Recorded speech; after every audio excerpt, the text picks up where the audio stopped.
na na na na na, na na na na na, na na na, na na na na na, na na na na na, na na na na, na na na. There's a rock and roll band playing acoustic in the sand. We are flying, we are free. What a precious moment. We will always be young. We'll be dancing in the sunshine. We'll share it all. That's what friends are for. We'll look back one day and see smiling pictures and faces of you and me.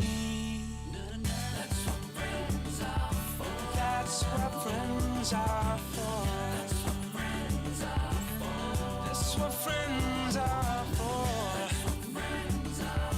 That's what friends are for.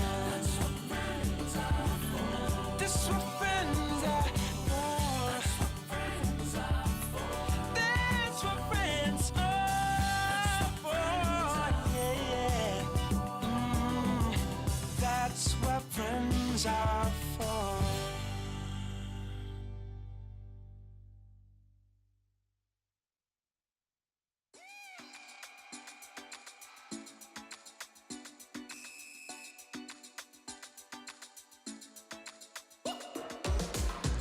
When you're feeling down, wanna come my way, gonna lift you up. Let me hear you say, yeah, we're living on love. Yeah, we're living on love. Yeah, we're living on love. Yeah, we're living on love. Oh, oh, we're gonna take you home. Oh, oh, we're gonna lift you up. Oh, oh, we're gonna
wanna show. Do, do, do, do.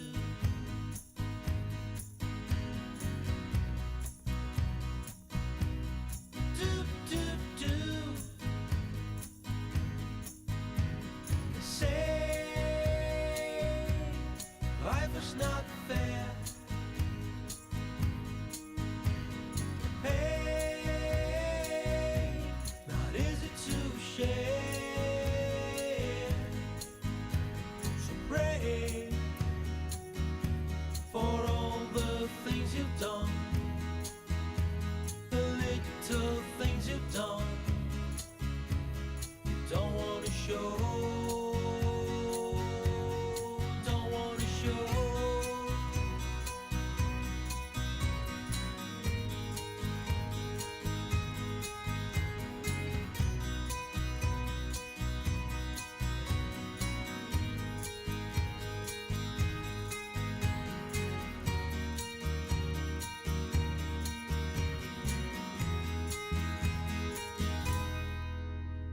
Are you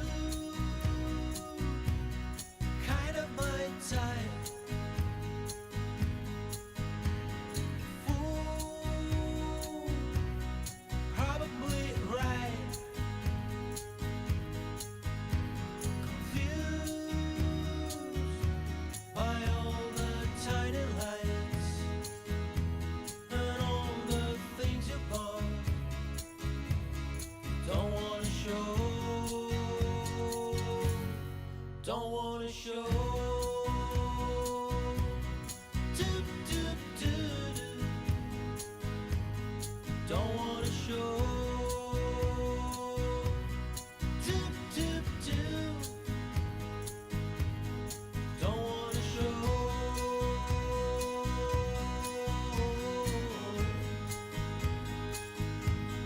Don't wanna show. Do, do, do.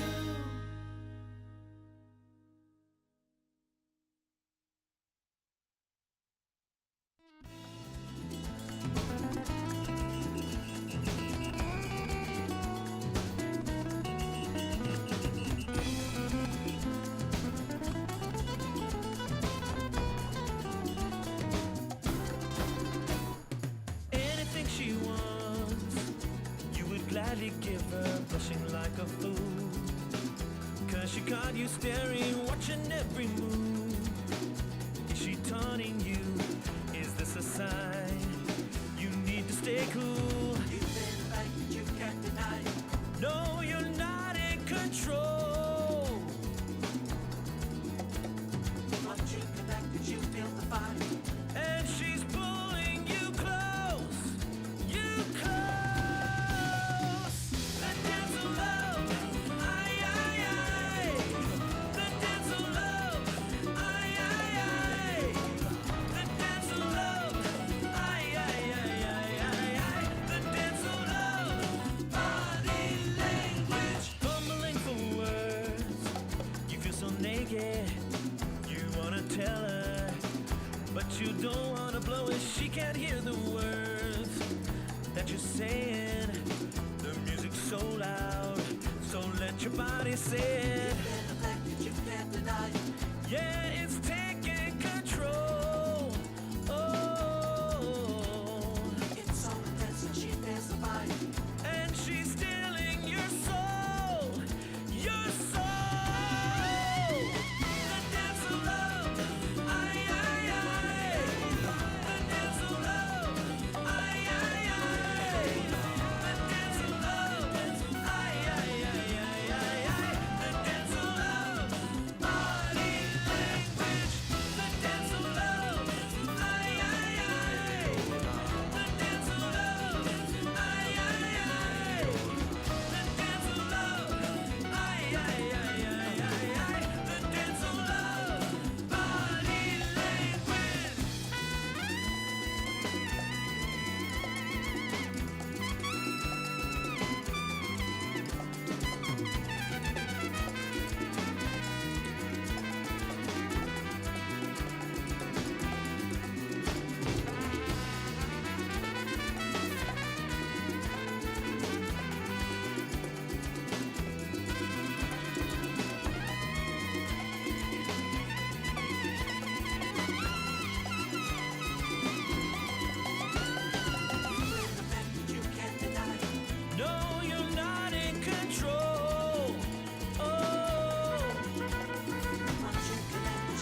since returning, nothing stopped my heart from yearning for the pretty little bird I found on holiday. Every moment now I'm dreaming, every thought of mine is leaning back to see her, my pretty little bird. Take me back to Pájaro Bonito, bring me to her, to my papagayo. Setting sun and shining waters couldn't match the lovely colors that you bring to bloom, pretty little bird. Pretty little bird, la la la la la.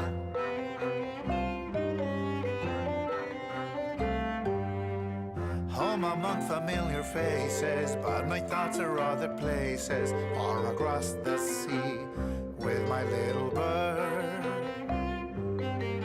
Take me back to mi pájaro bonito, bring me to her, to my papagayo. Empty days and endless hours, bending down like wilting flowers, till I kiss you again, my pretty little bird.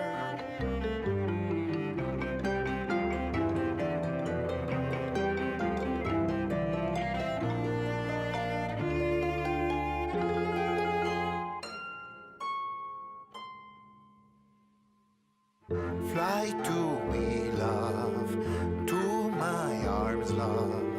Fly to me, love. Who knew that I'd come home safe but leave my heart in another place on holiday with my little bird.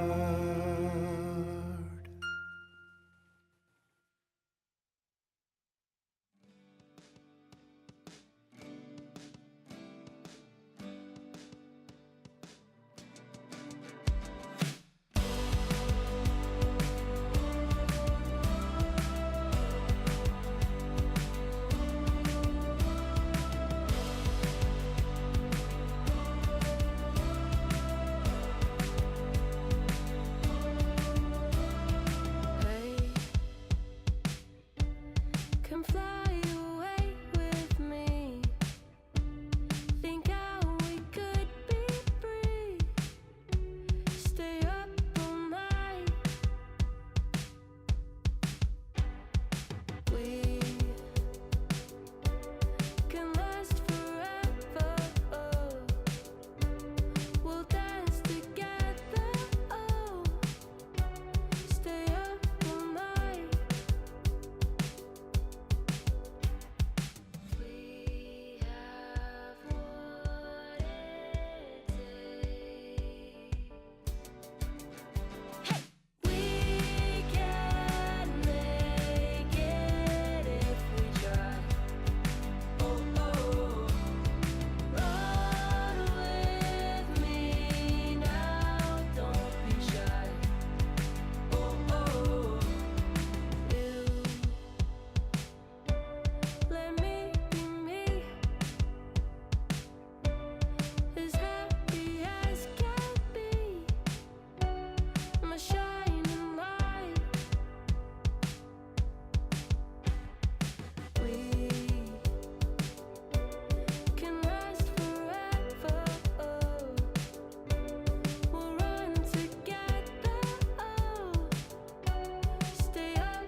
is it supposed to click? The right chemistry, sparks flying, energy endlessly. We tend to seek the person of our dreams.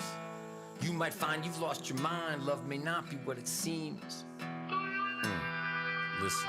One afternoon on a walk, he met this woman, their eyes locked. His world was rocked, he gave her his number. That evening she called him and they talked. They had so much to chat about. There was no doubt that they were perfectly matched and that he had to ask her out. She said alright, he could tell she liked him, but knew she could hurt him even more. He bought some flowers. In an hour he arrived at her door. She let him in, she seemed uneasy. They got ready to leave.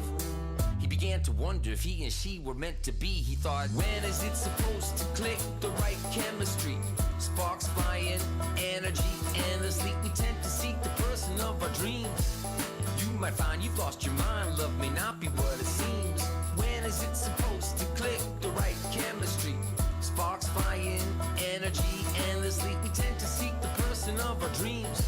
You might decide that love is blind, but it may not be what it seems.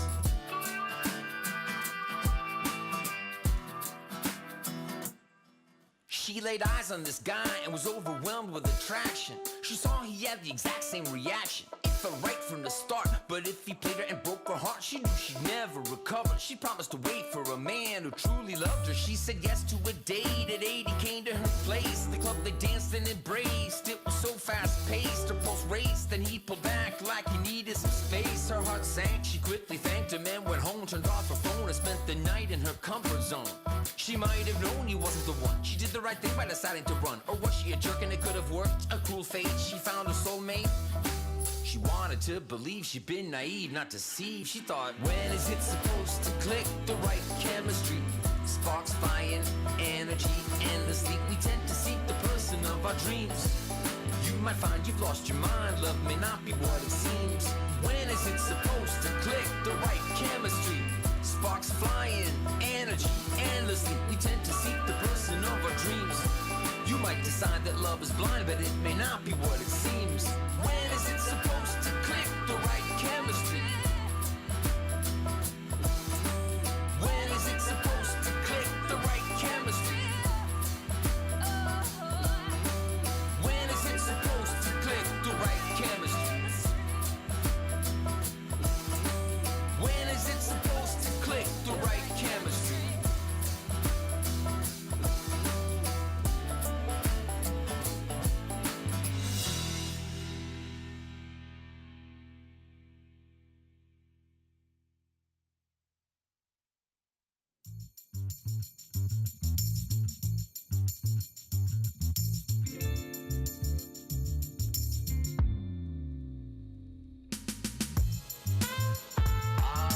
The good old days. Do you remember? There's no bringing them back. Continuation of the golden era. Golden era. Continuation of the golden era. May it live forever.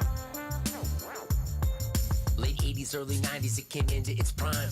Microphone prodigies with complex rhymes, sublime denser beats, deep sampling feats. Pure genius rose steep from the New York streets. Meet at Mars, the building for Milky Way. Payday, the tunnel, the red zone, new music cafe. Beat Street, fat beats, downstairs rockin' soul. And the music factory stacked 12-inch gold. The innovation was cunning and stunning, nothing was contrived from 86 to 95. New York kept it live, BDP, King PE, Ultra EPMD, Rakim, Stet, Slick Rick, MC Light Biz Marquee. The Jungle Brothers, De La, A Tribe Called Quest, Brand Nubian, Gangsta, G-Rap, L.O. and SP, Rockin' CL, Black Moon, Beatnuts, TITC, The Woo, Nas, AZ, Redman, Big L, and Biggie. Good old days. Do you remember? There's no bringing them back.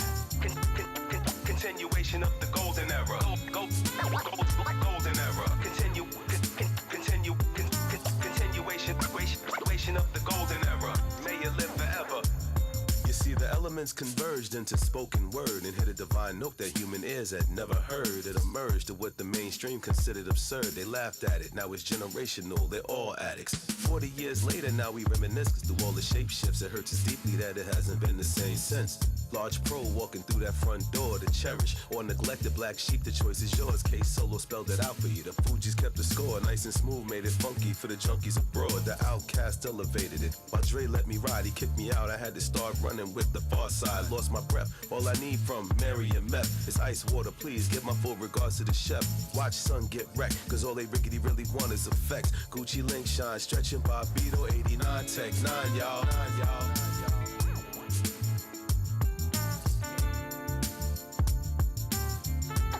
Continuation of the golden era. Golden era. Continuation of the golden era. That ever lasts forever.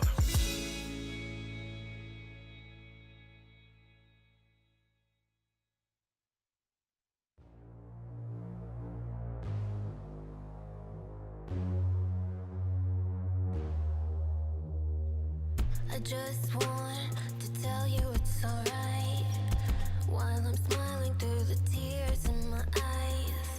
Cause when I'm broken, I still want you to be fine. I think we're both just attached to the friction.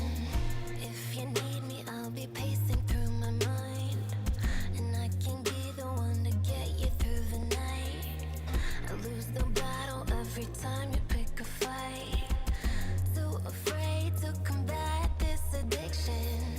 You're so bad for me, I can't stand to be without you for another moment. This is agony. It's like gravity, you're pushing down on me when I'm around you, but without you don't know where I'd be. Out of sight, lost in time. One more night, you and I.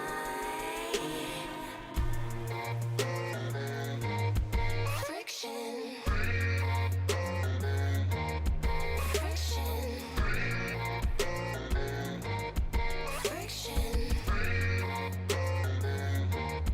Friction. Where we are, I can't quite figure out.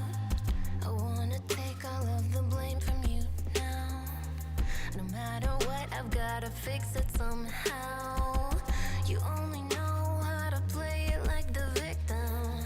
You're so bad for me, I can't stand to be without you for another moment. This is agony. It's like gravity, you're pushing down on me when I'm around you, but without you don't know where I'd be. Out of sight, lost in time. One more night, you and I.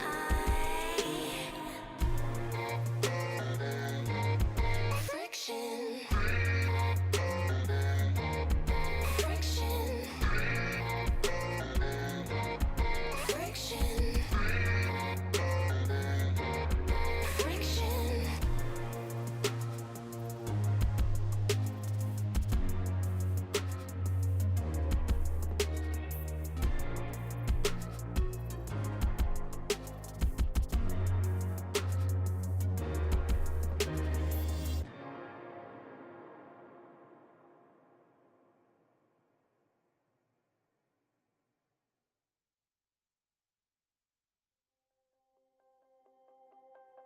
We're free, I don't look back. With me, we'll stay on track. Are you ready to go? So I'm waiting for you. Ready, let's go. There's so much for you to do.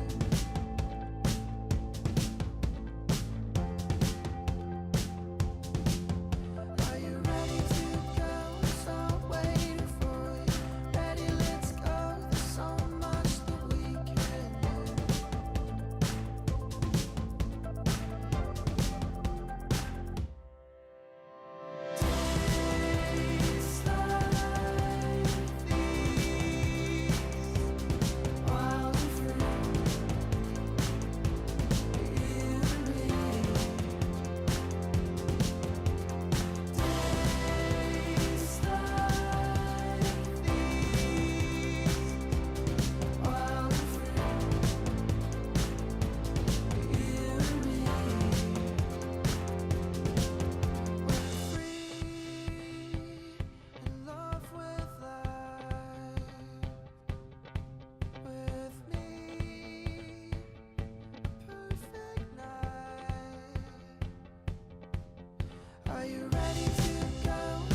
said could things be harder, said nothing.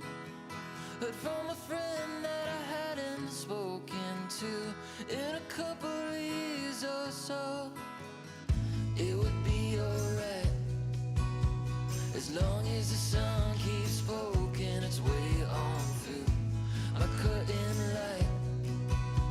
Or something tells me that if we keep singing our songs, before you know it, they'll be singing along. If we keep humming a tune, it won't be long before they sing it too. It won't be long before they sing it too.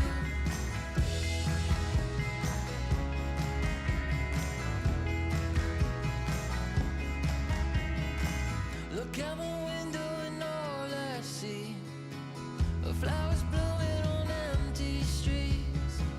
Sometime soon they'll be alive. Hope when they do, they sing with me. It'll be alright as long as the sun keeps poking its way on through my curtain light. Or something tells me that if we keep singing a song,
So tell me, brother, can we make it through the dark?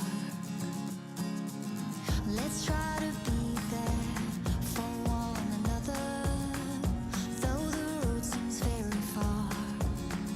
When the world just falls apart, we are fearless, we are lightning, breaking through the dark.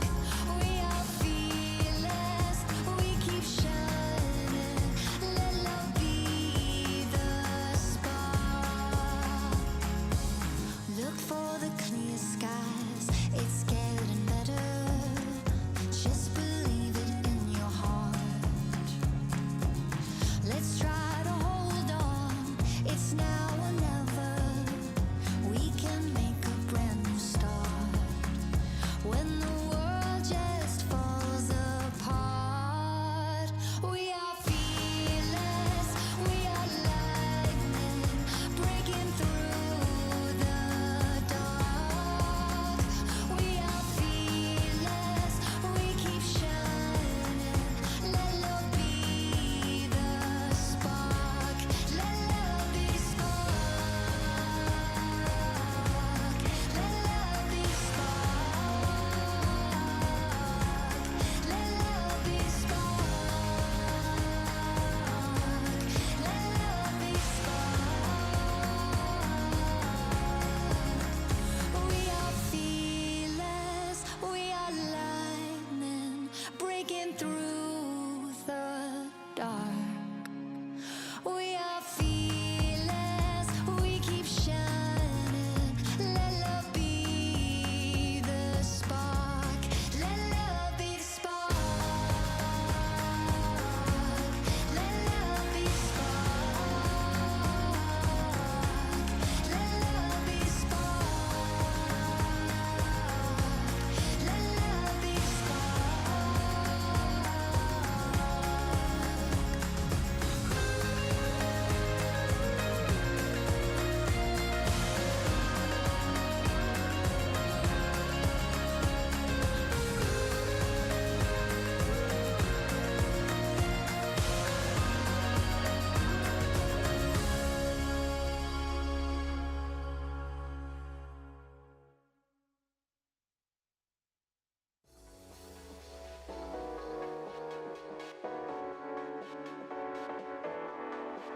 I keep my love emotional. I keep on reaching high. I keep my love emotional. I keep on reaching high. I keep my love emotional. Keep on reaching high. I keep my love, I keep my love emotional. I keep on reaching high. I keep my love emotional. I keep on reaching high. I keep my love emotional.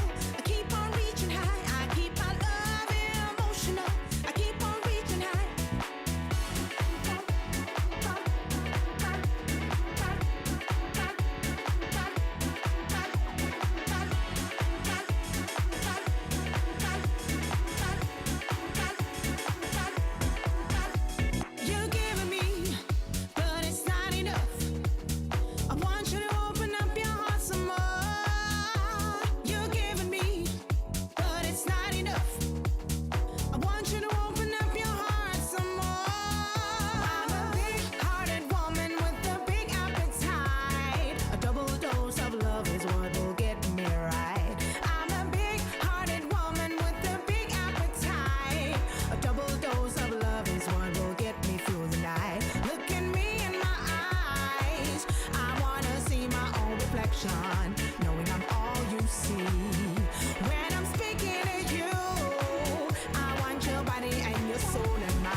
I can take you anywhere. We could fly through the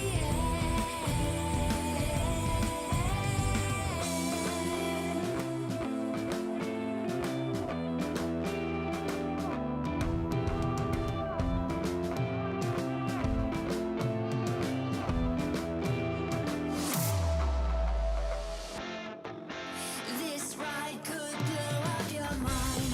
It's the most crazy that you ever find. Do it tonight, there is no try. Close your eyes and let it shine. Nothing can stop us, no one will. And underneath the bright blue sky, I see your future next to mine. Tell me where to go. I can take you anywhere. We could fly through the air. I can take you anywhere. We could fly through the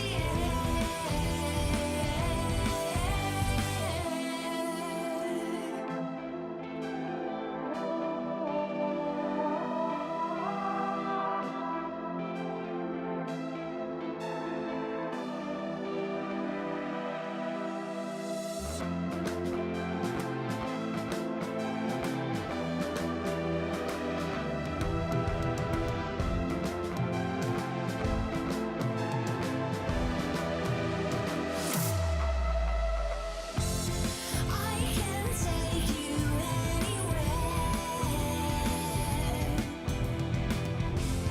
We could fly through the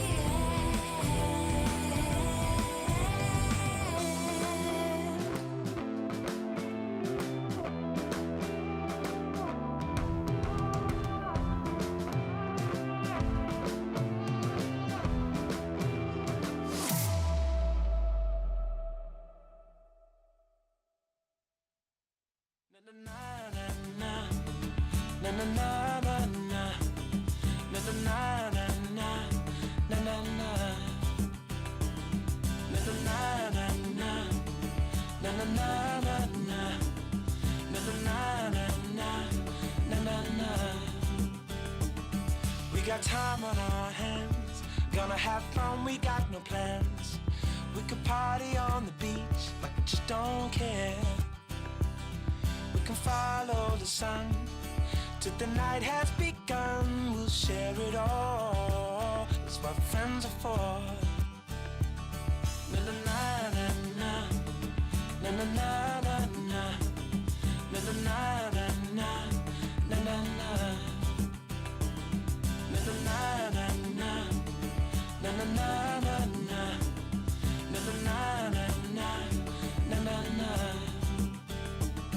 There's a rock and roll band playing acoustic in the sand. We are flying, we are free, what a precious moment. We will always be young, we'll be dancing in the sunshine. We'll share it all, that's what friends are for. We'll look back one day and see smiling pictures and faces of you and me. That's what friends are for. That's what friends are for. That's what friends are for. That's what friends are for. That's what friends are for. That's what friends are for. That's what friends are for. Yeah, yeah. That's what friends are for.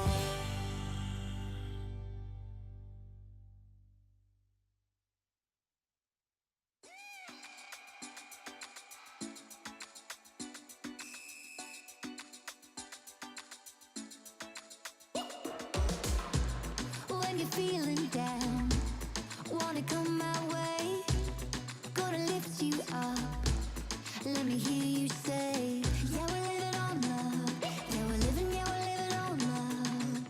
Yeah, we're living on love. Yeah, we're living on love. Oh, oh, we're gonna take you higher. Oh, oh, we're gonna lift you up. Oh, oh, we're gonna take you higher. Oh, oh, we're gonna lift you up. When you hit the ground, don't you lose your way. Gotta get back up. Let me hear you say, yeah, we're living on love. Yeah, we're living on love. Oh, oh, yeah, we're living on love. Yeah, we're living.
Hello, everybody, and welcome to the LPL. As you can see, it's a bright and colourful, flowery edition of the LPL. There's a heat wave hitting the UK and Ireland right now, and me and Dagda are dressed for it because, my God, it is going to get toasty in our two little bedrooms right here. It's going to get warm over the course of today, that's for sure.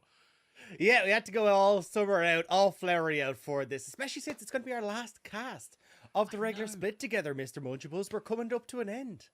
I know, this is our last cast as a duo of the regular split. You might be able to see us in playoffs. We'll have to wait and see if we can grace you with that. But first off, before we get too sentimental on the show, let's talk about what happened yesterday, because I think some of the teams getting a little bit sentimental this split with some of the results we've been seeing. EDG getting sentimental about winning the World Championship and thinking, you know what, maybe we need to bring some of that form back. Yeah, getting a bit nostalgic, saying, hey, you know what? We may not have JJ, but Junja, by God, is he putting on a show with EDG, looking real good against anyone's legend. And then IG were like, hey, you know what? Maybe we want to... Games as well, but we've got 5 teams left, Dagda, fighting Green with for envy. those last 3 spots. Well, I feel like if you're green, you're not really envious. It'd be blue with envy on this table specifically. Let's take a look at the matches we've got coming up today, though, because both of them are going to be crucial when it comes to fighting in the standings. And we're going to be getting into the weeds there on game difference and whatnot over the course of today. WE versus FPX to start us off. FPX still very much in the running, and the same can be said for TT in our second series up against Ultra Prime. Yeah, I mean, these are going to be so crucial to see if you're blue with envy or green with happiness, I suppose, as this day goes on, because they are incredibly important. I mean, the fact that, like, if FPX loses, several teams suddenly get locked in for playoffs. TT as well need to win every single one. It's just going to be nuts. It's going to be absolutely nuts. It's going to get crazy over the next few days here. Over the last few days of the split, I can't believe we're coming to the end of the summer season. I felt like 2022 only just began, but here we are. Let's talk about FPX, though, to start our day off, because this is a team that, like we said, in that playoffs race, and I kind of want to explain the scenario that they found themselves in coming into today's series, because this will be their last series. So crucial for them that they get a win on the board, because they've got a bit of a playoffs predicament ahead of them, really. Because versus WE today, if they lose, they are just eliminated. But if they win, the game difference might matter pretty significantly, right? Because With a 2-1, they'll finish on a -3 game difference. With a 2-0, they'll go to -2. But you can see the difference there. A -3 would be a tie with anyone's legend. A -2 would overtake and grab the sort of quote-unquote second place spot. It's very much going to be down to game difference, so every single game is going to matter. Especially as you can see as well, like they do have the head-to-head over anyone's legend, so if they could potentially match AL, they would end up taking that spot ahead of them. So very, very important, and especially for FPX, who are sitting at 6-9 at the moment, they have to make sure that they are picking up every single game. And I think it's a team that definitely can do so. It's just a case of how well they can try and orchestrate that against here Team WE here today. Yeah, exactly. How cleanly can they grab this series for themselves, and if they can grab this series for themselves, because currently FPX sat in that 12th place spot. They need that 7th win on the board. But enough about the standings.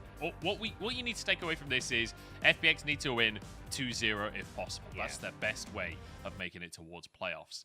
But for FPX, what we've seen recently is a lot of play up towards that top side, but generally speaking, it's not, or at least very recently against Weibo, didn't really work out for them.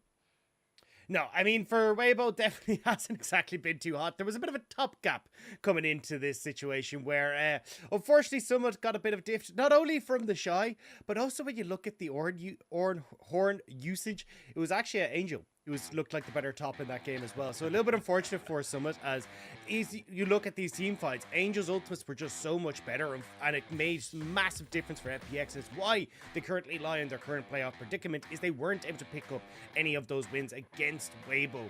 And again, it kind of comes back to how they were able to control that top side of the map, how efficiently they've been playing around it. Because in game 2 specifically, Summit did get a lot of attention topside. Like they set the Shy behind 0-2. But it just feels like whenever we get Summit into a position where he has a lead, FPX aren't really comfortable playing around him enough to actually try and facilitate that into a mid game where they can try and find these advantages. And I mean, you can see it here, right? The Shy 0-2 already, and kind of just showing Summit who's boss in the top lane. Yeah, I mean, the Shy's Fiora is really something to behold. It is every single time you see it.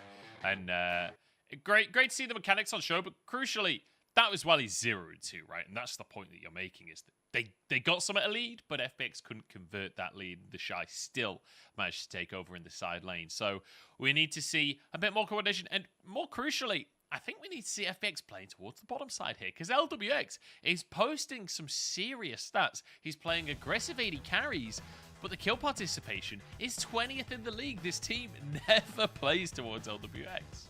Yeah, now, we have to give a little bit of a caveat here to say that when you look at AD carry stats, they are a little bit skewed at the moment on our stat board because of things like Senna being in the mix. But, I mean, look at that goal difference of 15. Like, that is absolutely insane.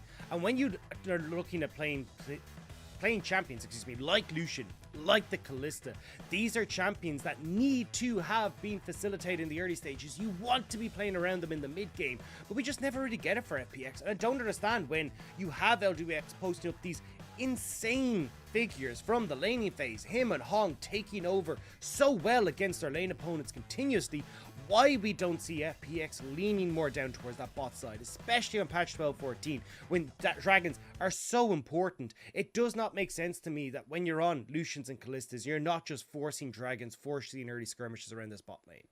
Yeah, I feel like we need to see some influence down towards FPX, towards LWX. I don't know about anyone else. FPX, LWX, it's always just mixes up the letters in my mind for some reason. I am dyslexic. I don't know if that's even relevant, but I'm going to blame that. Let's talk about WE, though, coming into today as well, because, you know, when they were up against BLG the other day, we said, you know what, 3 strikes and you're out at this point, because there are 3 series remaining, and they were still yet to get a series win on the board. They almost got a win against BLG, but ultimately they struck out again. That's 1 strike now. They have 2 opportunities remaining. Once today against FPX, they'll 1 more series remaining. They need to get a win on the board, Dacta. And I mean, for FPX fans, they're saying, for the love of God, please, no. But I think there's a lot of fans, including yourself, Munch, who have a special place for WE in their heart, who want to see this team at least find some success. When you look at how good they were, 2020, even 2021 as well, it just feels heartbreaking to see how far this team has fallen, especially when you look at players like Beishang and Shanks, who have been such a crucial part of this team. But they did have a good time the last day against BLG, nearly able to take a victory over BLG, especially in game 2. It was great to see how well WE were working around finding picks in the mid game, using things like these Rise ultimates from Shanks to completely catch BLG unaware. And again, Xing stepping up very well in these team fights, knowing that he has the bailout here to make sure they can play as aggressive as possibly and find these big team fight wins. Yeah, really, really good stuff to see from WE. And honestly, the coordination, much better than you would anticipate. And the thing is, like, we have seen good games like that from WE. Throughout the split, I feel like there have been moments where it's like, why is this WE team not able to get a series on the board? But unfortunately, we don't get it consistently. We don't get moments like that often enough. And it feels like a lot of their leads don't really come from the early game, right? It's just getting a big team fight later on and winning the game that way. So it's not usually a consistent way to win the game. And that's going to be a tough one today against FPX, right? Because FPX is a team that is more than happy to be proactive in the early game and start the ball rolling so that they can find a lead for themselves, which, from what I've seen, seems to be one of the biggest weaknesses for WE. Yeah, and that's where I'm kind of curious to see how this whole thing is going to pan out, right? Because I feel like a lot of this is going to come down to, hey, how does Clid perform in the day? Because I think that has been the biggest kind of coin flip or question mark that we've seen on FPX. If Beishang is able to get an advantage there, see if maybe he can try and steady that early game for WE and allow them to play for mid game. Because we were kind of talking off broadcast. We both think Xing has actually, and Kadai been pretty solid for WE. Probably the most solid pairing here that we have on WE's side. Having some sort of control over that bottom lane, then Xing being able to step up as that late game carry, as we saw in things like the Aphelios. So I think having some sort of presence down towards that bot side, punish the fact that FPX aren't really setting up LWX and Hung for success as easily as they could. I think you can maybe try and work your way into that for WE, but I know for FPX, they are certainly going, please, for the love of God, no, don't let that happen. And let's see if Clid and Care can try and hold down that mid jungle a little bit easier to get themselves into that winning position. Yeah, we'll see if they can. We'll see how that 2v2 is going to go down in the bottom side. I will say WE typically seem to like the slower paced AD carries and much more looking towards those team fights. But when they do get to those team fights, Xing and Dai are looking real good. I want to quickly talk through some of the scenarios that can occur today based on all of the game differences and all of the 5 teams still remaining in playoffs contention, which that's just such a crazy sentence. Yeah. We've got 4 days left, including today, and there are 5 teams still in the running for playoffs. I'm going to talk through some of the scenarios that could occur. So, if WE beats FPX today, FPX will be eliminated from playoffs. We mentioned that earlier.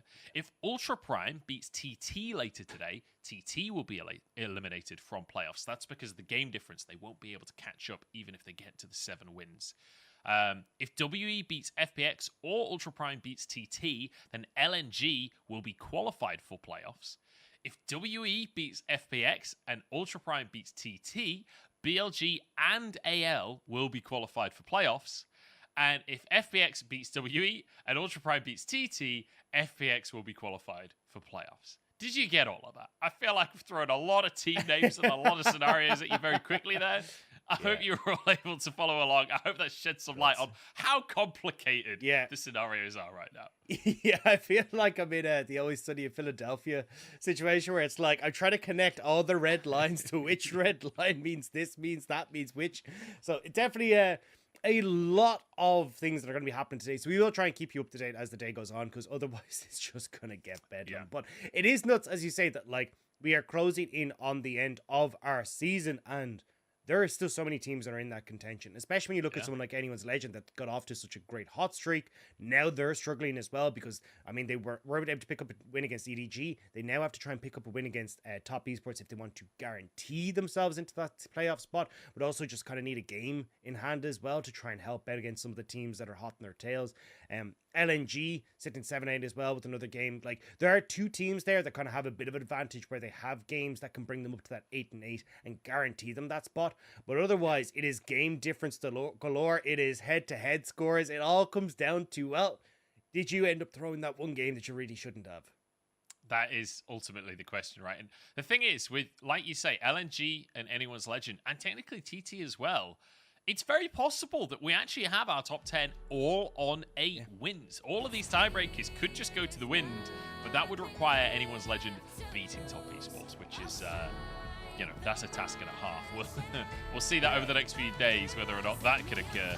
We're heading to the stage, though, is to see FPX, the first ones to step on out, and it's the roster that we've got used to over the course of this split. And it's a roster that was turbulent, right? Summit didn't come into the roster until halfway through, you know, and we saw a lot of issues for this team across the course of the year. But it does feel like they've come into their own. It does feel like now this is a team, this is a unit. They kind of know how they want to play. And that's the thing, is that they have kind of found an identity for them. But again, it's the consistency of being able to execute on that identity, right? Care being able to play this more facilitator role, helping to lean into his side lanes to get them under control, and working towards Clid trying to be a part of that equation as well. It's just a case of how well they're able to sync up, and I think a lot of that can come down to, you know, comfort in a singular matchup, say for the likes of Care, especially if he gets his hands on the Talia. If he's into something like the Rise, he can struggle to actually find that access to the map.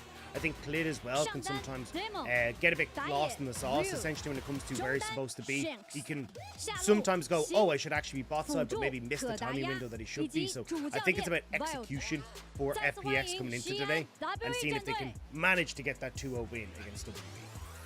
I love seeing the players sort of like whispering to each other while stood on the stage. It reminds me of being in assembly when you're a kid. You're all told to stand up, and somebody's talking, and the teacher's trying to figure out who, and you're trying to like whisper as quiet as possible to your mate without being noticed. Except they're on a stage, and clearly we've noticed. We'll have to see, though, how this one's going to go today. Honestly, I just want to see a good finish for WE, you know. At this point, they've got 2 series remaining. They're 0-14. I just want to see them at least show up. They had a really great game against BLG in game number 2 of the series. Like, let's see more of that. Let's see some good team fighting. Let's finish on a high from the season after such a disastrous split. I mean, they are going up against FPX here today and Ultra Prime later on. So, I mean, definitely teams that have faults that they can try and exploit, but we'll have to see if they're going to be able to. Again, it hasn't been the best of splits for WE, especially when you kind of look at how a lot of these mainstay players, the people that are starting to build a brand for themselves on WE, haven't been performing. Like Beishang, once kind of touted as one of the best junglers in the league. Now, obviously, it's a little bit of a discussion as to, you know, if you have a team that's underperforming, the jungler will look worse, but it just doesn't feel like he's been able to have that same control. He's not linking up with Shanks in the same way that we would have expected them to be able to do, like we saw in splits previous. Even Shanks as well. It just feels like Shanks was such a strong control mage player, and as we've started to sink away from that into these more facilitator styles, he hasn't quite been able to step up to the mark on things, you know, like the Aries, the Talias, just haven't quite been his wheelhouse. Yeah, feels like those roaming mid laners have been a bit of a struggle for him. I mean, you think of Shanks, you think of the Silas, right? That's kind of the number one pick that comes to mind. Swain as well. Yeah, true. The Swain has been good for him. And then Swain came in, like, he was playing Swain before it was really in the meta in a big way. Now it has been a big pick this split, but it does feel like he's sort of fallen out of the meta again, you know? Like, we saw a lot of Swain towards the start of the split. Some teams still focus on that, like Anyone's Legend, for example, still a big fan of the Swain, but a lot of teams kind of moving away from that, seeing the weaknesses in the range and that sort of stuff. I will say Silas in a fantastic spot, though. In theory, this should be a good meta for Shanks, but it's not really been working out. Yeah, I think it's just been a bit funky, right? Because you have seen the Silas come out, and it has been his most successful pick by a country mob, right? Like, when you look at the way that WE have, like, the scoreline that WE have, and it's a 75% win rate for the Silas, you're like, oh, hang on a second, maybe this is something that we should be keeping an eye on. But it is also the most banned champion against WE. So teams are obviously taking note and going, hey, look, Shanks is a very good Silas player. We're just going to get that off the board. And then it starts to get a little bit unfortunate for them, because it just feels like they haven't been able to find that synergy on these more roaming mid laners, which, as we said, is very surprising. Because, like, Beishang and Shanks were, like, the focal point for WE in their successful years, like using that synergy to play for Elk in the bot lane, find these moments to roam. It's kind of been the story of what WE was. So the fact that they kind of have lost that is just really peculiar to me. So I think it'll be interesting to see now against the FPX, now that they're coming up to the end of the split, when honestly a bit of pressure's on to make sure you have actually been able to pick up that one win in the split, if we suddenly see a light underneath WE. The question. Time to get into picks and bans and find out. Already bans towards that bottom lane, though, with the Lucian. We talked about this being a big old pickup for LWX. In fact, it's his most played this split. The Yumi taken off the board, as well as the Zeri. And then in the mid lane, Silas that we talked about, the Talia we talked about, and then finally Kalista banned away from the bottom lane as well. So Poppy is left up and available, but Xing has been prioritizing the Aphelios, so he will end up locking that one in for himself again. Make sure that he's comfortable. We have to see if he can have that performance like he had in Game 2 against BLG. Whereas for FPX, I think you just go towards the Poppy here. I think Poppy's just so insanely strong at the moment, and even like countering things like Lee Sin, the Wukong that we see a hell of a lot, even just making things uncomfortable for these more mobile mid laners, even like the Ahri as well. Yep, Ahri, speaking of, will be locked in for Care. No surprises there in the mid lane. This has been very much a signature pick for Care. It's his most played. He's got a 70% win rate on it as well. Not too shabby. So he'll be happy with that lock in for the mid lane. Over to WE though, could expect maybe a jungle and a mid locked in as well, or maybe a support to go along with the Aphelios. The Renata is still available. Yeah, that's where it gets a little bit interesting, because if you don't take the mid, which they haven't here, then you end up with a lot of bans going from FPX towards that mid lane to make sure that it's all set up for Care, so you can get rid of things like the Lissandra, maybe a little Blanc, these kind of things. I did hold off on talking about the Neela, because I was like waiting to see if he'd be locked in, but I actually think this is the better option here. Aphelios does really well in 2 short range carries, and the Neela, not only short range, melee as well. Yeah. I'm sad that we don't get to see it. I can't say I'm surprised that we don't get to see it. Remember, these are still important series. I was expecting the last few days of LPL, the fact that we're on 12.4, I was thinking, you know what, maybe we will get to see a little bit of Neela, but with the way that the standings have worked out, every game still really matters, so these teams are going to be taking it seriously. The Sivir locked in instead. Incredibly powerful pick. But now, bans towards Shanks in the mid lane with the LeBlanc taken off the board. Yeah, we talked about it. The LeBlanc probably going to be banned away, more than likely the Lissandra as well, just to make sure that Care has the best matchup that he can. On the upside, I imagine support bans, Nautilus, probably a big one here, something that can try and work alongside the Sivir. Ashe, we have actually started to see rise up in priority, especially alongside the Sivir, because a lot of push, ton of poke, and especially against something like an Aphelios that can struggle with the range, and just being able to slow him down can set up really nicely for the Sivir. But we'll have to see what the last one's going to be. I will say, I was thinking about mentioning the Ashe support, and I thought I was dead clever, but turns out the team's way ahead of me. Just banning that one off of the board straight off of the bat. Feels like it sort of functions in lane similarly to like a Zyra support, right? Where it's all about the poke during the lane phase, and then once you get on later, it's all about the ultimate, all about getting the CC out. Nah, taken away from Summit in the top lane as well. Oh, that would be spicy. That would be very spicy down at the bottom side. We've got I was going to say, that would be terrible. Pike into Lulu? That is such a terrible time. He's going to do it anyway, but like, the thing is, if you're so telegraphed as Pike every time you want to go in aggressive. Like, if you tumble in, whimsy. If you start to ramp up your hook, whimsy. Like, everything is just about this whimsy, kind of ruining your day. And even if you try to find like level 6 all-ins, it then becomes very, very difficult. So a lot of this is going to be LWX trying to just clear out bottom wave by himself, and having Hung roam around the map, trying to see if he can link up with Care in this area in the mid lane. Maybe honestly even roaming up towards Summit in the top side, but I definitely don't think we're going to see Hung sticking around in this lane particularly much, because Ludo just ruins your day as Pike. Yeah, I am curious though, when you dash forwards with your stun on Pike and you get turned into a squid, does your little shadow become a squid as well? These are the questions that keep me up at night, Dag, that we'll have to try and find out in this game. Gwen and Rise locked in. Wouldn't it? It would be, oh, true, actually. Still be swimming.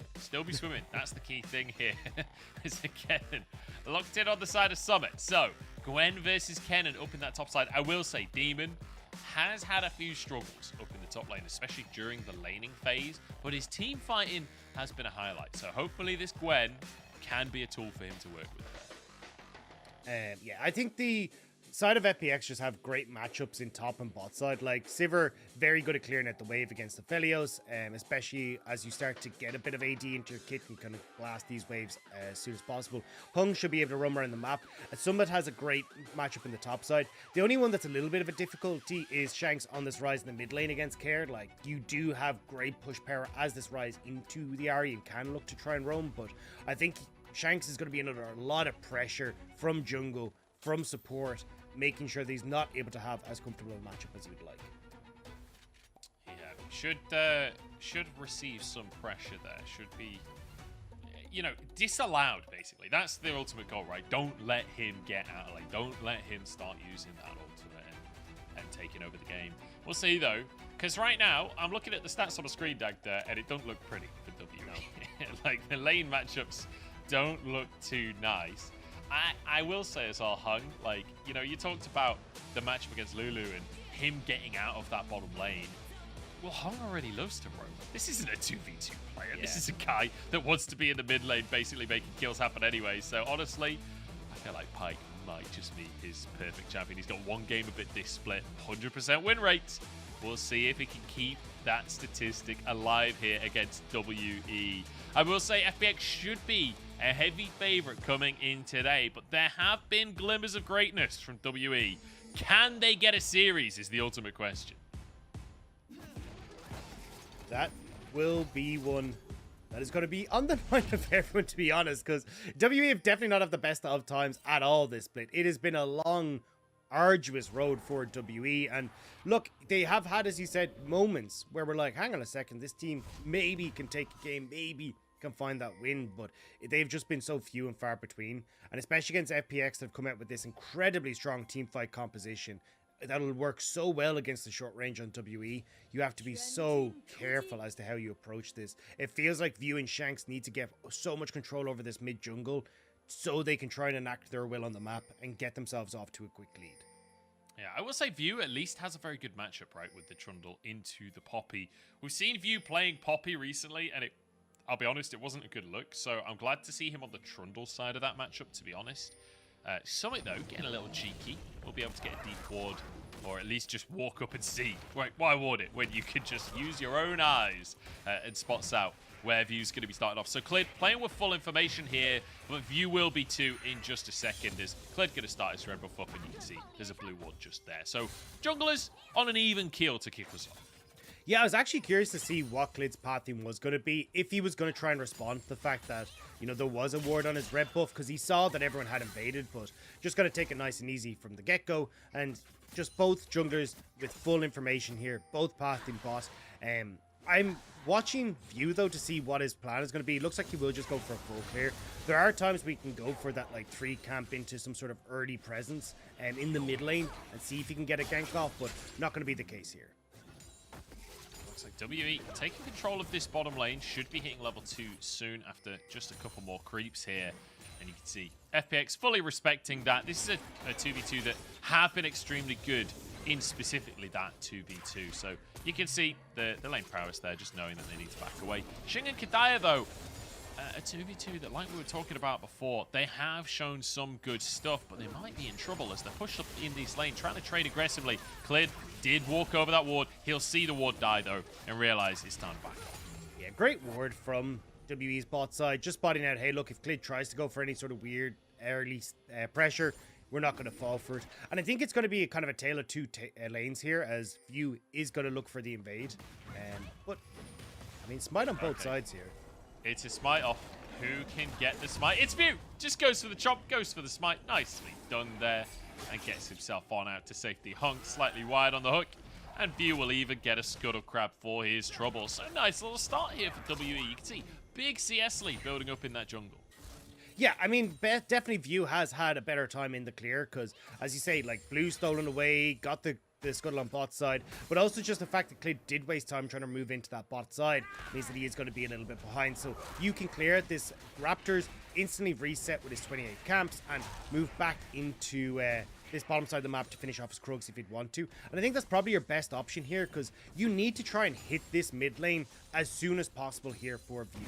Like, the whole way that you want to try and set up here as Shanks and View is like flash forward, get your CC down with Shanks, blow the flash, and then you throw out the pillar as view. Like, it's a very simple, easy to execute combo that's really difficult to deal with. But if Care ends up hitting level 6, well, then he's got so many dashes, so many escapes. It doesn't really matter if you plonk a pillar into his way. So definitely WWE need to get this ball rolling early here if they want to have success.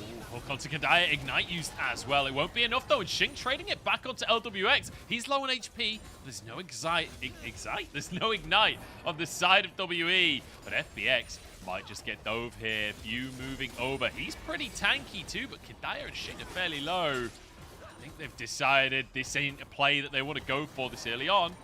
Maybe they'll just deny the recall from the enemy jungler as Clid is moving over. This is getting saucy because the mid laners are moving too. It's going to be View engaged upon. Clid doesn't have that much HP, but View's in a 1v3, stuck against the wall and forced to flash. Yeah, just a bit unfortunate there for View. Didn't realize he was on a ward, and FPX just hang on until Clid is able to move into position. So LWX will still pick up this wave on bot side, but it is sitting nearly 8 CS behind. So not in the best of spots here, trying to find his moment on the bottom half of the map. W even putting a ton of pressure down here already.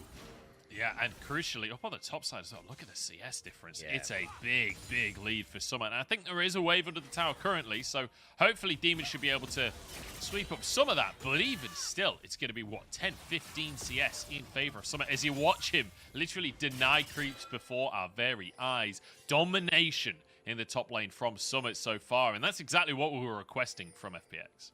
And this is why we've kind of seen Gwen struggle somewhat into some of the matchups that she struggled in the past with, even just more so thanks to the new patches. Like, when you look at the changes to Hollowed Mist, where she doesn't have that up as often, some of the resistances got removed on it, and even just the cooldown on it being affected as well, it just makes it so much easier for these matchups to pull her out. She got hit to her health too. So in these matchups where she was already struggling, she's just making it even more difficult for herself. And Summit already getting a good time against Demon, as we said, who has been struggling a little bit, but I think this is more so Summit is just playing this matchup exceptionally.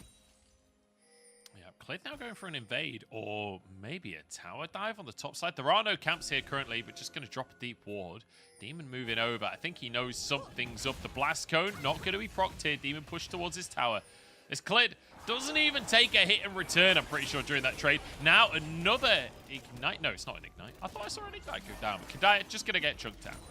Yeah, I mean, nice poke onto Kadaya, but Kadaya's playing this lane very far up, which is giving Hong these opportunities to find these hooks. Like, you want to be trying to play inside the minions here against Hong, especially when he's going for View's in trouble. Yeah, that's a stun come down onto View, and I mean, there's no way out on this one. We saw him 1v3, used his flash earlier. This time it's not available, and Clid grabs himself first blood. Not a bad start to things on the bottom side for FPX, as now you can see Shing and Kadaya have to run all the way under their tower. Yeah, Jing and Kadaya had the wave pushed in and bot, but not moving in to support View and River. Also just not having Shanks there fast enough to try and help out. Even popped the Realm Warp to try and get there. So just overall, a little bit messy coming through here for WE. We'll have a look here as View does move in, but look at where Rise is, right? He's used the Realm Warp to try and get back into the mid lane, so he's trying to get this wave pushed out, but View just not really waiting for the rest of his lanes to get there. Care finds him in River. Hong able to lead from this bottom side of the map quicker than Kadaya can, and FPX just congregate on View way faster. Yep, nicely done there by FPX, and just a simple punish, honestly. A simple punish for misplay from View.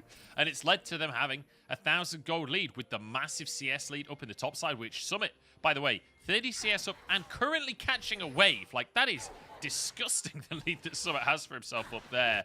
With a kill in the jungle and basically even in the mid and bottom lane. It's looking real nice for FPX to start us off, as Hung just goes straight into the Herald. 8 minutes, it's just spawned, and FPX happy to kick it off. Yes, like, who needs a jungler? Kong is just like, I want this now. We are doing this immediately. We have no Realm Warp on Shanks. He has no mana. Like, why not just take it? Yeah, I will say, red and white on the Aphelios, not a good time to swap away from that bottom lane. Shing, though, won't be able to go for too much. He's against the Simmer, so luckily LWX can just clear those waves. View behind enemy lines and immediately gets onto LWX here. The Pillar of Filth going to be used. Both summoners down for LWX. The Spell Shield waited out by View, but he will not finish the kill. The burn is there, the subjugation! You can walk out of range of that one, LWX. I feel like you needed to keep moving. Yeah, I thought if he'd walked a little bit further forward, he would have got out of that, but yeah. I mean, that's just a bit unfortunate, right? LWX now caught right down to that bottom side because he was left on his lonesome. Wasn't able to clear out the wave, and nice solo kill from View coming through. Tower taking a ton of damage as well. 4 plates over towards the Aphelios, and this is what we're talking about for WE, right? Put your attention bot side, make LWX uncomfortable. He hasn't been getting help from FPX, and now you're starting to see that maybe Xing can step up as the big win con for WE. Yeah, we will need Xing to step into those boots. 20 CS lead, as you mentioned, having that advantage. And View, crucially, getting that kill means that he's even things up with Clip, right? He has the CS lead in the jungle, so he'll actually have a slight gold lead against his opponent. That said, the Herald in the pocket of Clid, so he has the opportunity to gain some gold for himself, but also starting this Drake up, this will be the first Drake uncontested for FPX. So all things considered, even with that kill, I would say FPX still with a slight advantage.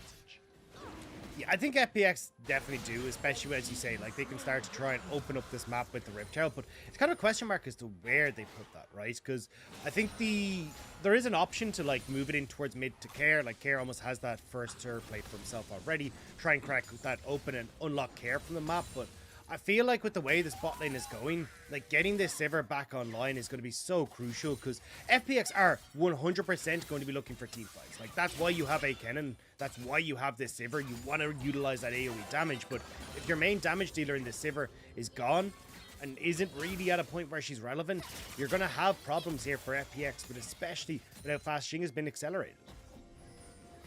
Yeah, I do just want to quickly mention Summit CS again. It's 107 to 65. My God, man. Like, he is decimating Demon in the top side. Shanks in all kinds of trouble. Oh! Hung predicts the flash.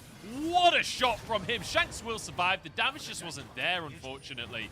But, man, what a play coming out from FPX in the support role there. Xing trying to answer the kill and has to flash over himself. We're getting a good amount of damage out, honestly.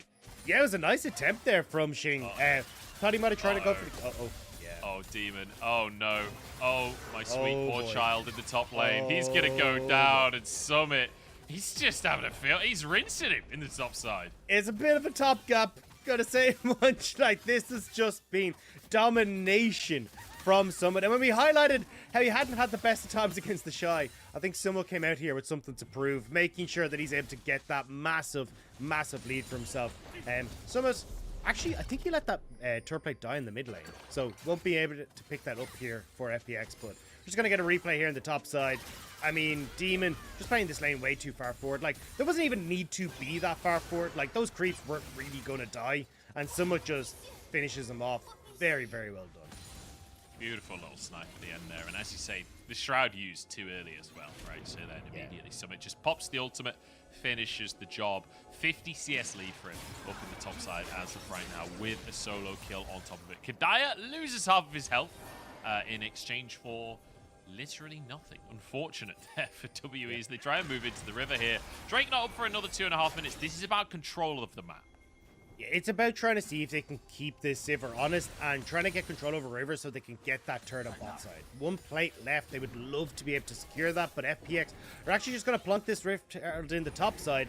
I think Clid should just leave this to his own devices, right? Between Summit and just the Rift Herald, he should be able to clear that wave himself. So get Clid back down onto the map to answer if WE are going to go for some sort of counterplay. But I'm looking for the counterpunch munch, and it's just not there.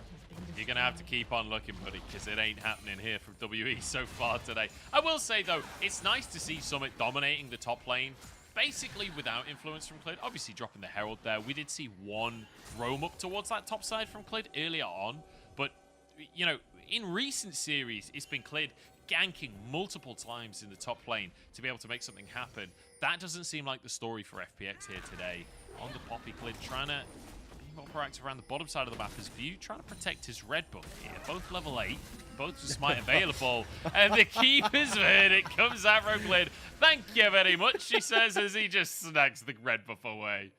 That's amazing. That is so BM.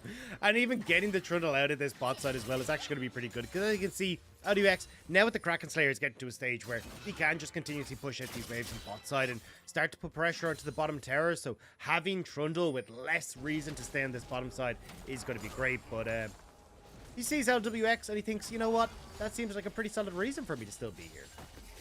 Yeah, absolutely. However, Sivir has no need to stay in the lane because you just press Q and you press W and the wave is gone. So LWX gonna be fine on this one. Wanders over to the tower. Drake coming up though in 45 seconds. And FPX, they love to get a second one on the board. Oh, Karen Hung here, trying to see if they can play with the pick that they have off this mid and support. You and Kadaya will step up. But FPX are hunted. Oh no, that's too far forward. Forced to flash there. For a Spirit Rush, I think you'll take that trade as FPX. And now Everfrost in as well. They want to defend every single ward that they have. Hung needs to back away. Can't go for this one by himself. Won't be slowed by the Glitter Lance, though. Does get back over to his team. But WE muscling into the area. They want to fight for this Drake. I don't know if they can, though. I mean, there's just so much pressure here from FPX. You've still got TP on Summit as well. It's post 14 minutes, so he can try and TP into this fight. So it just doesn't seem like a good time for WE if they try to make this happen. And even with where the wave is positioned on top side, it looks like it's a bit dire. Yeah, not ideal. Not ideal. Oh, Hung will get away, using himself that little escape. Okay, Demon's here. Kadaya's trying to chase Ep. Shanks coming down as he jumps onto Hung, but Hung flashes away. And WE trying to brute force the issue, trying to make themselves a pick here, but they didn't get one. And crucially now, FPX still in a position to contest this one. The Hextech Drake doing a lot of damage to the team here as Shanks ignited over the wall. TP's coming on through. That's going to be the Keeper's verdict. And once again, Clint just sends View flying. Now onto the bottom lane as Shanks and Kadaya in all kinds of trouble. The stun onto Kadaya will turn this into two. There's one reset for Hung. Looking for more with the double kill. He's shut down, but he already got his gold.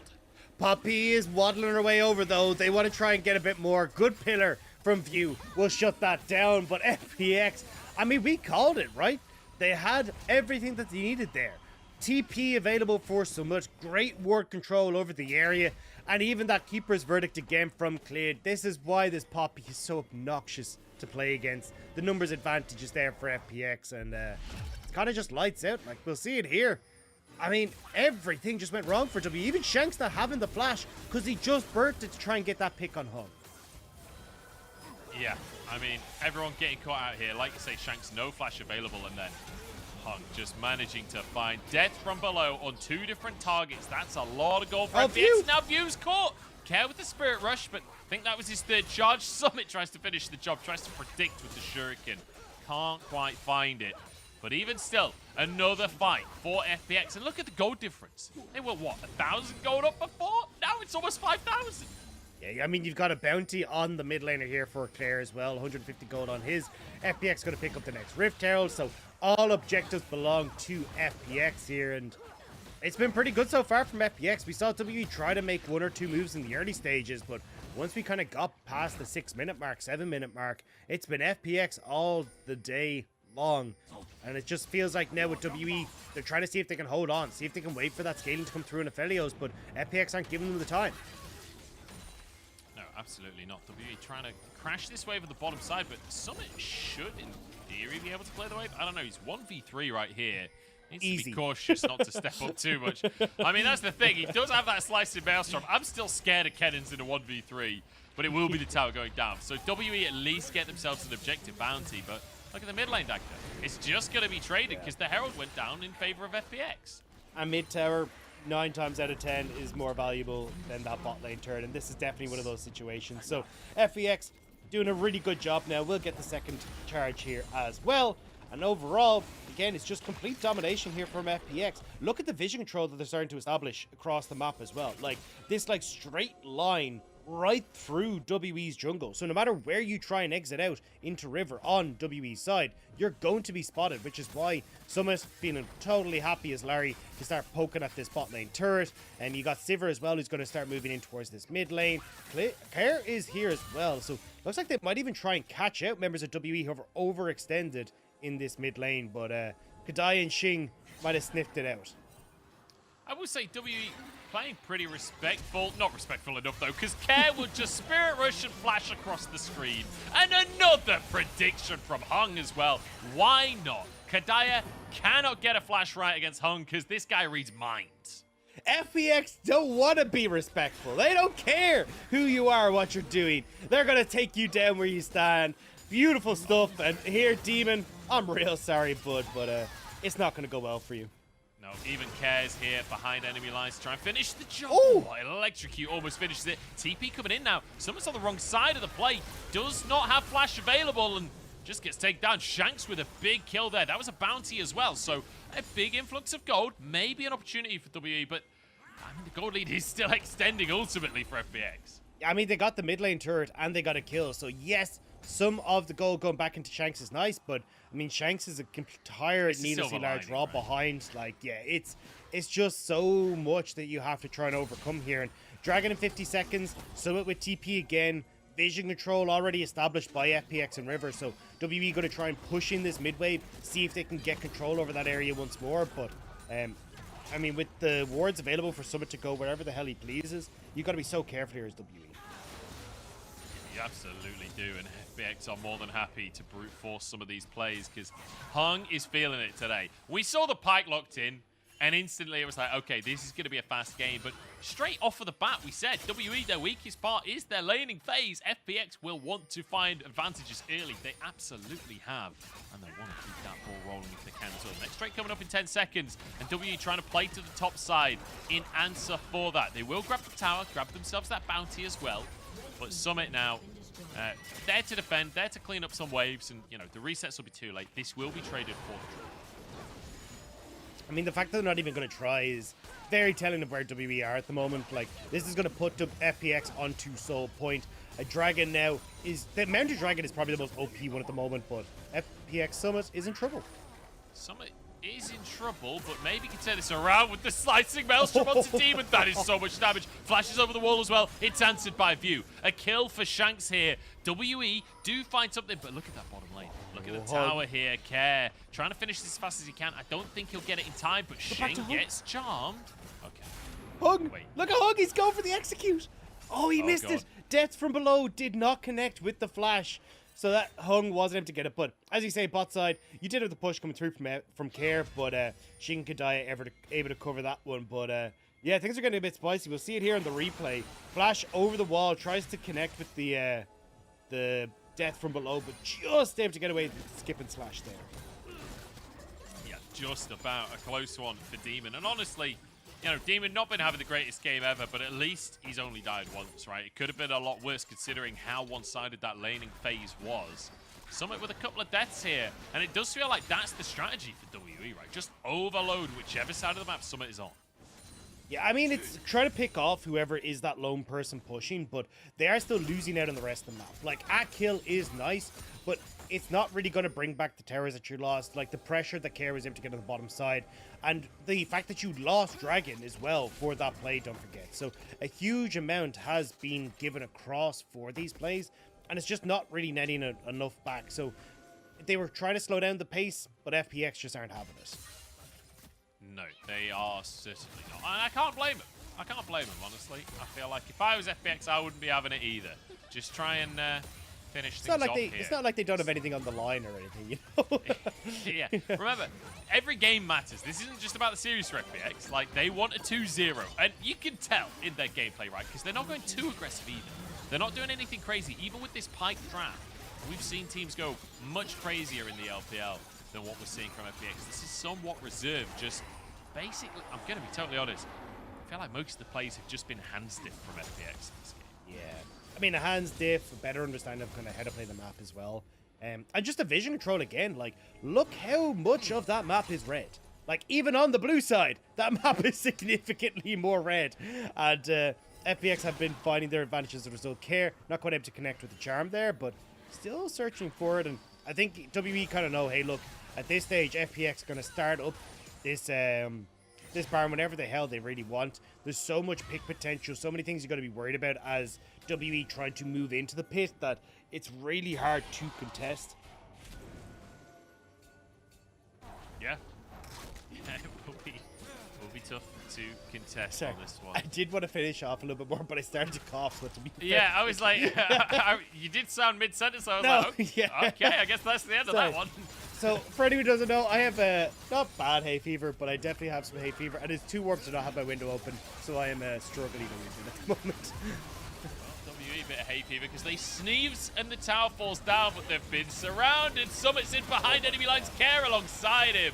WE are gone already. In the meantime, LWX just free fire and Shank's trying to get damage done on the back line, but he just don't have it in him. FPX chasing them down as Demon tries to flee for his life, but you ain't escaping a puppy. And Clid finishes the job. It's 5-4-0, and FPX, they barely lost HP. They got the terror, though. We got the terror, you know? Silver We take linings those. and all that We good take jazz. But those. yeah, I think FPX now just going to run over towards the barn. I like the way they're splitting up here. So 2 take mid inhibitor, 2 work over towards the barn. You're going to have someone who's able to join across for the barn in just a It's moment not as well. even 2 mid. It's not even 2. It's just Hug. Hug. Hug is solo pushing on the pike, going full Hillisag right here. Look, a solo support, you don't need no AD carry. That's the kind of person that I want to be. Hung, though, definitely having a field day here. As Clid able to knock away Demon. Didn't have that Veil anymore, so hard the Hollow Mist, so not going to be enough Care flashing forward. And because of the stopwatch that comes through from Shanks, it's just Xing. Xing is the only person FPX have eyes for, and they absolutely destroy him. Shanks is next to fall, and then with the speed up from LWX, and again, don't forget with Sivir, every time she gets a takedown, she extends the duration of her ultimate as well, so getting more of a speed up for herself and the team as well. You can see it just makes it so easy for FPX to chase members down. Yeah, then the steadfast presence as well from Clid on top of Yeah. it, so he just sprints at them. He's now going to force a nature, so he ain't getting any slower this game, that's for sure. 10-4 on the scoreboard, a 10,000 gold lead as well as Care looks for a pick, but View just about gets away from the charm. Drake is up in 15 seconds, and that's exactly what FPX are looking for right here, but they might just go for a fight instead. They are pretty far ahead at this point. Shanks on the flank though, will stone a Pung. Oh, it's a good route. Oh, it's a good pick. There's a shutdown for Xing right here. FPX now in a 4v4 because they send one flying. Summit trying to get into the play here, but he's not even needed. Demon's already down, forced into a stopwatch. Moonlight Vigil not going to do anything here as Summit goes for a 2v1 on the backside and just rinses them. Destruction in the top lane from Summit. And that's just Dragon. That's the solo. Like, you don't get to contest this anymore as Xing and Kadai. You're on a solo mission, and it's one that you really don't want to be because it might be a suicide mission as well as FPX and Care. Or, sorry, FPX, Care, and Summit here trying to see if they can get into position, but are just going to back away. So, LWX and Clid going to pick this one up. Really nice job here from FPX. Yeah, just dotting the I's across the T's at this point with a Mountain Soul in, with Baron in their pocket still. You'd anticipate this game probably over after this one. A good pick, though, from Shanks to start it off. Xing getting the shutdown. But it doesn't get any better from that point. Yeah, again, like, this is why Poppy is just so much of a nuisance. Like, able to reset the fight, especially when you've overcommitted here as WE, and then Summit, like, just watch, just disappear. There's so much. I think Shanks even tried. Yeah, I think he tried to get the Realm Warp off in the middle of that as well to see if he could escape. But yeah, just no hope. Yeah, ain't happening. View trying to escape, but I don't think there is a way out of this one. There's plenty of damage from FPX and Care, the one to finish the job in the end. Hung did get the reset on the ult as well, so if they can look for more, that might be a potential opportunity. There's only 20 seconds on this Baron, though, so FPX kind of running out of time to use that tool. They don't have the greatest siege in the world, but I feel like they might be able to just go for dives, honestly. Yeah, I think that's the point of this stage is, look, with Mountain Dragon up, mid-inhibitor down, it becomes very difficult for WE to try and defend their turrets because always Summit will have a good flank position here. You can even see him threatening now off on the side as FPX Oh my God, LPL. bully their way in. There's not many games where you see Sivir just run at a full health Gwen and go, I'll 1v1 you any day of the week. LWX so confident as he muscles on in. That's 2 inhibs down, and I think with these waves, they might just be able to try and brute force. But FPX playing it careful, at least for now. Keep his verdict charged up by Clid, but cancelled in the end. He recalls to stop that one channel. Yeah, so FPX will just walk away. Doesn't matter that the Baron fell off. As you can see, they're perfectly happy to just bully their way through WE's base, and now they reset. I think LWX will pick up his 4th item now as well. He's going to be huge. Summit monstrous already. We saw the damage he did in that last fight. Well, let's start working up towards that Shadow Flame as well with the Void Staff and the Rabadon's Death Cap already completed. Like, it is just insane how strong this lineup is. And yeah, I mean, LWX hasn't reset yet, but I'm pretty sure when he backs, he'll have his Rapid Fire Cannon complete as well. And at 80% crit chance, that is just absurd how much he's getting out of that. That is going to be monstrous, honestly. And I will say as well, just look at the left of the screen right now. The two inhibs taken at precisely the same millisecond. How neat is that from FPX? Yeah. I mean, they're just showing off at this point. I'm sure that wasn't intentional at all, but you know what? It looks nice, Very and satisfying, I'll take those. FPX, though, just playing this as slow as they can, waiting for Care to push out in the mid lane here. They want as big of a wave to crash as possible while the supers push in the other lanes. So really nice stuff here from FPX to try and play this one slow so that there's pressure elsewhere. And again, you kind of pointed it out earlier, like FPX just want to play this slow. They're under no bruise that this game is not going to matter massively for them, so they'll take it nice and easy. Make sure they're fishing out. Clint just holds the keeper's verdict and everyone flees from WE. Oh, just using it as a zoning tool. Didn't even need to actually press R in the end. Throws it out after everyone's gone, but just zones everyone away from the tower. It's another end taken by FPX. I think they might just end the game, Dagda, honestly. I feel like WE kind of out of sorts with Demon down, and they can just slowly but surely pepper our way. In the meantime, the supers are destroying the Nexus towers. Oh, big damage out from Summit there. That was terrifying. Cleared looking for Shink. Flashes onto his fountain, but he just doesn't have the damage to return it. This Mountain Soul paying dividends for FPX as the final fight ensues. The Nexus is bare hung, pulling Shanks back into the ulti. 16-5. Decimation from FPX. That was so well played by FPX. Clean as all hell once we got past that 10-minute mark, making sure that there was no real way for WE to come back into the game. You can see there Summit looking pretty happy with life as well. I mean, that Kennen performance definitely earns him a big old smile on his face. Yeah, it definitely does. He demolished Demon with the top side. Like, the laning phase alone was so incredibly one-sided in Summit's favor, and that's good to see after what the Shy was able to do to Summit. Good to see him having a good game. Obviously, it's not that fair of a matchup. Like, Demon just promoted from the LDL. This guy is very, very green up against a veteran top laner like Summit. Like, you know, you gotta give Demon a little bit of leeway there to, you know, this is his very first split, and he's only played a handful of games, so we'll give him time to warm into the LPL. But for Summit, still a very comfortable laning phase, a very comfortable game, and it was the 2v1. At that dragon fight where he just goes forward, it's View and Shanks, he just ults them and just watches them die. Like, that was really the moment where you knew Summit was having a good game. Yeah, that stage was just like, what the hell did we do? Like, Demon just was not able to hold him at all. And in fairness, it is a very good matchup for Summit, especially said, like, with the Hollowed Mist having, like, a shorter duration, with, like, the magic resistant armor being nerfed as well. Like, it all makes it so much easier for Kennen to have an even better time in that matchup. And my words, it's literally 10 times! 10 times the damage the Demon did. That is the most one-sided damage graph I've ever seen in my life. Holy crap. That is absurd. That is actually insane. I don't even know if we should show that anymore. That just feels mean. That should have just been a note from productions. Like, look, if we show this, it's just bullying Demon. We just don't really want to highlight this because, my God, someone dismantled him. Yeah, that is... I don't even have words for what that is. It's cyberbullying. yeah, something along those lines. We need the bully hunters to come along and protect Demon at this point. LWX having a great game as well. Ultimately, just a great game from FPX. And to be expected, right, against a team like WE, you should be seeing FPX having dominant performances like this. But good to see that FPX are all on the same page, right?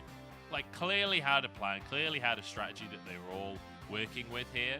And, you know, when we're seeing them making plays on the bottom side, you see Summit playing safe towards the top side, although he did get caught out once or twice. And then vice versa as well. So, good to see. And on the positive side, we said we wanted to see FPX playing towards LWX. We definitely got that today. Yeah, definitely did. Well, as the game went on, we started to get them more and more playing around him on the bottom side. But I definitely think the adjustments from FPX as they went through were fantastic. And as you say, I think Summit, yes, got caught once or twice, but FPX were getting so much more every time he was caught. So I think he was kind of just sitting back, putting his hands up and going, you know what? Like, this doesn't really matter. At the end of the day, I die, you lose 2 towers. Like, that's a trade you'll take every day of the week. So awesome stuff coming through from FPX, and a bit worrying for WE, right? We talked about how they are on strike 2 at the moment. Well, at least strike 2 is looming, especially after that last game. We'll have to see if they can maybe try and claw back here against FPX as we start to roll on, but it just doesn't look so hot at the moment. No, it's not looking pretty. And FPX, remember, they want a 2-0, so expect them to come in hot for game number 2. We're going to jump into a break, and then I guess we'll find out after.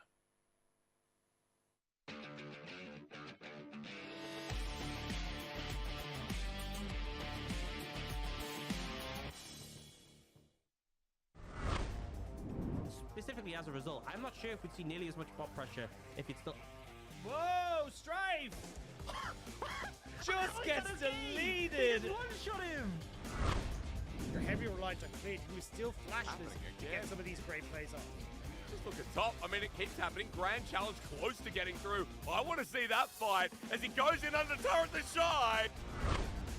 4 members against Breed, who's trying to hit level 6. I'm kind of curious because Breed needs 6 ASAP. Now has the needle work, launches it out as anyone's legend are making the dive, but in his little circle, ZDZ having to flash away. He's dead for first blood. It's a double under the turret.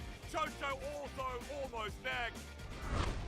Oh, the crown is gone from Rookie. Oh, there goes onto the backline bin, onto Photic. They can't get the damage follow-up, though, because of that Keeper's verdict on the Weiwei. The final chapter across, though. Rookie has the lightning crash.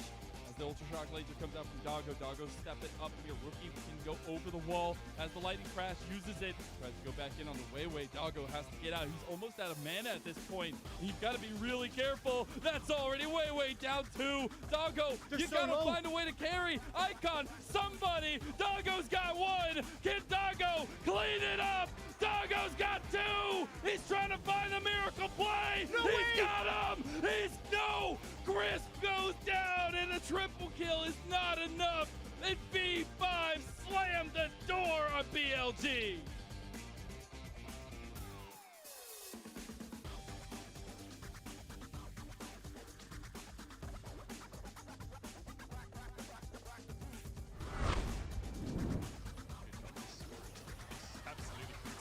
They just dive. Ansem is gone. See ya later, LGTers. Top Esports happy to tank this tower up. Jaculov just free firing, untouched the entire play as he finishes them all off. A quadra kill on top of a dominant game. And I think Top Esports is just going to end. 2 quadra kills in a row in 2 different Sivir games. And Hai Chao having a tough job ahead of him of stopping this push. There's no way they don't dive the fountain. Hai Chao gives it on over. The pentakill for Jaculov.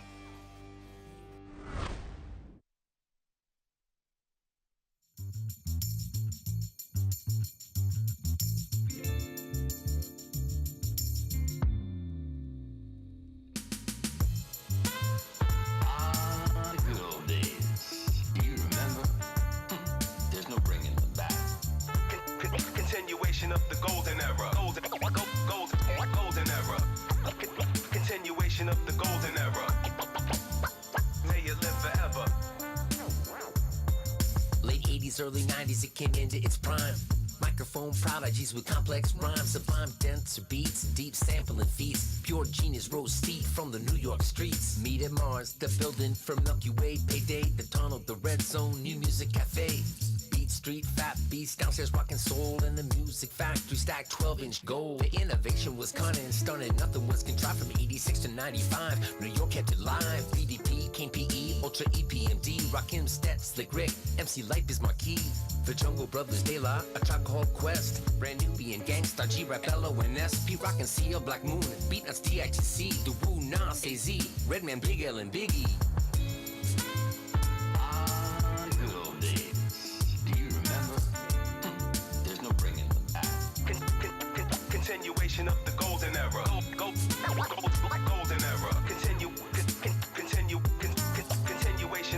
Continuation of the golden era. May it live forever.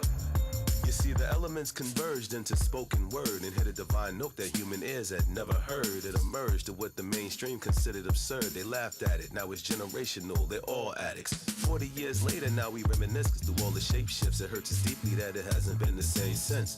Large pro walking through that front door to cherish or neglect the black sheep, the choice is yours. Case Solo spelled it out for you. The Fugees kept the score, nice and smooth, made it funky for the junkies abroad. The Outcast elevated it. While Dre let me ride, he kicked me out. I had to start running with the far side. Lost my breath. All I need from Mary and Meth is ice water. Please give my full regards to the chef.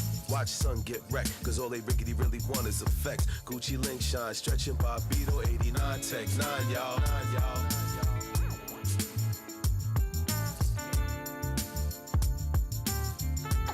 Continuation of the golden era. Golden era. Continuation of the golden era. That ever lasts forever.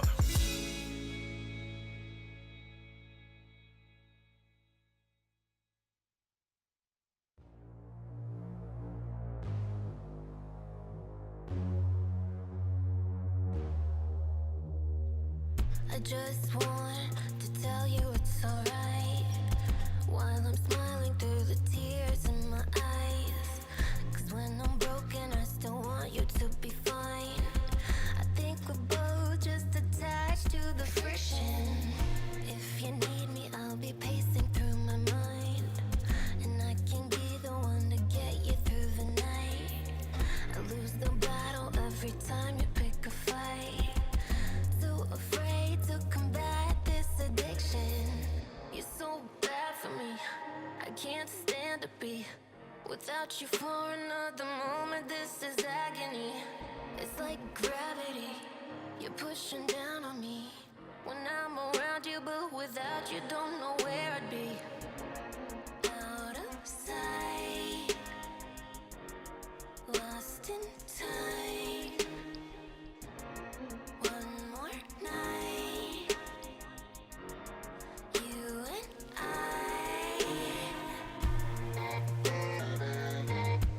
Friction.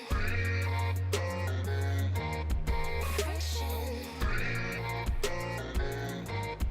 Friction.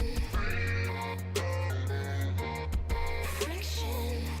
Where we are, I can't quite figure out. I wanna take all of the blame from you now. No matter what, I've gotta fix it somehow. You only know how to play it like the victim. You're so bad for me, I can't stand to be without you for another moment. This is agony. It's like gravity, you're pushing down on me when I'm around you, but without you don't know where I'd be. Out of sight, lost in time. One more night, you and I. 신인은 원래 그 잘 몰라가지고 좀 방심하지 않고 하던 대로 준비하는 게 관건인 것 같습니다. 남들보다 준비 기간이 적었고 또 그런 대로 바쁘게 해서 그 최대한 빨리 준비를 했고 적응을 하면서 플레이오프가 먼저니까 일단 그걸 목표로 계속 하고 있습니다. 자신 있습니다.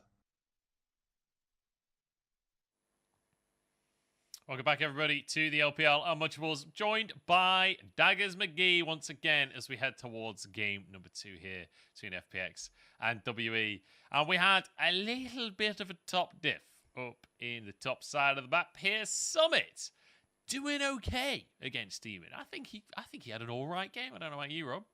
Yeah, a wee bit of a top gap. Not a huge amount, but just a smidge, you know, just a little bit. As just a casual 5.5k gold lead, 38% the team's damaged. Like, my word, someone popped that off in this game. Well, the 10x the damage output of his opponent kind of says a lot about how much Summit dismantled Demon. Yeah, that was a monstrous performance. You know, Demon making a few mistakes, it's fair to say, but Summit punishing them beautifully, having a massive CS lead, and then crucially taking that lead elsewhere as well, right? Not letting Kadaya escape on this play, making sure that they get both of those kills for themselves, with Hung finishing the job off. And then later on, I don't think we're going to get to see the one where he literally just 1v2s. Oh, sad, because that was insane. The fact he just blew up View and Shanks, but yeah, as you can see, just absolutely dismantled them. I think actually this might be the clip, so we will get to see it. Here you go, Munch. You can revel in it. Excellent news. So Clint just sends offline. You can see someone on the bottom side, and oh wait, is it this clip? Oh, it is this clip. Here we go. Yeah, Summit goes up to View, goes up to Shanks, and just rinses them, just melts them. Where is the counterplay? Where is the counterplay, I ask you? They just get destroyed. So beautiful stuff from Summit. Definitely knows how to use a lead. That's one thing I will say. You know, ordinarily, Rob, at this point, I'd be asking you, you know, what's the learning points for WE here? How do they come back for game number 2? I'm not super optimistic for game 2 here for WE. I'm not sure that there are fixes to the draft that are going to solve the issues that we saw in this game. Yeah. I mean, don't lose out top as heavily, I suppose. Like, maybe that's kind of it. Like, yeah, and then you're kind of looking at, hey, you had a decent matchup in the mid lane, but I mean, the fact that you end up having Shanks using his Realm Warp to get back to lane kind of said a lot about how, like, this is at level 7, using his Realm Warp to get back to lane, says a lot about how the kind of the early stages of this game already felt for WE, where they never really felt like they had a plan as to how they wanted to try and enact anything through the mid jungle. So I don't know, it kind of feels a little bit doomed for WE, and it's kind of been a bit doomed for their whole season. And I was hoping that maybe we'd see a sudden burst of life out of them towards the end of the split, but it doesn't even look like we're going to get that. Yeah, it doesn't feel like it as of right now, but they do still have one more series after this one, Dagda, so maybe versus Ultra Prime. Maybe that is the big moment for them to round out their split. We'll have to see. FPX still got to finish another game off, and crucially, FPX do need a 2-0 here. If they want to secure themselves playoffs, they'd still only be on 7 wins. It would come down to game difference by the end of this week. There are only 4 days left, including today, and we're down to game difference. There are 5 teams still contesting those last 3 playoff spots. So it's all on the line here for FPX. They do need to finish this one off in a clean manner. And that was the biggest takeaway for me in game number 1, is that FPX were playing clean. They weren't doing anything too reckless. Like, you saw them reset after the 2 inhibs and go, look, we could try and brute force end, but we're not risking anything. Yeah, I think that's it, is that FPX were just like, hey, look, why risk it? Why potentially pull a BLG, to be honest, in game 2? Like, let's just take it nice and simple. Let's make sure that we can close this one out easy. And just once you have that control and you are that far ahead, you've got the late game scaling in the Sivir. You've got Kennen who's taken over the game. You've got a Mountain Soul that's about to spawn. Like, just take it easy. And I think that's what we're going to see here for FPX again, is just try and take it simple. Like, have a late game scaler for LWX, get a good matchup in that top side and in the mid lane for their solo laters. And once you have that, it becomes a hell of a lot easier for Clid to kind of do what he wants. And I felt like Clid never really was under much pressure, right? We talked about how, at least for View, you had a decent matchup here against your opposition, but never actually finding a moment where you'd get Clid versus View alone, where you could abuse the Trundle matchup, because FPX were responding better in the early stages of the map. We saw View like getting caught out of that second scuttle spawn in the bot side river, and from that they were just constantly amassing these gold leads. So it's a bit unfortunate that it looks like WE just don't have the team play that they kind of need to stand up to FPX in these early stages. Yeah, feels like you know, especially in terms of the jungle matchup and the mid lane matchup, I feel like there was a lot of proactivity there coming out from FPX. And like you said at the start of that previous game, we needed to see View and Shanks taking over. We needed to see them being really proactive, trying to make things happen. And, you know, View was proactive. We saw him trying to make plays, but unfortunately just being completely read by FPX, then countered. And we saw him, you know, get caught trying to set up a dive at the bottom lane. Then he gets caught trying to get the Scuttle Crab, doesn't have his flash because of the previous play, and ends up getting taken down. And it's one of those things where ultimately, if you don't have your team on board for the play, it isn't a viable play. You know, it may look like a viable play when you start it off, but if the team doesn't follow up, it ain't. Yeah, I mean, even when we looked at that, like, second scuttle spawn, you just didn't have a mid laner. Like, you had the Rise coming out of base, Shanks wasn't there, so I don't know, all a bit funky. FPX, though, are going to be already changing up the bans just a little bit. Sida's taken off the board. Shing's Aphelios gone. They want to make sure that Shanks doesn't get his hands on the LeBlanc. With the opposite side, though, WE, all hands on deck for the bot lane right now. Yeah, many bans. Many bans. 3 towards the bottom side. But despite They that, needed one more. Zeri has gone through. And I don't know if banning Ari away from Care is quite the same as banning Zeri. I don't think those bans are quite equal in power. LPX now having maybe just the strongest champion in the entire game. Yep, apart from Poppy, who I feel like will be picked up by WWE here, because Poppy is disgusting. Especially in the hands of really good players. Sivir has started to creep up as an answer into the Zeri though, so not surprised to see that taken for Shing here. And not going to take the Poppy. Now that is a big surprise for me. Yeah, Poppy's still available. I guess just valuing the Sivir Yumi, right? Especially against a Zeri, you're going to need an incredibly strong bottom lane, but also wanting to deny the Yumi. But I guess you could have just took the Yumi and then take the Poppy, right? And then have your Sivir later on. It's not like they're going to pinch Sivir. Exactly, that's kind of where my head was at, and it just seems a bit of an odd one here. But it looks like FPX are kind of saying, hey, I mean, we'll take the Wukong. Is View comfortable playing the Poppy? I mean, Poppy is a great answer towards Wukong. Also, just against things like Zeri, who's incredibly short range, likes to use her E to kind of dash around and get a whole bunch of repositions off. So I definitely like Poppy does well there as well. So will just be the case here for WE. And now we'll have to see how View's going to feel when he's got his hands on the Poppy and going up against Clip. But actually, no, last second change here. Yeah, Vi coming on through. Crucially, View did play Poppy in the recent series against BLG, and I'm going to be totally honest, it didn't look good. So, so the words that Munch said to me afterwards was that View made Poppy look balanced, which is my favorite way to describe how that game went. Listen, that was a private message. That wasn't meant to be said on broadcast. But I won't deny it was true. Yeah. I'm not too upset that he's not played Poppy. Maybe the 5 will look a little bit better for him. Yeah. Zoe banned away here from Care as we move swiftly on with the conversation.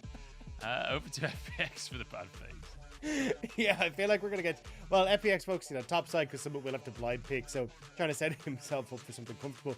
Potentially an R pick here, if WE don't ban it away. Whereas WE are continuing to focus on the mid lane because it looks like what they'll do is get Shanks to immediately go towards something like the Talia that has been left open in the mid lane, and then see if they can get that counter pick for Demon in that top side. Well, I was actually curious if we get the Rise ban here, but maybe they're looking at something a little bit different because that Galio seems a bit suspect to me.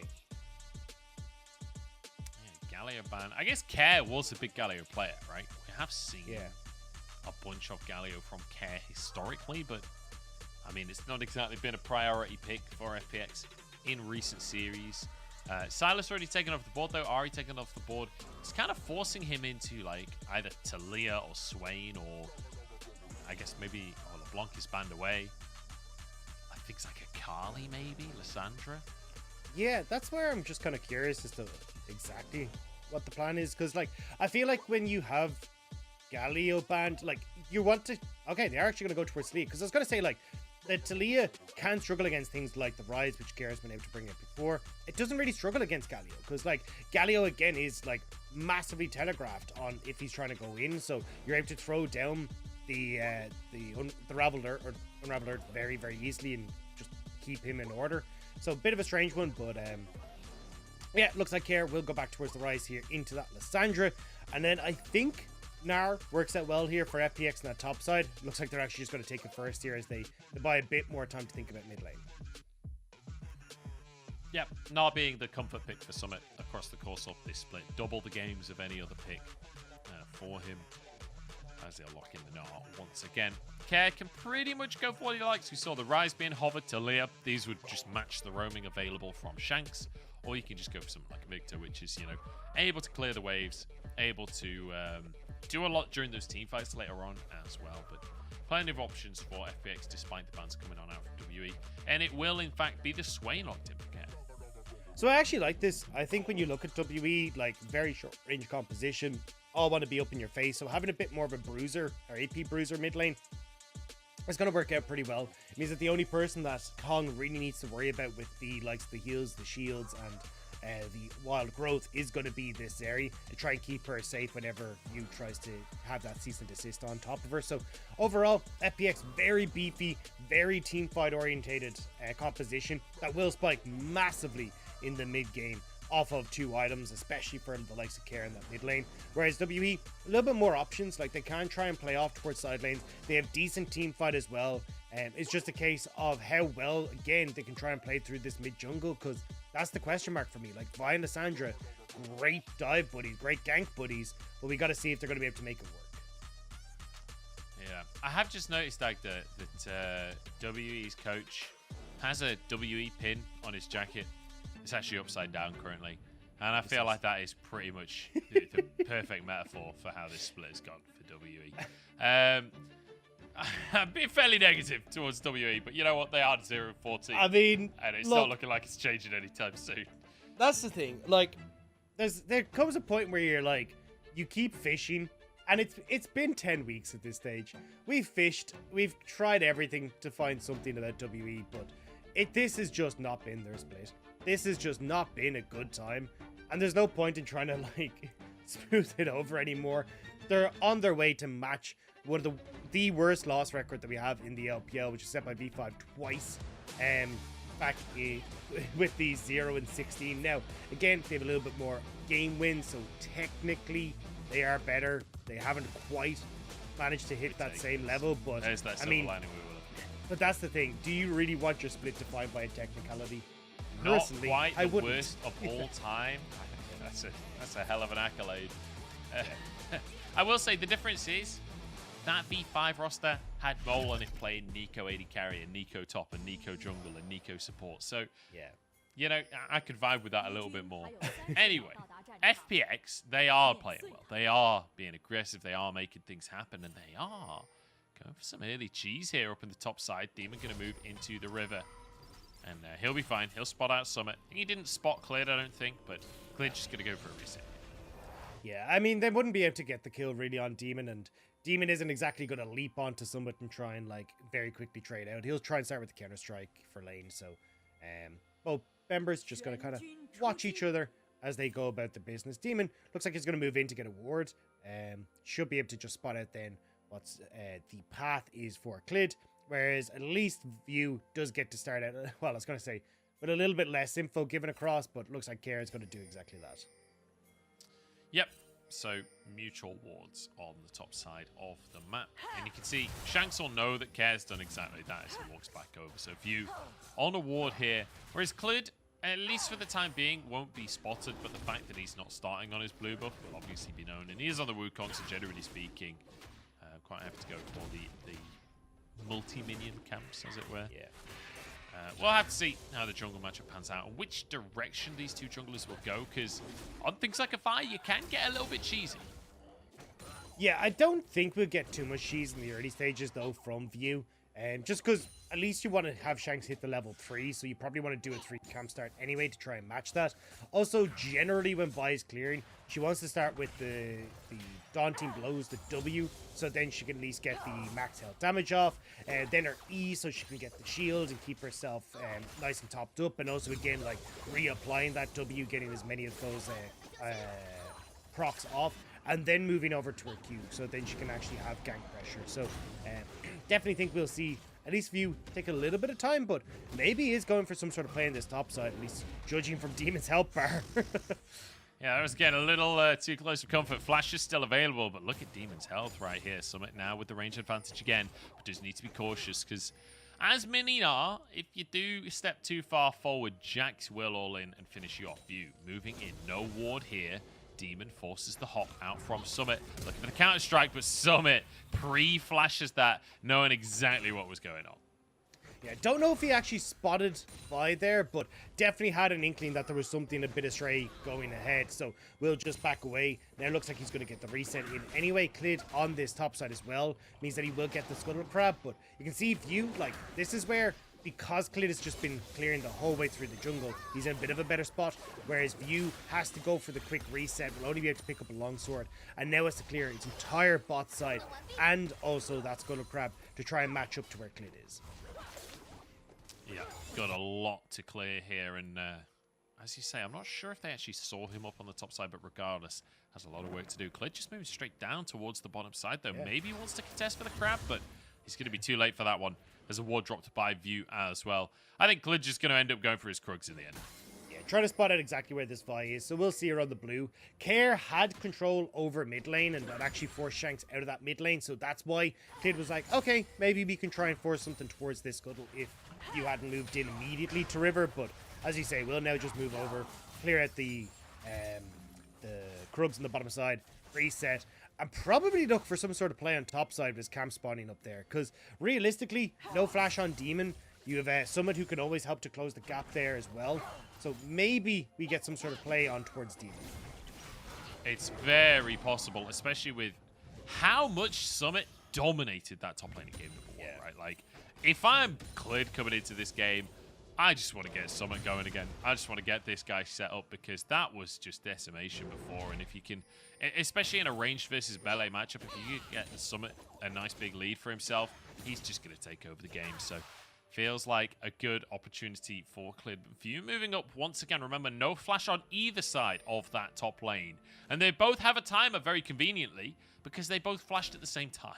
As Summit actually going to go for a face check here. View has backed away at this point. Summit, you've got to be a little cautious on this one. But View, only level 4, doesn't have that ultimate. So Summit will be safe. Nice job from View, though, because if you actually look at the pathing from Clid, Clid had cleared out his entire bot side. It reset, got the Caulfield's Warhammer, and now is moving back up towards this top side. And as you can see with the waves positioned there for Demon, it would have slow pushed in towards Summit. So View getting that nice bit of chip damage onto Summit means that Summit can't really be here to try and help set up for the next play. That was Clid moving up to try and make that gank happen on top side. So at least at the moment, Demon should be able to shove in this wave and keep himself relatively safe without having to worry too much about Summit and Clid making something happen.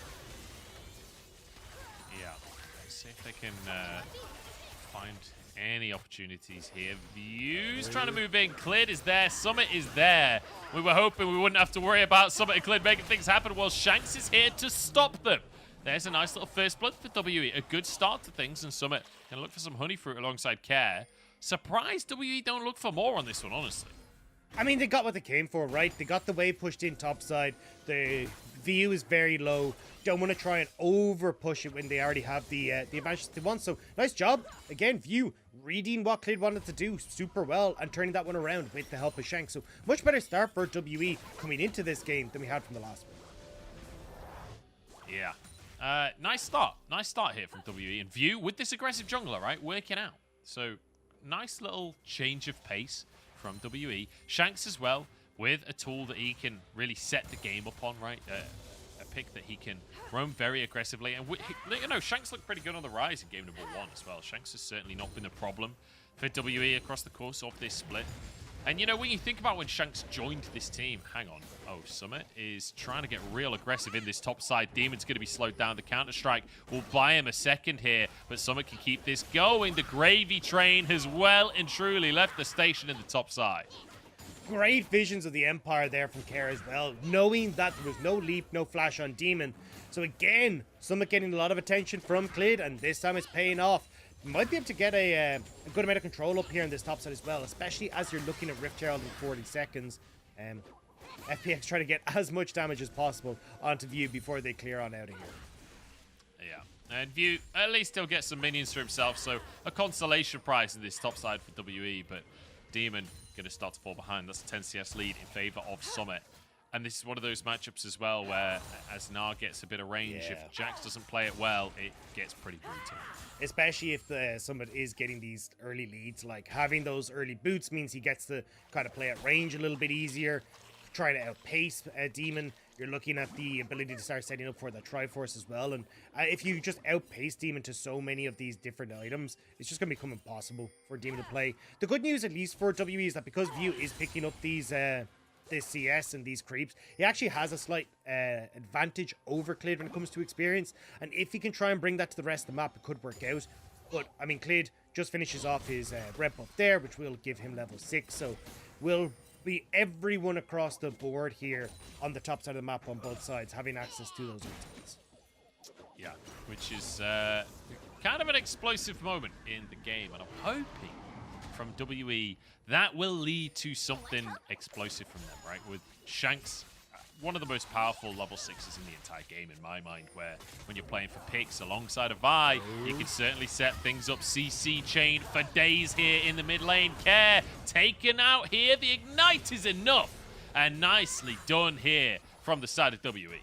Yeah, you mentioned it. Look for the pick and immediately WE are able to find that. Care doesn't have the sustain that he needs, and with the burn coming through from View's smite, will just be enough damage to finish everything off. So nice job coming through there for WE to find that pick, find themselves those advantages, and get themselves the Rift Herald. Yeah, good little start here for WE. And once again, it's View and Shanks. This pairing doing a real good job in the early game to find themselves a significant advantage there. In terms of the total gold, it's only 300 in their favor, but in terms of the jungle and mid difference, it's very heavily favored for the side of WE. A good little start for them, and now we need to see them roaming around the map a bit and starting to spread that gold lead elsewhere. Yeah, the problem though is that Wukong is heavily favored, and it looks like with that he's actually able to push View off of this Rift Herald on the top side. So not having that control in the top lane, now coming back to bite WE has not again. Demon flashes under his tower. Oh my god, he actually survived. I thought, I'm not gonna lie, I didn't think it was a good flash, but then I was proven wrong. Demon does get slowed though, and there's nothing left in the tank. It's a good counter strike, but the jungle's here from FPX. A valiant effort from Demon. He almost lives the dive. Care. I don't know if you want to be there. Shanks' ultimate is nearly up and available, and looks like they want to try and move down towards this bot side as WE maybe looking for a dive, but Shanks, with Care having push in mid, decides not to follow on the play, so everyone will just back away. So WE again kind of missing out on that counter punch like we saw in game 1, just not willing to pull the trigger, and FPX get away with that play in the top side, and there's a Rift Herald here as well. Yeah, this is going to be a full tower. This is going to be massive amounts of gold into the pocket of Summit. And once again, look at the CS difference in that top lane. Both games, it has gone massively in favor of Summit here. And I don't think that story's going to change anytime soon. A rough series for Demon. And this time around, we're very much seeing Glid do what we've seen from FPX across the course of the last few series, right? Which is focus on this top side, trying to get Summit ahead. I mean, look, it worked out in game 1. Not to see if it works out in game 2, because certainly Gnar is no pushover when he does get gold. Like, a quick drive force, Randuin's Omen, means that people like Xing aren't going to be able to do much against some Demon as well. Won't be able to really touch him. And then he can start to chip away at these structures as well. It's going to be massive in these team fights, especially with the amount of setup that FPX have, right? Like the Cyclone, even a Wild Growth, if they have a lead to, like, provide CC that lets Summit find these big Gnar ultimates. So, looks like, at least for FPX, they've already set their course for this top side of the map once more, as at least Clade is again kind of hovering up here, but now I want to see them trying to swap down this pressure in towards things like Dragon in 3 minutes time, start to create more moments on the map where they can find these fights and use Summit's lead. Yeah, that's going to be crucial, is trying to take control of those dragons, especially when WE got the first one, right? FPX don't want to allow that to be a win condition that can snowball. They can just look up towards this top lane win condition that can snowball, though, because Demon is about to be slammed against the wall. No flash available, and Summit is just making this look easy. Another solo kill for Summit in both games now of the series so far, and Summit's looking pretty damn clean. We said, look, once you start to get a lead as this Gnar, it's very easy for you to start to follow up on it. Once the slow lands, Demon is completely done for, and Summit just carries him down. But again, WE not in a position to try and answer anywhere else in the map, and you don't even get to, because those solo bolos mean that you're always out of numbers at even Steven spot as well. I thought he was going to get Flora doomed there by Shanks, but looks like View and Kadaya playing this one a little slower for now, moving towards the bottom side of the map. Weren't actually spotted here. Is LWX alone under his tower, but View's nearby, as is Hung. I'm not sure WE are going to be willing to commit to a dive on this one. So 2 plates taken already by WE in that bottom side. You can see that reflected in Xing's items, right, with that Kraken Slayer. But WE deciding they don't want to go too aggressive on this one. They don't really want to take an even fight if they can help it. Especially when you have TP available for that Gnar on the top side. But we're actually just going to get a replay here. I mean, we saw the entire thing I don't think ProView really changes how this looks. I'm not gonna lie. Nor isn't the most mechanically intensive champion in the game, let's be honest. IQ, I pick it up. IQ, But he I pinged pick that it he up. was going back to the top wave, so good Okay. communication there from Summit to the rest of his team. Also communicating, I'm going to body this kid once again. Yeah, a little bit terrifying in the top side is Summit. 20 CS lead for himself as well. Yeah. And, the worst part is, that was the counter pick for Demon. This is supposed to be the matchup Demon's comfortable in, and Summit's showing that he's not quite 0-3 on the Jacks. Summit once more has a bunch of wards up here to keep himself safe, and now you have a serious problem for WE's side. Like, the rest of the map going relatively okay, right? Like, nothing is kind of too untoward has gone astray. But for Summit, with this Triforce now completed, he'll be able to demolish these turrets in the top side. And when things like Dragon are up in 30 seconds, I mean, our FPX look like they're actually just going to invade onto this top side and use Summit's advantage. But I'd rather see them actually moving into to try and contest this next Dragon. I will say, while Summit is 2-0-1 and 30 CS up, he did just miss a cannon, which I haven't seen Demon miss any cannons this game. So, who's the real winner here? Shanks is apparently, as the final chapter comes out, Care forced to use his stopwatch very early. Good little sideways splash here, but immediately cleared. Locked up. This is a 2v4, and FPX are holding on as LWX flies in the side of the play. I can't believe FPX actually come out on top of that. Now, Care able to stay alive for so long. The AoE healing doing so much to keep Care alive, especially after that burst damage had come out. The stopwatch letting Care buy that time that he needed. And now FPX, we said it, like Summit left on these turrets on the top side. Well, Summit's just going to start wailing away on this one as well. Yeah, this feels like, honestly, FPX are just outclassed here. It's as simple as that in my mind. Like, I don't want to be dishonest. I don't want to sugarcoat it any more than it needs to be. WE trying to make this play, trying to pick off Care, but just the power of the Swain. You use the ulti, you turn into the stopwatch. He's still full HP. He's then clipped by time. And this is such, again, as we said, like a crucial win here for FPX. Like, getting their double win here will put them at -2 in the game difference. Let them leapfrog people like BLG. Put them ever so slightly ahead of anyone's legend as well. So AL then have to pick up some of this victory against top esports if they hope to try and surpass them. So it's such a crucial win for trying to get FPX into that playoff spot. Yeah, a really, really important series for FPX. And crucially, if you think back to the schedule that FPX had this split, like, it started really hard. This was a team that had a super tough schedule to kick things off. And we kind of, halfway through the split, got cautiously optimistic that they could come back because of that schedule and because they started to go on a bit of a win streak. And it feels like now they're being rewarded, right? They took all of the hard teams at the start of the split, and it means that they get to finish their split with a matchup like WE. They get to get one of these wins on the board that the rest of the league got earlier on in the season. So it's nice to see FPX, you know, winning with style in a matchup like this as well, looking confident, because realistically, FPX, with a 2-0 here, is a team that are fairly likely to make it to playoffs. And so it's good to see them playing with the cleanliness that they are playing today. Especially when you're looking at, as like Summit said in the interview today, look, I just haven't really felt like I got to prep properly for this split.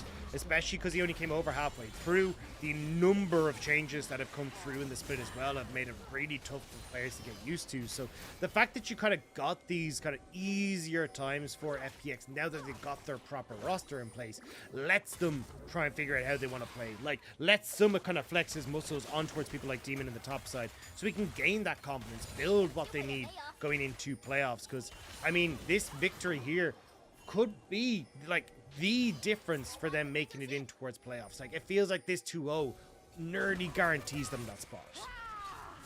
Shanks trying to escape here on the bottom side as Summit is just a monster. That was through exhaust. Half of Shanks' HP gone through exhaust. Just blowing his Summit literally by turning up. Summit is an absolute beast in the server right now. Denying the recall from Shanks as the rest of the team moves over, but you can see View is there as well. So I think Shanks should survive at very least. Now, look, that's okay. Don't forget, Exhaust was nerfed from 40% reduced damage to 35%. So really, Shanks is just being bullied by the Exhaust. You know, that's it. I see. Yeah. So could have been worse. Could have been better. I think is our ultimate conclusion. It's one of those things where it's like, you know what? If oh, hang on, we've got a pick. That's Summit caught out the side and a shut down for View. WE are back in the running for playoffs. Oh wait, no. Look, might have got a little bit out of yourself there, but I mean, good pick. Now turret gold. Got that shutdown, 550 gold going over towards View off the kill, and that 250 shutdown as well. So at least you are getting some gold back in towards the Vi. And I think the Vi, like when she gets towards this Frozen Fist, could actually do a good amount of damage in this. But I have to say, it's actually, sorry, Iceborne Gauntlet, Frozen Fist. Yeah, I definitely think that maybe if you and Shanks can continue to play this pick style, they catch FPX when they're on a bit of a lull. Maybe they can make it happen. But it does look very unlikely. Again, a minute till Dragon. You got 2 items already in your Zeri. Care going to be very quickly working up towards his Royal Ace Crystal Scepter. And look, again, nice pick. Someone doesn't really realize he's in trouble, but... Oh, actually... I mean... Saw them. Yeah. Alright, so he probably should have tried to get out of there. Yeah, a little disrespectful. Thought he could just finish the recall off. Obviously didn't realize that they were sweeping and they would spot him out and just go for the CC. You're against Lysandra at the end of the day. She's going to CC you. I love the way we've had 2 pro views of someone basically doing nothing. like, that was a pro view. Not even of the people attempting to kill someone. Of someone just window shopping. like, Someone going, you know what? I can finish this recall. I mean, look, it makes him relatable as a player, right? Because I've made many of those recalls in my time, and I feel like those recalls are the ultimate like confirmation bias in League of Legends, because you get them off like once or twice and you're like, nailed it, I calculated that perfectly, and then you always try it again and you always get caught. And I feel like it's one of those ones where hang on, Care is not in trouble. I guess he's fine. Yeah, I thought he was going to get aggressive, funnel them all there. He's going to Lulu with him, I suppose. But in the meantime, 2 towers got down at the bottom side. And a Drake for FPX. They're just sweeping up objective. Yeah, I feel like that was a lot used by WE mid lane for something that was never, ever going to work. Care had Zhonya's, Wild Growth, the ultimate from Care as well, Shields, Whimsy. Care now doesn't have that though. He does have his Zhonya's, and he does have his ultimate. Can he get out with his life? No, is the answer. Just locked up. I will say, this Lysandra Vi combo, pretty hard to deal with. Like, the amount of CC that this pairing has, and Vi brings a lot of damage as well to the table. So, it's actually working out pretty nicely. Like, if you just look in isolation at View and Shanks, with a Sivir and a Yuumi in the bottom side, this game's looking pretty great for WE. Unfortunately, there is a top lane as well. That's the only issue. That was some incredible copium. I love it. That was amazing. But like, if you just cover, if you put your hand on the screen, just cover the Jax and the Gnar. Yeah. It's looking pretty good, actually. And also cover the top part of the scoreboard as well. Yeah. Where the dragons and the gold lead are. And also just cover the top half of the map where, you know, FPX are starting to get a ton of control. Yeah. And I'm going to just start looking for picks. Going to start seeing if they can turn this pressure from Vi and Shanks back around. Because Care, I was surprised that he didn't try and use the ultimate in that last one. But it does feel like FPX have an idea of a fight they want to set up, and this might be it. Yeah, that's going to be the on the hunt used once again by Shing. Yeah. That's twice in a row where he used it towards this mid-tier 1 Demon. Getting his Demolish Prot onto the tower, but now Care wants a bit of revenge. Demon caught out by the team here, slowed on up. The final chapter used to zone. Care really wants this, but he just can't quite grab anyone. No, Demon just about able to skirt away from that one, but again, it will be FPX getting control over WE's jungle once more. Waves and side lanes have kind of been abandoned in this one, though, as WE just keep trying to just brute force their way into the mid lane turret, and FPX are like, all right, I guess we got to try and respond to this now. Yeah, it's a bit of an A-ramp. Bit of an A-ramp coming out at this point. Drake not up for another 3 minutes. Maybe that's the opportunity for WE. Maybe you could get a 5v5 if Drake is on up. Like, you're trying to just 5v5 in the mid lane. That's not really going to work. But Maybe when Drake's up, that could be the option. 3 items is going to be the mark, though, for both of our AD carries. Summit in a 2v1 right here. Maybe he can win it. He's kind of huge at this point, but so is Shanks with the Leandries as well. And there's a flash forced down. So Summit being punished for playing too aggressive.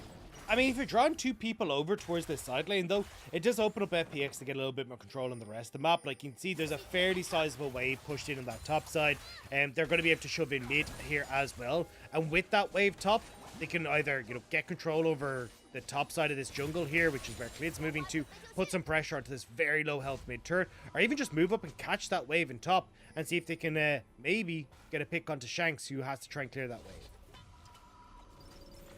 Yeah, Shanks could be a good target for them. The problem is it's Lissandra. Lissandra is quite often hard to pick off and separate. You just have so much immunity with the stopwatch, with the Lissandra ult, but then obviously the Claw of Doom as well keeps you incredibly safe. I will say, 3 items finished off for Xing at this point. Not going for the Infinity Edge, though. Going for the Phantom Dancer and that Lord Doms as well. But still not actually finishing his boots here. Just wanting to get those big crit items done. Yeah, I think he was believing that you'd end up with Summit going for... Hang on. Let's care. I'll find you, but...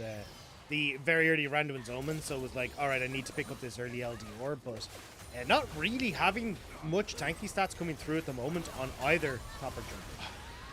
FPX really want this tier 1 tower. They will not let it go down. Everyone just blasting their ults out. Perhaps an opportunity for WE. Honestly, LWX caught out Cleanses to try and escape with himself. Over the wall he goes, but chased down by View. The rest of FPX sort of falling apart as LWX does get out with his life. It's a 1-for-0, though, and WE do find themselves a fight. Yeah, you're still waiting on Summit to hit Mega Gnar, though he has that, doesn't have flash, but still has his ult available, but it may not matter. There's a stun, there's a Mega Gnar into the wall. Laser not available, there it comes out! Oh, Shanks! 1 HP! Will get out with his life, but my goodness, that was tight. Yeah, you can see the damage Summit has available with this Black Cleaver build. Slams them into the wall, but not quite able to finish them off. Unfortunate there, FPX not able to turn it around, but 30 seconds until Dragon. 20 HP. You're going to have Klid back into a position that he needs to be. I mean, this is where FPX can still look for this next Dragon. And we'll see it here, right? Demon again, trying to link up, use that Demolish proc, use the Divine Sunder hits. And everything blown early, as you said. Like, Klid doesn't get anyone with the initial Cyclone. Care has no ultimate now. Summit nowhere near to Mega Gnar, which is why W are like, cool. I mean, everyone's grouped up. Let's go for it. LWX does a fantastic job of getting away here, thanks to Hung's wild growth CCing Shanks. But we're back into the mix. We're back in the mix indeed. Demon in trouble here. One more. Autumn does get it with the Hyper, and now Summit turns Mega as well. And what was a close fight in the last one is going to be a bloodbath. But Xing still going strong. He's got a Yumi as well. Oh my god, is this the end of FPX? Double kill comes through for Xing. No flash though. Can't catch up to them. It looked like that was the play of his career, but just has to go mid instead. Still though, great stuff from the WE80 carry. Will set FPX on the back foot, although as I say that, FPX still considering going over towards this Dragon. You still have Xing in the area, but I don't think he realizes that low health FPX members are still here. Oh, pulled in. Summit's on top of the play as well. Xing is down. And FPX playing this beautifully. A double kill for Summit. He wants himself a double MVP here. 5-1 and 3 on the Gnar. And Xing playing the last fight beautifully, but getting caught with his trousers down. And because you've got long death timers now on the 80 carrying the support, there's always the potential for FPX to move over towards this Baron area, but we'll see here, much better use of the ultimates here. Summit has the Mega Gnar available, catches Shanks, make sure that he's, just as he's getting CC, actually has the wallop animation started. So gets the double lockup of View and Shanks, and from that point with the Ultra Shock Laser from LWX, they were to finish them off, but Xing made this close. Like, this could have been significantly worse. But we're at the Baron like we talked about. View is knocked up. View is taken down. View is out of the equation. And you just mentioned we're at Baron. Jungle are dead for 40 seconds. That is bad news bears for WE. They need to make a miracle happen now. Shanks over the wall, has his ultimate available. Lissandra can be huge in these kinds of fights, and FPX still setting it up, but look at Summit. He's flanked the enemy team. He's about to turn into Mega Gnar as well. Boy. This is bad news for WE, and they can't even escape. Mega Gnar wasn't even needed as Shanks to take him down. Yeah, Shanks would give his life with the Ring of Frost to save the team, but I mean, WE, they shouldn't have been there. I mean, for someone called View, he really needed to look at the death timers that were on Shing and Kadaya, because they were not going to be around for a long old time. And it meant that he just gets caught out in River completely by himself. Demon now will try and get something back on this bot side. Maybe we'll get bot Terror, though, with that Demolish proc gone. And now Summit rocking up. Doesn't look like he'll be able to get it. Yeah, doesn't look like it, at least for the time being. Maybe he'll get an opportunity later, but I'm not so sure, I'll be honest. It's FPX now with the Baron.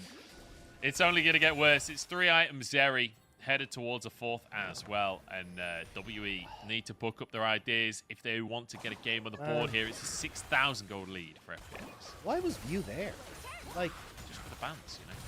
I understand. Like, it was actually, like, he was there for, like, Scuttle. Like, why are you giving away Baron for Scuttle? I don't know, man. It's not the first time View has died for a Scuttle this series. View loves a little crab. Loves a crab. Can't blame him. They are delicious, I will say. A bit of garlic butter. Oh. I went to the something boiled crab, I think it was, in America. Amazing food. Red Lobster? No. It was like, I don't know what it was called. But basically, they gave you a plastic bag, and you chose what food you wanted and what spice level you wanted. And basically, everything came in this big see-through plastic bag and just in a ton of sauce. You just, like, mix it up like crazy. And you get these, like, rubber gloves, and you get a little bib, and you just go to town on it. It's like, manners go out of the window. Just deliciousness is allowed in here. It was glorious. Loved every second of that place. I need it. That sounds incredible. What also looks great right now is Summit sliding his way onto this bot side. Easy inhibitor. WE now kind of realize the bot side exists, and they will look for Clid. Clid just going to zip on out, turns invisible, and escapes. Summit underneath the tower here as well. Hops away, but actually he's going to get chased down. Flashes away. Oh, Demon's too late on his flash, and he can't finish the job. As FPX, in the meantime, blow this base open. No way does Summit actually get away with this on the hop as well. Demon, he just doesn't have any hands left. He's run out. He has no damage. He's got no anything to finish that off. And now FPX, they're in the base. Summit's reset, the TP in, the 2-0 FPX. This may lock them playoffs. It might just do that. It's still, we need some more results to confirm it. But man, Dagda, get me out of this game. Get me out of this series, because this has been just brutal to witness. Nexus Bear, Summit just padded the stats. 5-1-5, 4-1-4 for LWX as well. A beautiful game here for FPX. And WE, that's 2 strikes. And with that, FPX will go to 7-9, a -2 in game score, which means they will move up ahead of AL into 9th place at the moment. And when BLG have already finished their games, you've got TT that still have some left to play. Anyone's Legend have to beat Top Esports now to overtake them. That could be the game that solidifies FPX playoffs. Dagda, do you know what I've just realized? I've just figured something out that's kind of a game changer, I'll be honest. Is it to do with crab? It's nothing to do with crabs. It's to do with the LPL, believe it or not. Like, I'm actually doing my job right now. After the game ended, the production team in China put the camera on Summit. Now, it might just be that the Chinese commentators are talking about Summit, but I think Summit's going to get MVP. And it could be a sneaky little indicator of who gets MVP, whoever the camera is on, when you leave the game. Who's the one person that they single out? This time it was Summit. If Summit's MVP, we might be onto something here. I don't know how true that is, because I feel like you have to, they take the votes of the commentators, right? Like, while the game's going on, which is why we cut to a break and then we do MVP, well, generally, and then like they have a break and they give MVP, but I don't know. I could be wrong with that. Maybe you're onto something. I mean, I think this one might be a little bit more coincidence than anything else, because Summit did slap people around the map. And then, like, if you're looking at, like, obvious MVPs, it's like Summit, all right? So I think this one might be a bit more of a, hey, cameraman, even he didn't need great analysis to realize Summit did good things this game. But Yeah. we'll see as it Maybe, goes on. or maybe I'm a genius. Eh? Have you ever considered that, Rob? You ever considered that? I Didn't think so. briefly did, and then I met you Oh. and lived with you for a long time. So you know that kind of ruined it. If I wasn't paid to be here right now, I would have left the Discord call. But regrettably, this is my job, so I guess I'll stay. Yeah, domination from FPX, I think, is our ultimate conclusion. Domination and hurt pride, both for me and for WE, on the back of this game. I will say, so FPX now 7-9, crucially got the 2-0 that they needed, that we talked about at the start of the day. And now they're in a position where they'll have a -2 game difference. So they are not guaranteed playoffs just yet, but they're in a really good spot. They're ahead of BLG. They're ahead of TT, who obviously if TT just lose one of their series, TT are pretty much out of the running. But as of right now, FPX will finish above Billy Billy. Which is amazing for FPX. Like, the fact that they've been able to get themselves maybe just across the finish line here is going to be exactly what they need. The 2-0 looking easy and clean. And especially for a team that has like players like LWX, Hung with a fantastic year, Summit and Clid coming across from the LCK as well. This was definitely a team that on paper you expected to hit playoffs. So the fact that they might have just about managed to eke themselves in is going to be in a good spot. And I mean, when you look at a lot of the teams that are in their initial few rounds of playoffs as well, I mean, FPX could definitely be the team that ends up pushing further into that playoff contention. Yeah, absolutely. I feel like FPX and TT are the two that I've got my eyes on right now of teams that if they're in playoffs could go deep. OMG as well, honestly. I feel like there's a surprising level of quality in our first round of playoffs. I feel like there's a couple of teams there where, like, if BLG makes it, if LNG makes it, I won't be super convinced at their chances, but there are a few teams that I'm cautiously optimistic for moving into playoffs, and FPX definitely on that list. So we'll see if they can make it. The thing is, now it's out of their hands. They've done everything they could today. They got that 2-0 that they needed. Their game difference is pretty good, and I would say the odds are looking good of FPX making it. But they're not out of the woods just yet because it depends on the results that everyone else gets. And that's where it kind of all comes into is like, hey, look, TT still 2 games to play. They could potentially go to 8-8. So with the Ultra Prime and Rare Atom, actually seeing TT play later today. So that's going to make things very, very interesting. We'll see already how that one's going to pan out. But then you're looking at, again, like AL still has top esports to play. If AL can pull it out of the bag and beat top esports, that could completely ruin the chances that FPX have. But at least sitting ahead of teams like BLG, they will actually be pushing them out of at least that top 10 spot for the moment, which bit heartbreaking there for BLG, but they're still again kind of hoping for some of these other games to go their way. And I think a lot of that is going to be Anyone's Legend versus top esports, kind of rounding out how the hell this playoffs is going to look. Yeah, crucially as well, like you mentioned Anyone's Legend trying to get to 8-8. LNG can do that too, but Thunder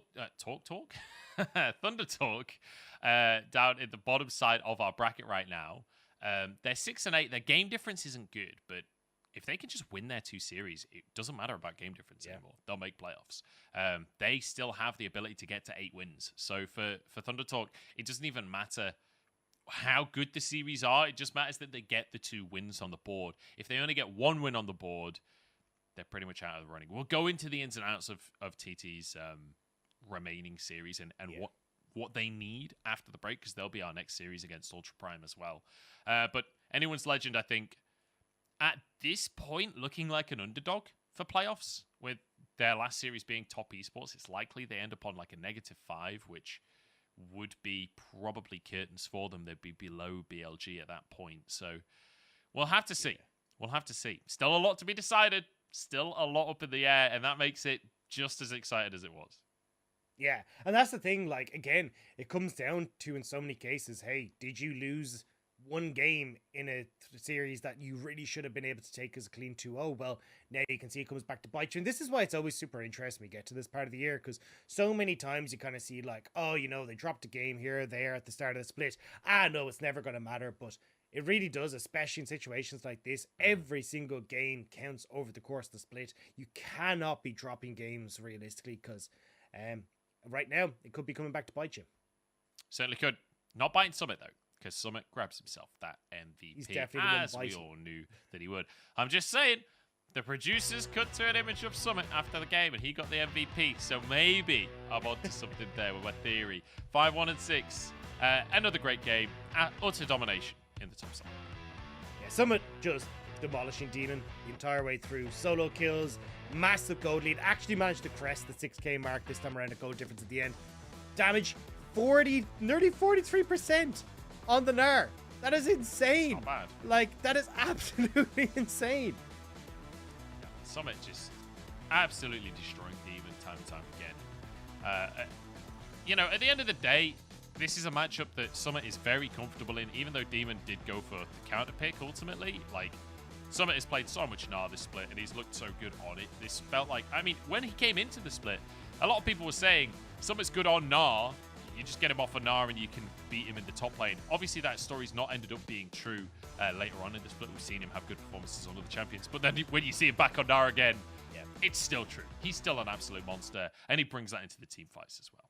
Yeah, a large portion of that was kind of the storylines that have been hit in the LCS before he came across here, where he hadn't been having the best of times when he saw things like Gnar and Jace, but I mean, definitely showing up here today.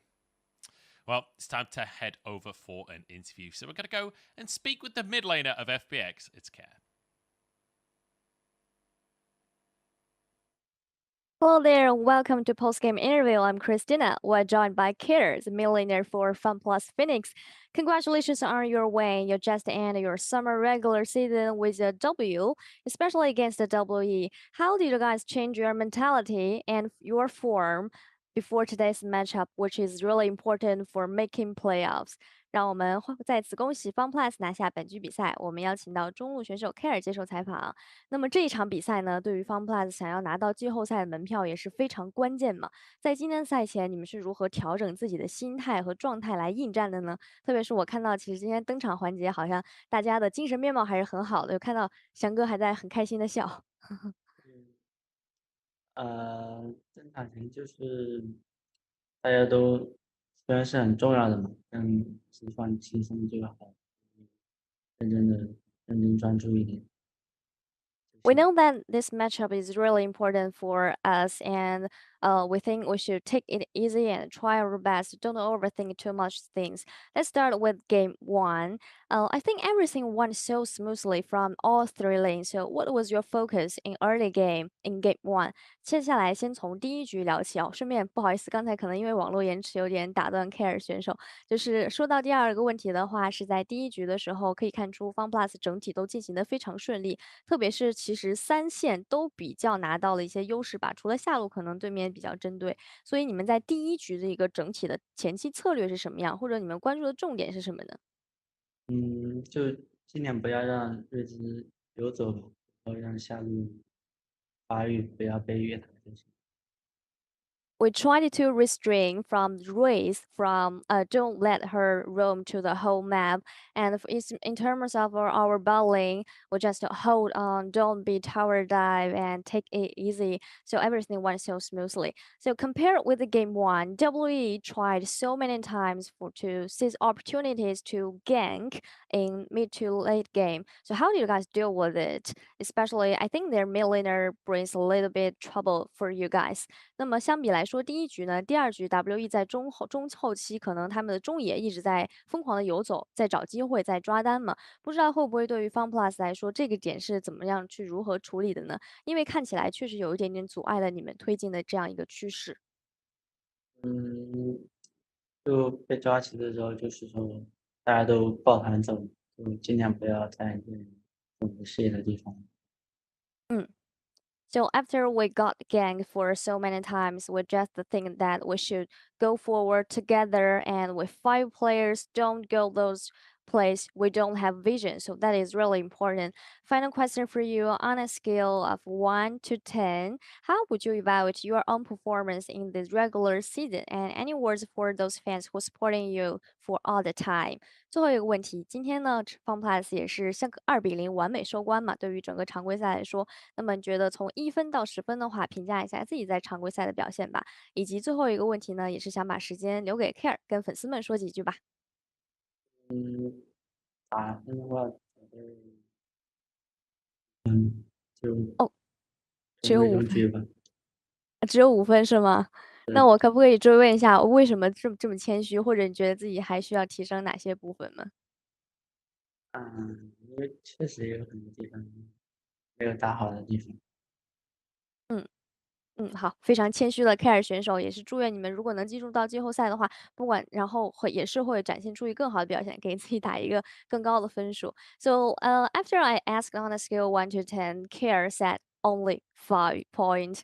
I do think all of LPL players are so modest. Then I asked him, so is there any room for improvement? He said that he wants to improve all of us respect. And thank you so much for joining me. And thanks again, congratulations again, Care. 再次恭喜 FunPlus 获得本局的比赛，我们再次感谢 Care 选手来到访问。Back to you guys，拜拜。拜拜。Thanks very much, Christina. Yeah, I have to agree. LPL players definitely very modest. Just say that we need to improve in all aspects, which could be modesty, could just be not really wanting to answer interview questions. I feel like that is the cop out. Let's be honest.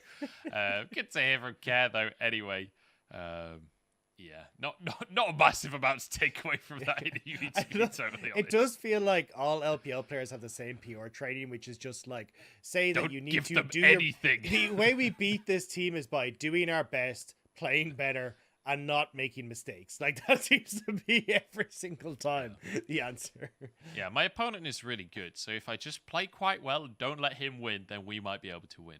Excellent. Good stuff. We're going to jump into a break, and then we'll head towards our second series of the day. It's going to be TT versus Ultra Prime. This is a crucial one when it comes to playoffs for TT, so make sure you tuned in.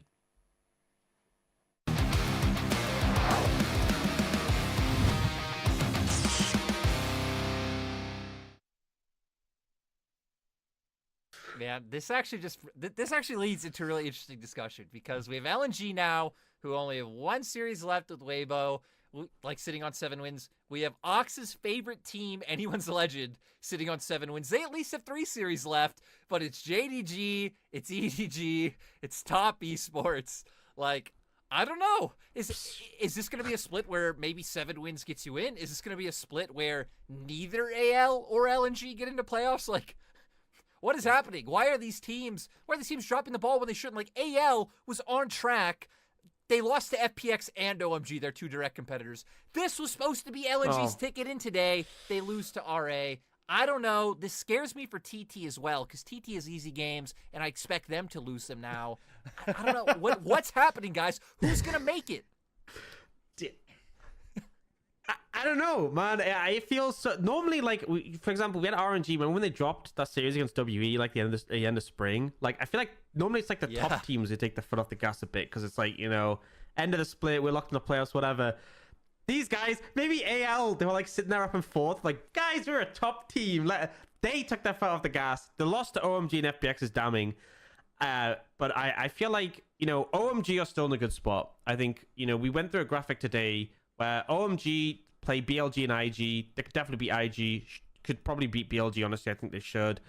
LNG, that loss to RA puts them in a hole. FPX are in a rough spot because they have to beat Weibo just to make 8 wins. And then TT can make 8 wins by beating Ultra Prime and RA, which they should, right? So I feel like there's a bunch, I think OMG and TT are going to comfortably make 8 wins. I think FPX, LNG, and AL, those are the question marks. And I feel like between those 3 is like the last 2 spots. BLG is still a possibility, in fairness, but I'm not sure how convinced I am. And honestly, if BLG beat OMG, then suddenly things everything gets messy. It's still going to be so messy, but I feel like AL still have a chance as a result. And Lyric, you came in today and you're like, oh, I'm going to bring up AL. You're going to look silly because I always bring up Ultra Prime to him and how delusional his take was. But you know what?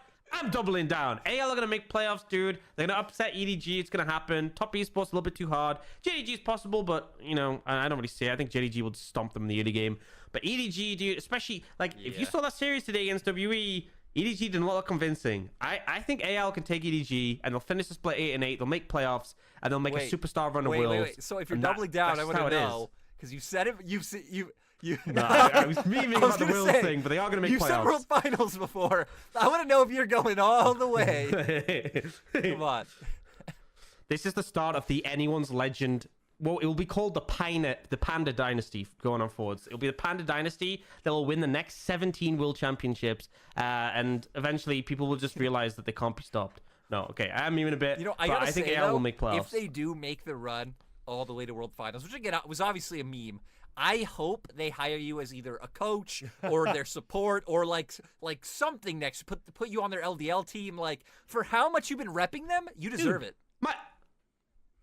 Bro, I'll be the mascot. Put me in a panda suit, right? I'll do it.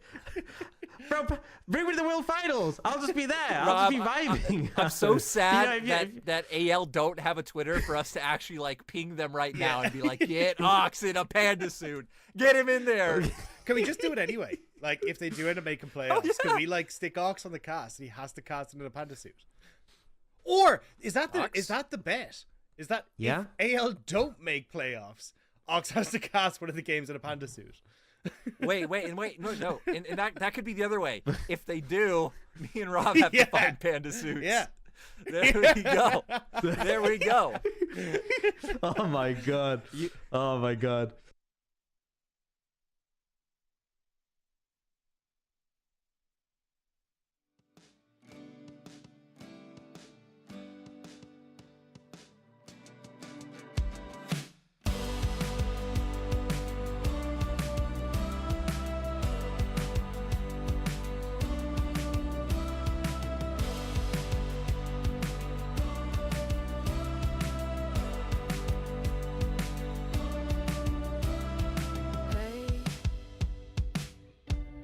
Come fly away with me. Think how we could be free. Stay up all night. We can last forever. We'll dance together. Stay up all night.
我觉得 Elk 选手是一名很有实力的选手，我之前也挺喜欢他的。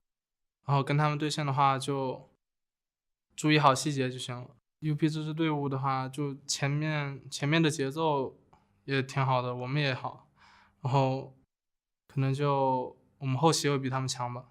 我们队伍想赢下对战 UP 的比赛的话，就要加强前面我们自己的节奏，然后打好我们自己就行。Welcome back, everybody, to the LPL. It's a summer edition here as a heatwave hits the UK and Ireland, and me and Dagda are a little warm. I'm Munch. As I said, I'm joined by Dagda. It's TT versus Ultra Prime for our second series here. And, Dagda, let's just jump straight into it here. And let's talk about what TT need to make it to playoffs. Because it's a little less complicated for them than for a lot of the other teams. A lot of the other teams, it's all about game difference. For TT, though, they have 2 series remaining, and if they lose a single one of them, it is impossible for them to catch up in terms of game difference enough to make it into playoffs. So they need 2 series wins. Now, it doesn't matter how clean those series wins are. What matters is they get those wins on the board. And that's the thing here for TT. They are very winnable games. Ultra Prime and Rare Atom still to play. And honestly, if they're not able to beat either of the teams below them in the standings, well then, realistically, shouldn't be in that playoff contention regardless. But, as it stands, if they can do so, as you say, they would go to 8-8 because they would not be able to catch any of the teams that are sitting still in the standings. So every single win needs to come through here for TT. Yeah, they need to finish these 2 series off. But with all of that said, they're honestly in a pretty good spot to try and finish these series off, right? When you look at the remaining series, it's Ultra Prime and it's RA, and you would expect TT to be a favorite coming into both of those series, right? And especially when it comes to the mid-jungle support trio. As we can start to talk about the games themselves rather than the standings here, there's this tried and tested trio. We've talked about them a ton of times across the course of this split because just the sheer glow up that we've had of this UCalp H1 Yao Yao trio is just beautiful to see every single game. And it feels like the secret to beating TT for Ultra Prime here today is going to be trying to control that trio, right? Because when we look at how it was against RNG, game 1, TT did a really good job of playing through this trio. But as the game started to unfold, RNG were aware that, hey, look, we need to start matching this 3v3. They did a phenomenal job of doing so, and that's where TT started to fall behind. They just couldn't quite get themselves into position where they were able to find as much success as they were. So I think coming into this, we're going to have to see if Ultra Prime will be able to try and control that 3v3. Because as you say, it has been a massive blow up for this team. I mean, you're looking at Yao Yao, who used to be Pudding, looking spectacular with Beishan coming in across from FPX. It feels like they've been best friends for a lifetime with the way that these guys have been playing together, always linking up on the map. And it's meant that UCal is able to set up for this kind of more pick-orientated style on things like Anari, things where he's able to try and benefit from a lot of that pressure and then setting up to control the map. So certainly I've been super happy to see this kind of rendition improve here for TT. Yeah, absolutely. And, RNG doing a good job to punish that and doing a good job to, kind of show that they're some of the best players in the entire world and realize after game number 1 what the strategy is for TT and go, okay, well, we can do that better. But I don't want that to take away from what TT are able to do in that trio. And against a team like Ultra Prime, I feel like they should be at the advantage in that 3v3. Yeah, and that's it. That's where I'm kind of looking to see if they can get control because they have been so good at it. Like the fact that we're seeing this massive relationship kind of grow between Yayo and Beishuan, where they're always linking up together. Now, a lot of that is situated around the mid lane and being able to utilize UCal on, Arias we talked about, but even when he gets his hands on things like the Azir, which is usually banned away a lot from TT, it's about giving resources to this mid lane and then getting it back tenfold. And it also means that Kepler kind of gets taken out of the equation to a certain extent as well, where he just gets to be a role player. When we get to those mid-game fights, he's kind of relying on more this trio to set him up, and he kind of follows along, dealing out the damage as it goes. So very much a game plan that TT can look to power through here today. Okay, well, let's talk about their opponents here, Ultra Prime coming in, because for Ultra Prime, It's a little awkward, isn't it, Dagda? Because I feel like this is a team that has peaked after the party's over. Like, as soon as they were out of contention for playoffs, suddenly they start taking games off of V5. Like, where was this version of Ultra Prime for the majority of the split? We saw it a little bit at the very start of the split. We're seeing it now again at the end of the split. But for so much of the split, this team didn't seem to be able to mesh together. But recently, they seem to be back on form. We can take a look at some of the clips because, man, the team fight, the way that this team is playing as a squad, I just don't know where this was for the whole split. When you look at the roster, it should be there. And realistically, this should have been an Ultra Prime win, right? When you look at how this game went, so much of it was Ultra Prime driving the ball forward, getting these team fights wins, relying on Elk once more and things like this area to be this absolute menace in team fights. And it was so damn successful. Like, Ultra Prime were nearly able to take that win. The only reason they didn't was because Rookie basically dragged and clawed V5 across the finish line. Like, finding people off resets that, like, Ultra Prime never would have expected Rookie to try and contest. And that's the only reason they couldn't close that game out. So, as you say, it feels like they finally found their synergy, but it is that bit too late. The second they're out of playoffs, now Ultra Prime step up to the mark. Yeah, that was Cryan versus Rookie. Rookie managing to get the better of that one. But now today, it's Cryan up against UCal. And while UCal has improved massively over the course of this year, like, it's a different player to who he was at the start of spring, still, Cryan is certainly the more veteran of the two players. I think that's fair to say. The guy's never slight champion, for God's sake, as we head towards the main stage. I feel like we have somewhat similar mid laners, so I'm curious how they're going to manage it. We can dig into that conversation in a moment, as we'll see our TT lineup stepping onto the stage here. And remember, playoffs on the line. They need a win today. Doesn't matter the result, doesn't matter the scoreline even. All they need is the actual win. Every win matters. Everything needs to come across here for TT. Now look, they can kind of, as you say, they have a couple of games where they can go to 3, but it does not matter. But still, you know that this is going to be a team that wants to come out and make sure that they are solidifying themselves as one of not only just a fact in playoffs, but they are a force to be reckoned with coming into playoffs. And it does feel like for TT, that is what we're looking at. Like, this is a team that once we actually started to see Hoya come into that top side, they've looked significantly better. Like, having this kind of duo link up between Yao Yao joining the team, working with Beishwan, like, the identity is really set in for this squad. And it was a long time coming, but once it was set, they've just gone from strength to strength. Side of Ultra Prime here, stepping onto the stage once again, a team that actually looks really good when they look good, but it's just a matter of consistency. It's a matter of whether or not they can show up on the day. See Zoom, Hacker, Cryan, Elk, and Meow New. And I will say Elk especially, I think he's one of these players that, you know, when he looks good, he genuinely looks like one of the best team fighters in the entire league. Like, his laning, incredibly good on a good day, but he is maybe one of the most inconsistent players in the entire league. Like, the whole time I've been casting LPL, for the whole 3 years, I feel like Elk has been one of those players. One of my favorite AD carries to watch, because some days he will just pop off and he'll take over. Striking a pose, man. I feel like we need to strike a pose before the game starts. Both series with that, and it's incredible. I didn't even notice it the other time.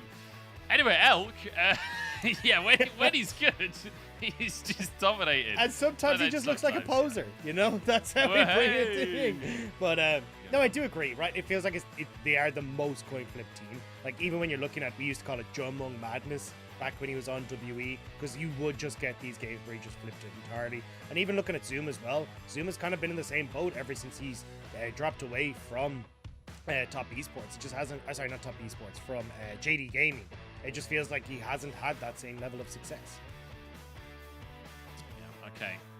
Let's see, our players getting ready. UCal getting his tissues prepared for his ear pads. Which I will say, you know, there's a lot of players that do have these little foibles, which I always find kind of interesting to see. Because, you know, at the end of the day, a lot of these players are just teenagers that played League of Legends a lot growing up. And so then they have to take their, like, habits of playing from their bedroom and then suddenly do that in front of millions of people. Like, you gotta feel for him that obviously UCal feeling a lot more comfortable having tissues there, bless him.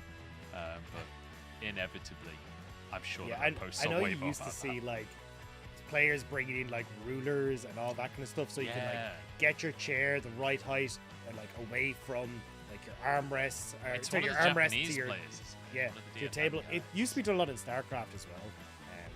It was just nuts to see, and even like how far away your screen is from the edge of the table, and like your keyboard It's to your Udapon. mouse and everything is just nuts. Yeah. Yeah, Udapon, I think, is the one that was doing it at Worlds a couple of years ago. And just having his screen exceptionally close. That's one of the funny things as well. When you look at League of Legends versus like Counter-Strike or Valorant or any of these shooter games, like I used to be a big Counter-Strike player myself, and the way that you have to set up your table if you want to like get serious, you got to have your screen like right here, and then your mouse and keyboard like behind the monitor essentially. But we're about to start, so we've got a strike post Dagda as we're going into the game Already here. late, too late.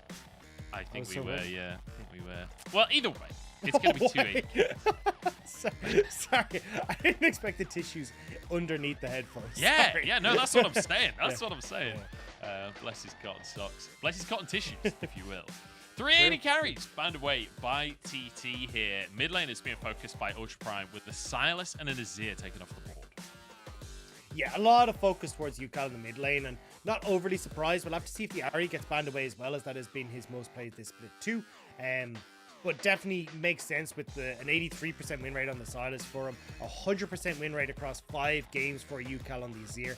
Definitely his most prolific champion over the course of summer. But Kalista gonna be taken away, so Poppy, Talia, Wukong all still available, and instantly UCal is gonna nab this Talia.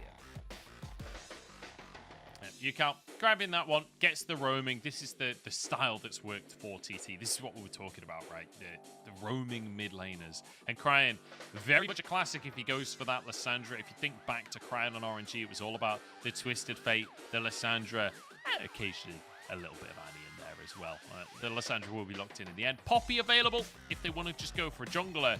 Maybe focusing more towards getting a priority AD carry. With the amount of ADC bans, I can understand the logic. I mean, you've still got a lot of answers to the Aphelios at the moment.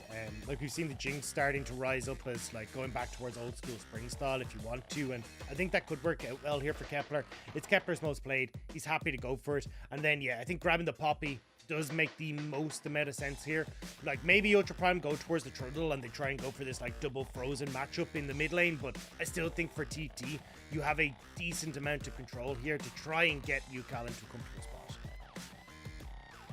So Poppy, Jinx, picks we talked about, Trundle available for Hacker. I feel like this is a very standard draft from both teams. Nothing too out of the ordinary. The Lissandra this early is a little interesting, but I think just not wanting to show their hands, right? Wanting to go with 2 picks that are, you know, you expected a roaming mid from Cryan. That's not really giving too much away. And Aphelios doesn't give much away either. And then going for the counter pick in the jungle. I thought that Rammus was locked in for a second when I saw a flick. I was like, what? But no, yeah. Look, listen, that would work for Cryan. Just sorry, for Hacker. Like, the first 15 minutes, just going in every single lane every 4 seconds. I'd love to see it, honestly. Yeah, unfortunately, it won't be the case, but definitely would have made for a very fun early game. But again, as you say, pretty bog standard. Ultra Prime can play 4 picks very much with the Lissandra and the Trundle, so I'm curious to see what they do want to go for in like the top and support role. But we always know that Zoom has kind of been more of the like frontline tank player, like Sejuani is one his most played at the moment. Nar, one of the big ones for him, which I would imagine might be taken off the board here. But I mean, you know that Ultra Prime basically just going to go full for Lordian here and trying to make sure there is much control and CC on the map to then let Elk be the big carry in the Aphelios. Never go full Freljord. It's the classic wisdom. I will say, new Freljord champion coming. Oh dear, becoming a Freljord champion. Well, sort of, kind of. He's a bit of everything because he's got Ornn, he's got Anivia. Wait, they're all Freljord dudes, aren't they? And he still has Turtle though, doesn't he? Or who's the Turtle? Oh, Turtle's born now, isn't it? So it is Sejuani. So yeah, they're all Freljord. Yeah, I'm pretty sure it's all Freljord stuff. I think. I'm not really sure. But he's still a man that runs up and punches people in the face. And that's what we all know and love. The Renata locked in after our bans here. Alongside the Aphelios. Very, very standard stuff. Over to the side of TT though. Let's see if they want to go with something like an Ashe support maybe. It's been the pick into this Aphelios Renata. yeah, it just makes it so easy to try and find these picks. But I think if you go for the Ashe and the Jinx, you're just so vulnerable on this bottom side. The Rakan can help to a certain extent with trying to find knockups and then dash it away. But I'd actually really like to see a Thresh here. I think Thresh kind of a bit underrated in the current meta, but when you've got like so many tools that are trying to gun for Kepler on this Jinx, I think having some sort of a reposition tool could be useful. But instead, they're like, no, we go in and we only go in. So Nautilus going to be locked in here, and Zoom will take the Ornn into the Sejuani matchup. We already said it. Zoom just wants to play front line engage. And also, just, you know, wanting to get as many Udyr-based champions in the top lane as physically possible. Yeah. So I respect, you know, listening to our conversation, wanting to be a part of it. I respect that, Zoom. I respect it. Yeah, so, again, fairly standard drafts. I will say the top lane, not super standard. Like, LPL having a tank on either side in the top lane is pretty irregular, honestly. Like, neither of them going for the Gnar, both of them going kind of for a scaling option, wanting to just have that big front line for later on for team fights. I feel like, honestly, we're going to see quite a slow game, even with the presence from the two mid laners that you could see with the Lissandra and the Talia. I have a feeling this is going to be a slow one, though. Yeah, it definitely feels like, especially because like Lissandra has good push against the Talia, so it can be kind of hard to make stuff happen there. Also, you heavily need to kind of rely on a seismic shove from the Talia to get the party started here for like Beishuan to invade. So I think the only way we might see it is like Yao when Kepler should get pushed in this bottom side, being able to roam around the map and find moments to play towards mid lane then. But even that's going to be kind of hard with the double range of the AD carry and support in that bot side. So yeah, it all becomes a little bit difficult for people to manage, but there are like moments where people can kind of try and use timing windows to maybe make a play towards mid, or even maybe trying to move towards bot side. Yeah, there are certainly some opportunities for that kind of thing if they can find those windows. Whether or not they can, though, will be the question. I'm curious to see the form we'll get out from Ultra Prime today, right? This is a team that have had a lot of really rough series across the course of the split. Lyric famously saying that this was going to be a top 8 team towards the start of the split. That didn't really pan out for him. But you can understand the logic when you look at this roster. And now taking a game off of V5 in the most recent series, you have to say that maybe this will be a tough matchup for TT. TT, a team that usually extremely aggressive in the early game. This draft, though, not really lending towards that style. Well, we say that they're already going to start off at least trying to get the aggressive vision control in. Ultra Prime will respond, though. Kepler looks very small on my screen, or is that just... I don't know. Oh, maybe, I don't know. Maybe it's just whatever. It's Arcane Jinx. Arcane Jinx is a little... Oh, is it? Oh, little teeny weeny. But Jinx is kind of teeny weeny anyway. I'll be honest. I saw a height graph. It was the behind the scenes footage of Arcane, and I saw the height graph. Jinx is like 5'5", 5'6", or something like that. She is an incredibly small human being. Well, I will say, 5'5", 5'6" is like average height for an American girl. So it's not an incredibly small human being. I am 6'1", that's so I look at it, I'm like, okay. We're just big blokes, that's all. See, I'm 6'1", and I'm the short one in my family, so that doesn't help me out. Like, you know, that's where all of my my height scaling is skewed. Yeah, you are a bit of a midget, it is fair to say. So, Hacker. Yeah, she's 5'4". She's 5'4". Or Vi is 5'7". So see, that's what I was taking it away from. Well, there you have it. Vi, absolute giga chat. I don't think any of us can argue with that one. Not that height is necessarily anything to do with giga chadness. Giga chadness is a mentality, boys and girls. Bit of heavy trading, bit of giga chadness from Yao there with the hooking box. Yeah, just trying to get these early trades going now. Still, Kepler won't have that same push that you get with the Rockets of old to try and like very quickly shove in this wave. So it looks like Beishuan going to try and make a gank happen to help Kepler get control. I don't know how they didn't see this. He walked over a ward and he pushes into the anchor. TT, they live up to their reputation. They're still going to be aggressive. They really wanted to make that one happen, and Hacker wants to try and respond. Yukal is close to the wall. This could be a problem. Instant flash from Yukal. Good stuff from him. That could have been really dangerous. Crying, though, going to be very happy to force out an early summoner in this matchup because Lissandra is so good at punishing you when flash is down. it's really difficult now for UCal to try and stay safe in this. Especially, like, you would generally see, like, the Talia take the cleanse into this matchup and then have the summoner spell change up to get the teleport, but because UCal went with the TP first, little bit greedy, and now going to be without a flash and may get punished for it. So I think we're going to have to keep our eyes on Beishuan to see if he can help out, but Beishuan, because he went for a bit of a play on the bot side, is now losing out a lot of his top camps to the to Hacker here. So Beishuan will be set behind himself, and TT get the success boss, but it does hurt elsewhere. Yeah, will be that blue one taken by Hacker. I don't know if I've seen this Talia skin, but did a little munchkin just pop out of the floor there? She rides one of them when she uses the Weaver's Wall as well. It's the new Star Guardian one, and it is just bizarre. It is so strange. Okay. Well, League of Legends is definitely a very a video serious game. game. Yeah. Well, I guess I'm learning things every day. I don't really follow the skins very much. Not really that into it. But yeah, there it is. Look, little munchkin popping out of the floor. Exciting stuff here on Summoner's Rift Actor. This Hacker grabs himself another crab. Loves that delicious food. Yeah, I mean, this has just been... He bites it. He's Trundle. He wants it? Oh, bites it. True. Yeah, chomps tuck it. it in. Really... See, I feel like when you say chomp, it's far more like visceral. Like, he really gets into it. So... yeah, definitely enjoying it quite a bit. We'll have to see what Beishuan's going to do to respond, though, because level 4 on Hacker, level 3 for Beishuan, only has his Raptors up, sitting significantly behind in farm. So if Hacker ever runs into Beishuan, with no flash on this Poppy either, it feels like Hacker just gets to have his run-of-the-mill. Oh, man. I'm just watching these two tanks, like, batter each other at the top side. It takes me back to, like, seasons ago when it was always tank top laners. And it's literally just a wet noodle fight. They're both so tanky.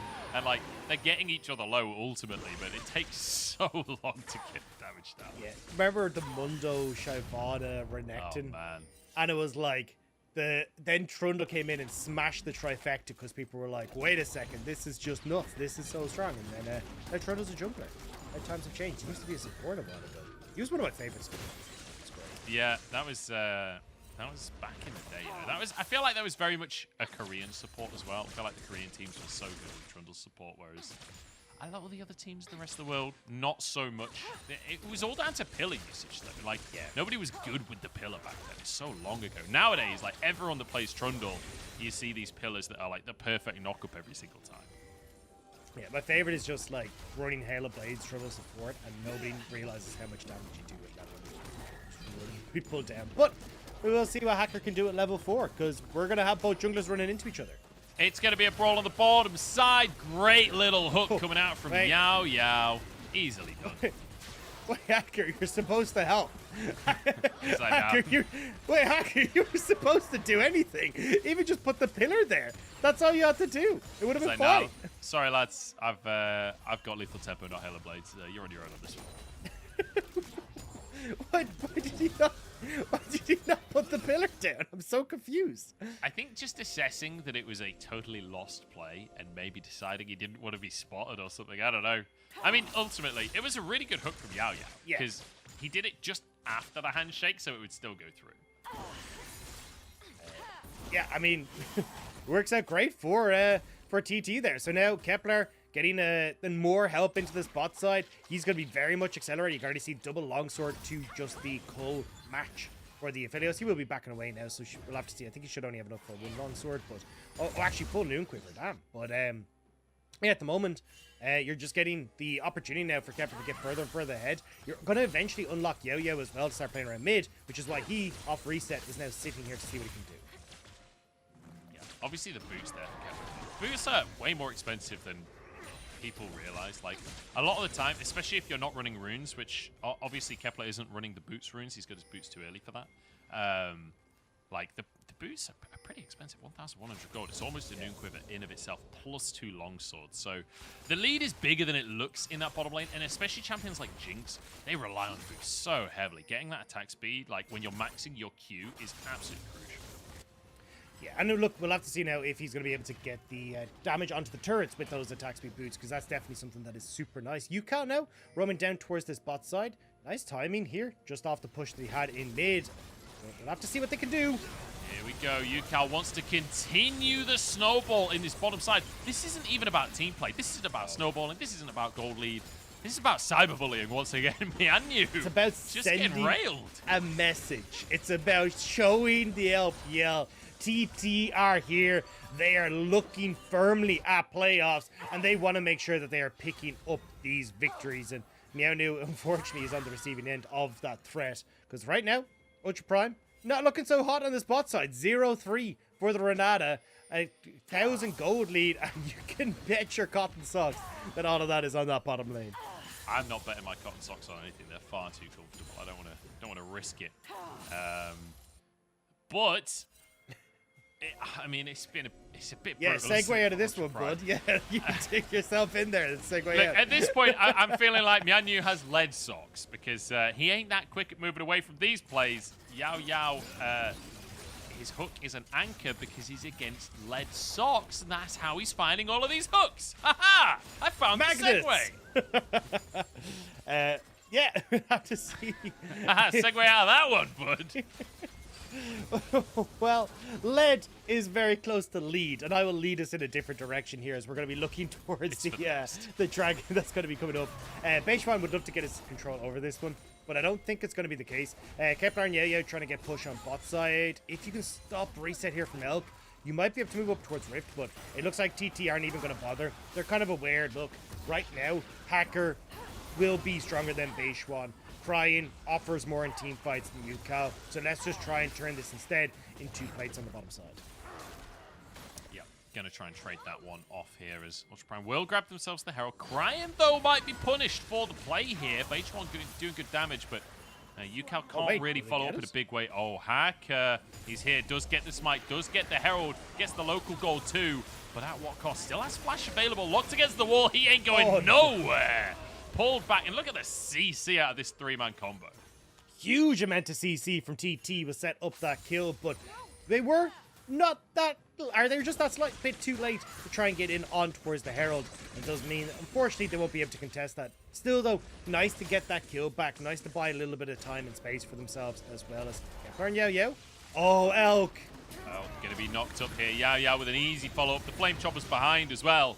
And Kepler takes the second kill of the game. It's easy pickings, and this is the thing about Elk. This is what we said. Like, he's incredible when he's put in a position where he has a lead and can take over a team fight. But quite often in the laning phase and moving around the map, he does get a bit mispositioned and does get caught out.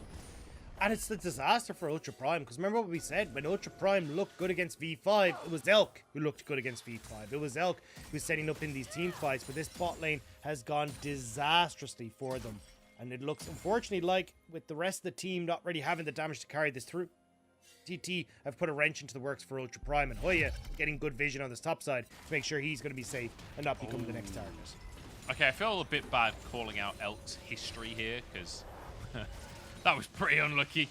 I mean, they were both on award, but the timing really nice from Kepler, and they just a bit of a duo mistake there from Ultra Prime, as opposed to just Elk himself.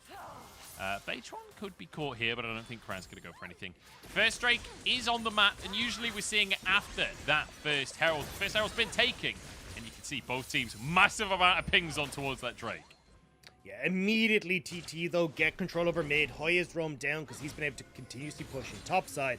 And now TT are in a better position to go for this. No TP on Zoom, so he's got a long walk ahead of him, which should give TT the time to finish off this draft. And I'm loving the proactivity we're seeing from TT. I was a little... Oh, hang on. Mianyu's here. Hacker's moving over as well. He's just going to get hooked in, though. Hacker might have gone too deep for this one. Forced to flash. Yukal looking for more. 2 flashes taken by TT on top of the Drake as well. They're very happy with that one. Zoom could be in trouble too. Does have the Bellows Breath, though, so he'll be fine. That was very close to disaster for Ultra Prime. Not only the fact that they lost the Dragon and maybe some kills, but they could have lost this Herald play where if you die as Hacker, it's a long time for you to get back on the map to be able to put that down, and the timer was ticking away. But they will get some much needed gold back into Ultra Prime's hands. And now Kepler and Yo-Yo are free to push in, with Beishwan again playing babysit for the bot side. And crucially, Cole just finished there for Kepler, who's already 2-0-2. So he'll be able to finish off his mythic on this next recall, you'd imagine here. Crucially as well, That Herald got the charge on the bottom tower, but Elk, he got an auto in, but I think it was just a tiny bit too early. So all of the gold went to Hacker there, none of it to that Aphelios. And now you're starting to run out of options here as Ultra Prime, right? Because obviously Elk doesn't really get the gold that he was really hoping for. And you're looking at mid lane as well. Crown of the Shattered Queen is massive for UCal, especially when we talk about this combo of like Hacker and Crying trying to make plays on towards UCal. Crown of the Shattered Queen means that you'll be able to take that upfront burst that comes through from Crying and hopefully escape afterwards as well. So it makes the play in mid a little bit more difficult, buys more time. And Meow New, you just need to stop getting hit by stuff at this stage because it ain't looking pretty. Yeah, Meow New having a really hard game for himself, getting caught out of position and just getting chunked, honestly. And the damage ain't going to get any easier, right? Mythic's being finished across the board here from TT. And the biggest issues we've seen from TT have been sort of like 20 to 25 minute mark, like shot calling, like macro kind of issues, right? Right now, this is their element. They're scrapping in the early game, fighting over Drakes, fighting for control of the jungle. This is their bread and butter. So Ultra Prime do need to be cautious because, yes, you've got a lot of scaling on your composition, but if Elk can't get ahead, which he's not right now, you don't have much damage in your team.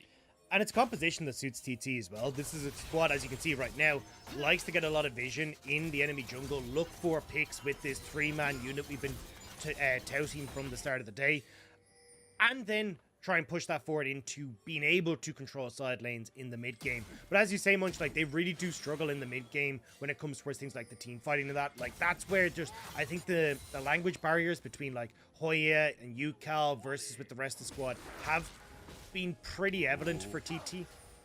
Here we go, pick on the jungler here. Hacker though is pretty tanky. A rocket comes on in, Baytron decides it's time to leave that one. Crying, not even actually using the ultimate in the end there. A nice little attempt from TT, but they can't quite get the job done. Yeah, Subjugate keeps Hacker up and alive. Baytron though still trying to invade in onto here. Yeah, you had backed away, so they didn't quite have the CC chain that they were hoping for, but should give a lot of pressure bot side as Baytron takes a lot of upfront burst from Elk. Yeah, good little combo there from Elk as well, using the Q, but it went ever so slightly wide on the Q in the end there. It would have been just over half of Baytron's health, which, you know, when you're shooting onto a tank, that's pretty impressive damage, really. So, good mechanics out from the AD carry at very least. Yeah, that combo is the highest single target DPS that Aphelios has available, if you can land all of it.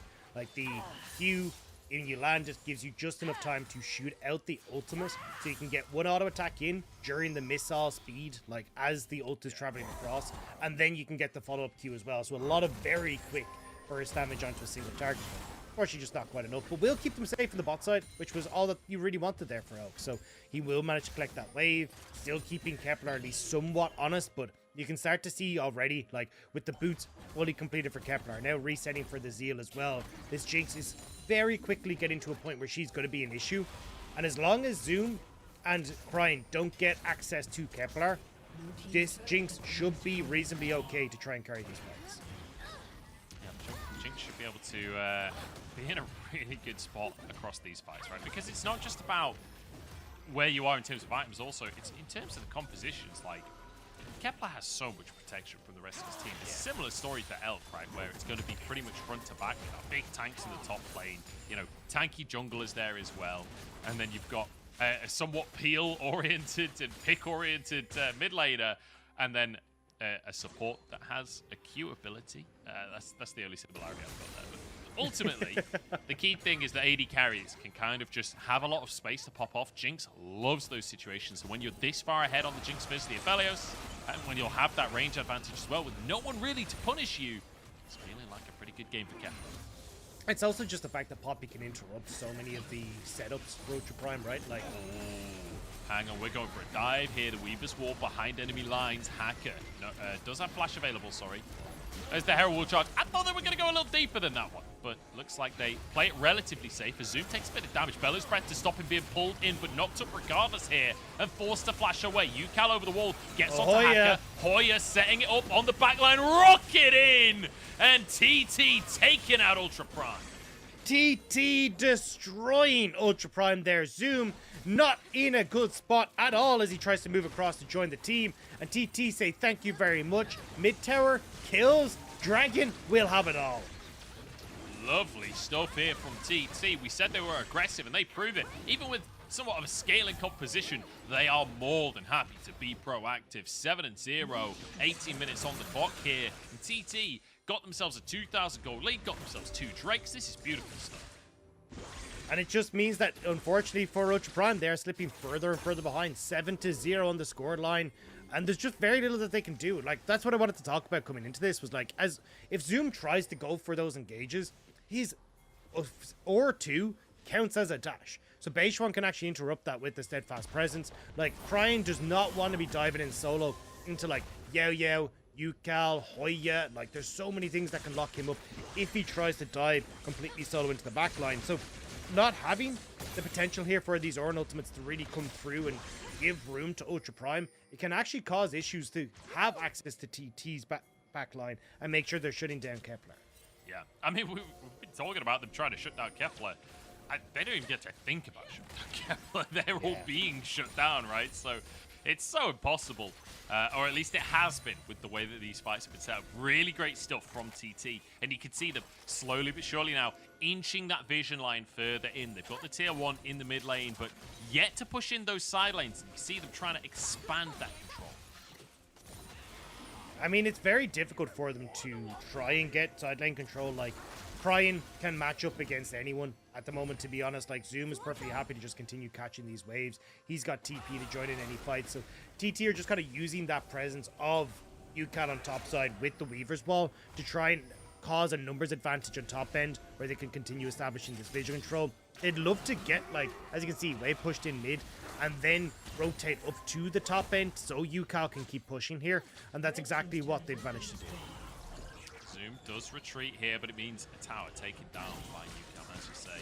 Nice little bit of map play coming out from TT, trying to use that mid presence that they have. I still can't get over the little munchkin that pops out of the floor from Talia. Dude, wait till you see the ult. Wait till you see the ult. It's nuts looking. Yeah, I've seen the ult fly across, but I didn't notice the shenaniganery of the situation, so I'll keep my eyes peeled for the next one. Skins really are a thing in League of Legends, that is for sure. It's a 2,000 gold lead. I completely lost track of what I was saying before, but nice macro, I think it was, basically, is the long short of it for TT, as they use that mid control to get into the side lanes. And this is exactly what you want, honestly, especially when you've got a comp running things like this Talia. We talked about the presence that you can have from that mid lane. Like, Yukal's having a great game. This is exactly the kind of game where Yukal has shone throughout the split, right? Where he can have something like a Talia and go and influence those side lanes.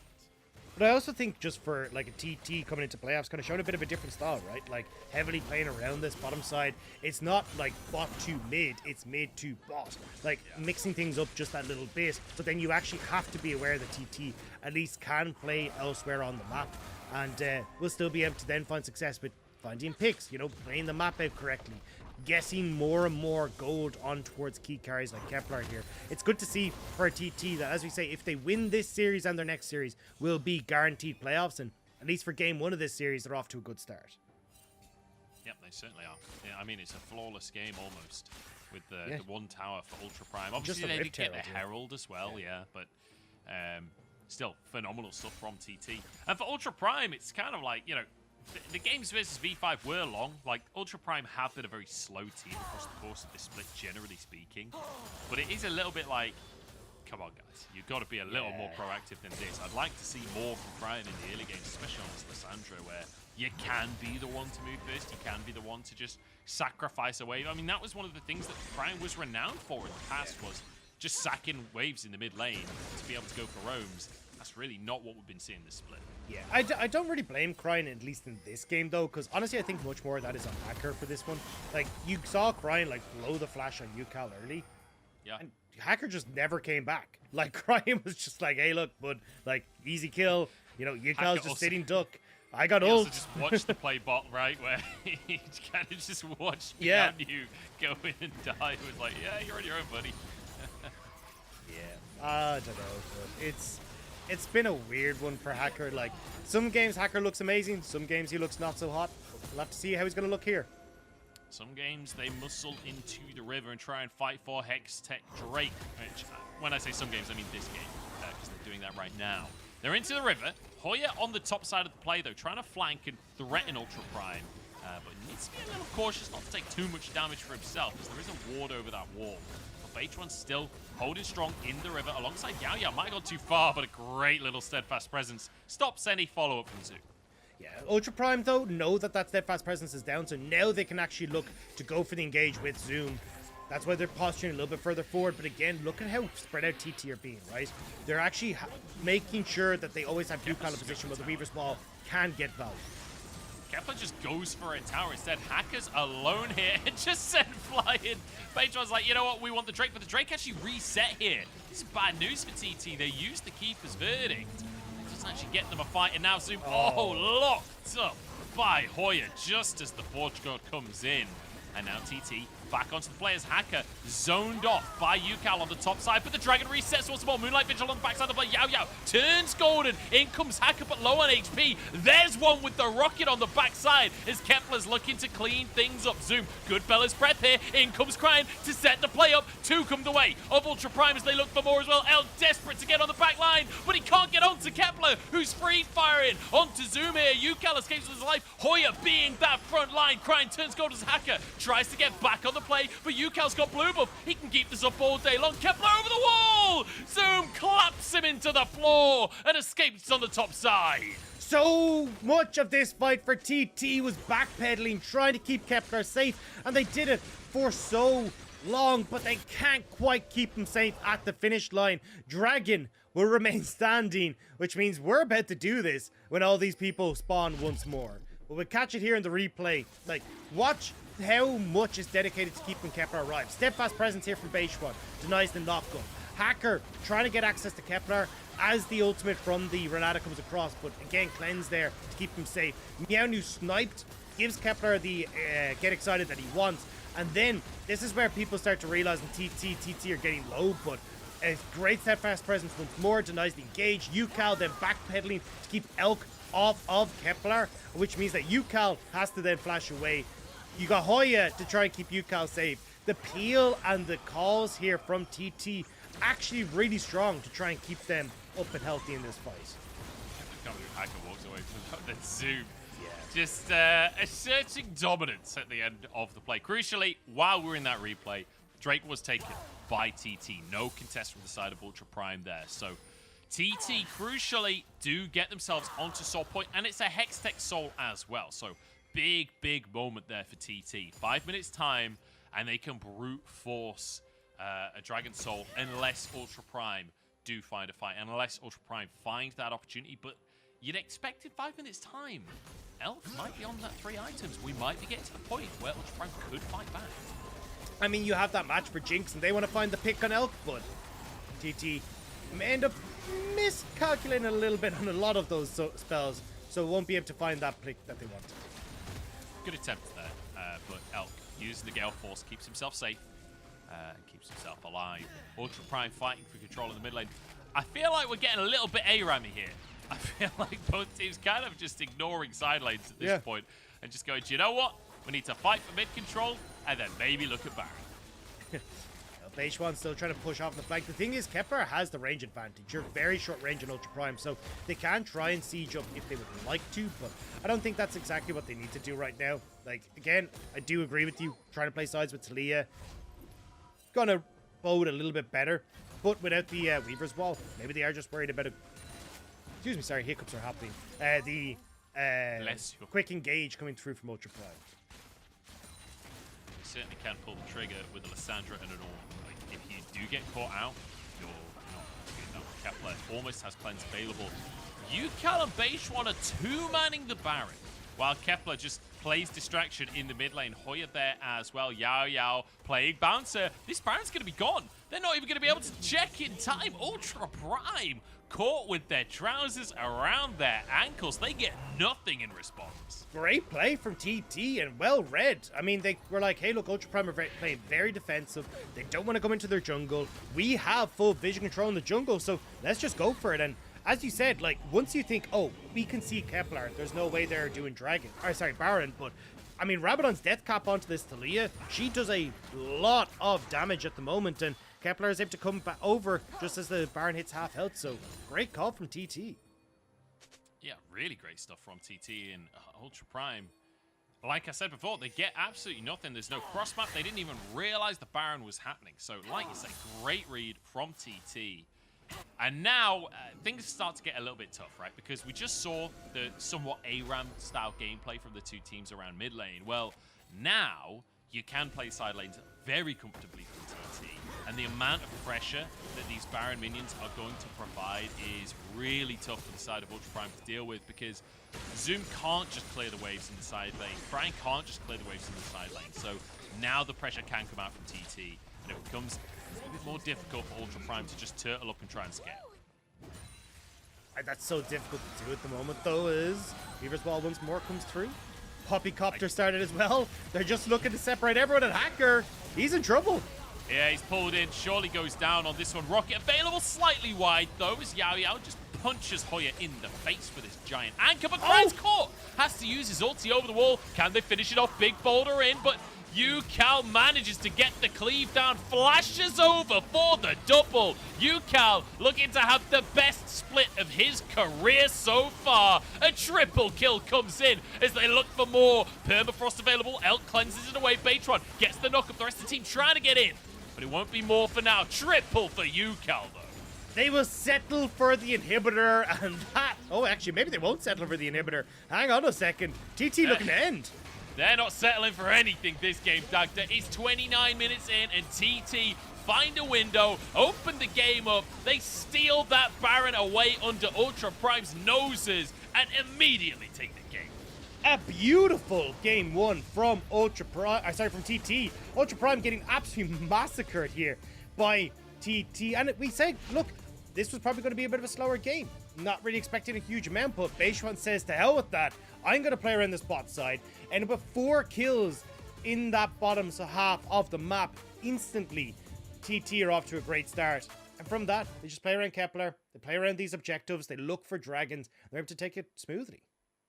Yeah, really, really great stuff coming out from TT. It's so good to see them playing such a clean game as well. When, like, drafting a somewhat scaling composition, but basically recognizing that, look, Ultra Prime also are scaling. So we're just going to be as proactive as ever. We still have an advantage. We still can out-damage you in the early game. We could still outplay you in the early game and just take over. And Ultra Prime, honestly, aside from the fight over the third Drake, pretty much just rolled over and let the game happen to them.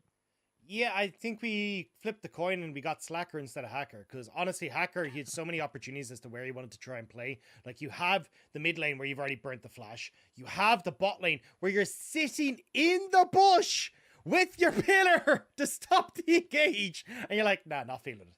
It's like, I do not get this, man. I do not understand it. Yeah, and the early game's meant to be when he, like, pops off over there. Yukal having a great game for himself, right? We saw that final play where he gets the triple kill, flashing so aggressively, and after getting caught out during that laning phase, had to burn his flash early. But like you say, no punish from Hacker. He was able to take over so many great weavers, walls leading to picks in from Yao Yao. We keep on talking about Yukal, Baytron, and Yao Yao, but honestly, this trio is so good, and it felt like Hoya was kind of stepping into that trio, becoming a quartet, becoming a quartet with the boys. All there to protect Kepler and set up these picks. Yeah, it was a barbershop quartet because they completely cut Ultra Prime down where they stood.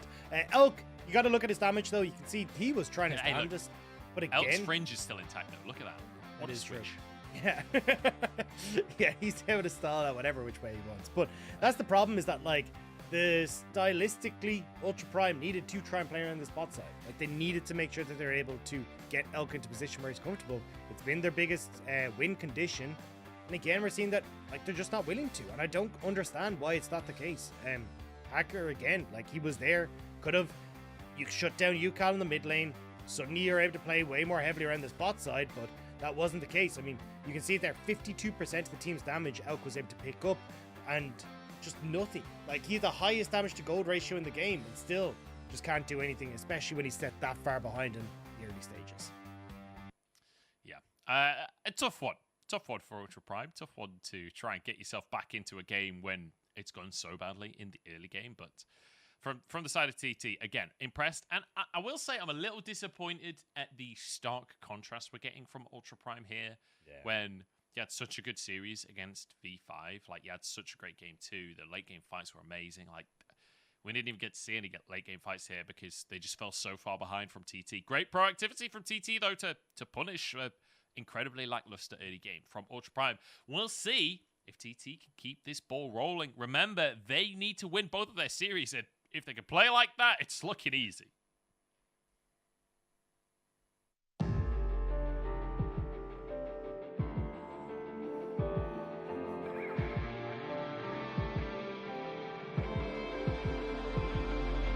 跋涉，迷雾中找光线，谁甘愿在沉默中妥协？困住翅膀，也要飞得更远，尝过现实中的锤炼，嘲笑声。也不过是雨点，勇者的入场券，拒绝最廉价的怨言。算多少次摔倒过，人都心总有一天会被看见。想升高全世界，拥有生而无畏的信念，粉碎极限，将光之间。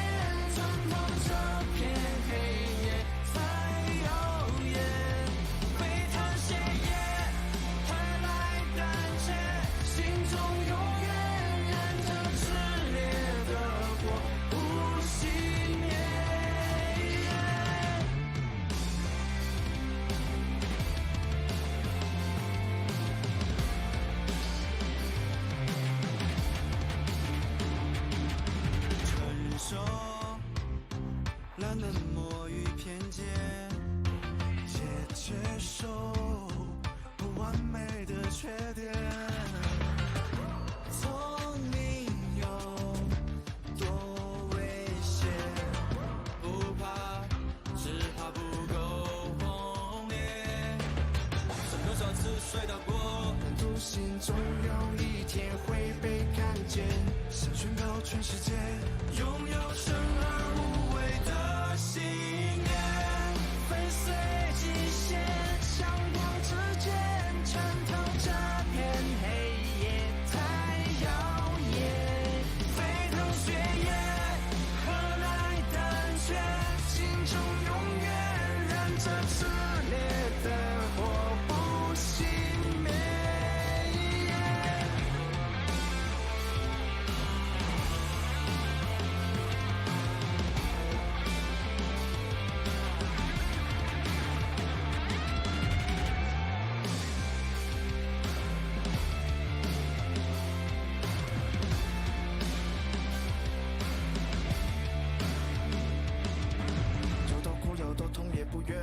流的泪，受过的伤都会终结。被否定，被拒绝多少遍，挡不住勇气疯狂蔓延。一颗心，一双脚都疲惫，这条路不走到尾，绝不停歇。每个你，每个我很渺小，却有生而无畏的信念，战胜一切，向光之间穿透这片黑夜，才耀眼。展翅闪电，点亮世界，心中永远燃着炽烈的火，不熄灭。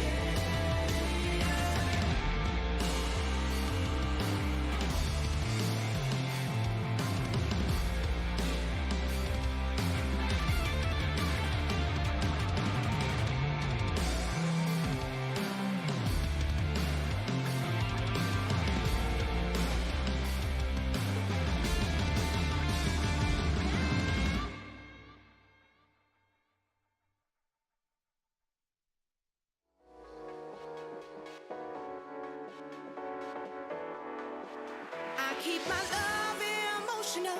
I keep on reaching high. I keep my love emotional. I keep on reaching high. I keep my love emotional. Keep on reaching high. I keep my love. I keep my love emotional. I keep on reaching high. I keep my love emotional. I keep on reaching high.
soul and mind to pay attention. I keep my love emotional. I keep on reaching high. I keep my love emotional. I keep on reaching high. I keep my love emotional. I keep on reaching high. I keep my love emotional. I keep on reaching high. I keep my love emotional. Keep on reaching high. I keep my love so emotional that I keep on reaching for the sky.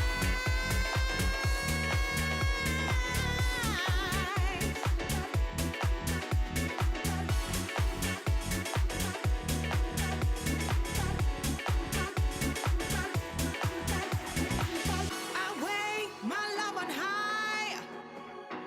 I weigh my love on high. I weigh my love on high.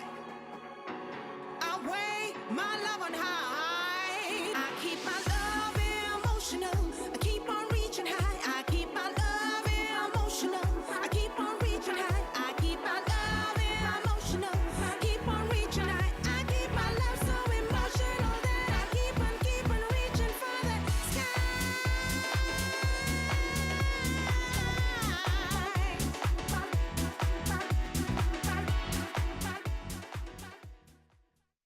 嗯，最近战士比较多的原因，我觉得可能是因为耐久性版本吧，这些英雄的基础属性都比以前要强一点了嘛，就可以，因为毕竟都是持续输出嘛，所以说加强耐久性对持续性输出的英雄肯定是有好处的。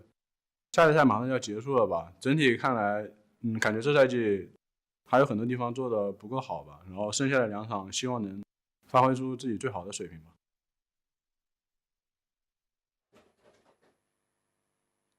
All right, Zoom going to try his best for the rest of the split. Well, he's running out of games to do it on. And I will say, Hoya playing around him exceptionally well. Many, many times denying those Ornhorns with the Glacial Prison. So really nice stuff coming out from TT. I'm Munch, joined by Dagda. Once again, as we head towards game number 2, let's just get straight on into it.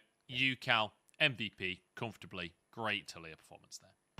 Yeah, he looked absolutely spectacular in this game, and he was oftentimes visiting this bot side just to hear about their day, and it was going swimmingly with the way that UCal was actually playing around them, because holy moly, they did look fantastic. 39% of the team's damage, 6-0 and 3. He should have been put behind in the early stages, having to blow his flash very early on, but able to recover and made sure that bot lane knew all about him. Yeah, riding a giant weird bunny thing and making it happen. Yeah, beautiful stuff. I kind of set myself up for something that I don't really know how to follow up on myself. So the segues one have of been those. impeccable today. But, yeah. It's been a wacky cast, honestly. It's been a bit of a weird one. This play, especially though at the end, UCal just so aggressive, and I love to see it because, again, this is a player that last split really, really struggled. It feels so good to see him leveling up as a player and the team leveling up with him, right? Like, I feel like TT, it's not necessarily a roster of players that anyone expected to have this late surge, and now taking out a roster that everyone did expect to have that kind of performance. Like, when you look at these two rosters, pound for pound in every lane, even now most people would still say that they favor Ultra Prime in terms of just the sheer power behind each name. But TT consistently proven themselves this split, and I think going into next split, the value of each of these players is going to be going up significantly. So I'm really excited to see what's in store. I'm hoping TT make it to playoffs. And with a game like game number 1, it's looking likely, but they just need to, dot those I's, cross the T's. They need to finish this series strong. Then they need to beat RA as well. But genuinely, I think they can make it to round 2, maybe even more, honestly, with performances like this. Yeah, and I agree. And I think, especially as you say, like for pound to pound for the name, like you got Zoom, like a LPL champion. You've got Cryin, an MSI champion. Like these are people that have gone the distance in the LPL, if not further, and struggling here today against like people like, well, Yao, who was Pudding, who very much new to the game in the LPL. Same you look at Kepler, has been like in and out of teams, but hasn't really found his own spot. And with Hoya and UCal coming into the mix, working so well with Beishuan, who only joined FPX recently, like it's great to see so many of these like veterans and rookies working so well together. So excited to see if TT can keep this run going. Like again, they could close this out to 2-0, make it very convincing as they go off to finish their game against, their series and their split against Rare Adam. and maybe, just maybe, lock in that 8 wins, which will guarantee them that playoff spot. Yeah, it would be beautiful to see for TT. But Ultra Prime, not going to let that go down easily. You can anticipate some changes in the draft. You know, Zoom talking in that interview saying that he's liking tank champions in the current meta. We saw his Ornn, obviously, in game number 1. The issue with the Ornn is you don't have that much proactivity, whereas the Sejuani, I feel like it's much easier to just roam out of the lane and make something happen really quickly. Like, Ornn, not that great in terms of being a pick champion. The ultimate very, very slow and very sluggish. Whereas Sejuani, you could just, you know, Q flash ult over the wall somewhere and just suddenly you've caught someone out of position. It's interesting to kind of talk about in depth because, like, the reason we oftentimes see Ornn into the Sejuani is that Ornn just gets to slap Sejuani in lane. Like, it's really, really difficult for Sejuani to try and play that matchup because so many of Ornn's abilities can deny the CC that Sejuani wants, and you get to return it with your own damage. So, like, whenever, say, you go in with the Q of Sejuani, okay, Ornn brings out the Bellows Breaths, is able to interrupt that. Then you go and you're like, okay, well, maybe I want to try and, like, follow up my own E as Sejuani, like, get that lockup onto the Ornn, and suddenly he's charging on his pillar, he knocks you up while that CC is coming through, and again, you don't get to respond with the damage, but Ornn is getting a lot of his own damage off. So, in theory, Zoom should have been able to control that matchup in lane a lot better, but Hoya did a really good job of actually coming out on top in that matchup, trading really effectively with the flail.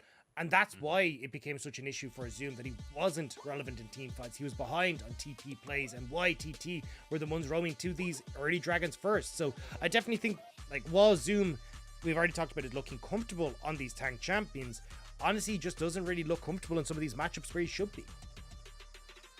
Yeah, Zoom not really looking comfortable all split long, it has to be said. I mean, he said it himself in that interview. The Poppy going to be taken off the board, though, this time around by Ultra Prime, changing things up, feeling like that was a bit of an issue for them. There's triple AD carry ban from TT once again here. The Sivir, the Lucian, the Zeri. Feel like you've got to ban Kalista here if you're Ultra Prime or risk a very dangerous bottom side. Yeah, this is going to be the ban that comes through. Again, with Poppy gone, though, Wukong becomes very, very high priority, but I think they are scared of giving Crine across to Talia. Like, we saw first pick now in both games, and Crine has been an exceptional Talia throughout the split. He's been touted as actually one of the best Talias that we have, like certainly top 3 in the league. So the fact that we're kind of getting that respect from TT says a lot, but it does give the Wukong and more than likely the Aphelios across the Elk here once more. And Ultra Prime setting up for at least a better time for themselves when it comes towards team fights, and easier to execute team fight. Yeah, definitely. I mean, you've got 2 fantastic team fight picks to start off, right? So definitely leaning in that direction. But Yukal with the Talia, fantastic start, right? You couldn't really ask for more.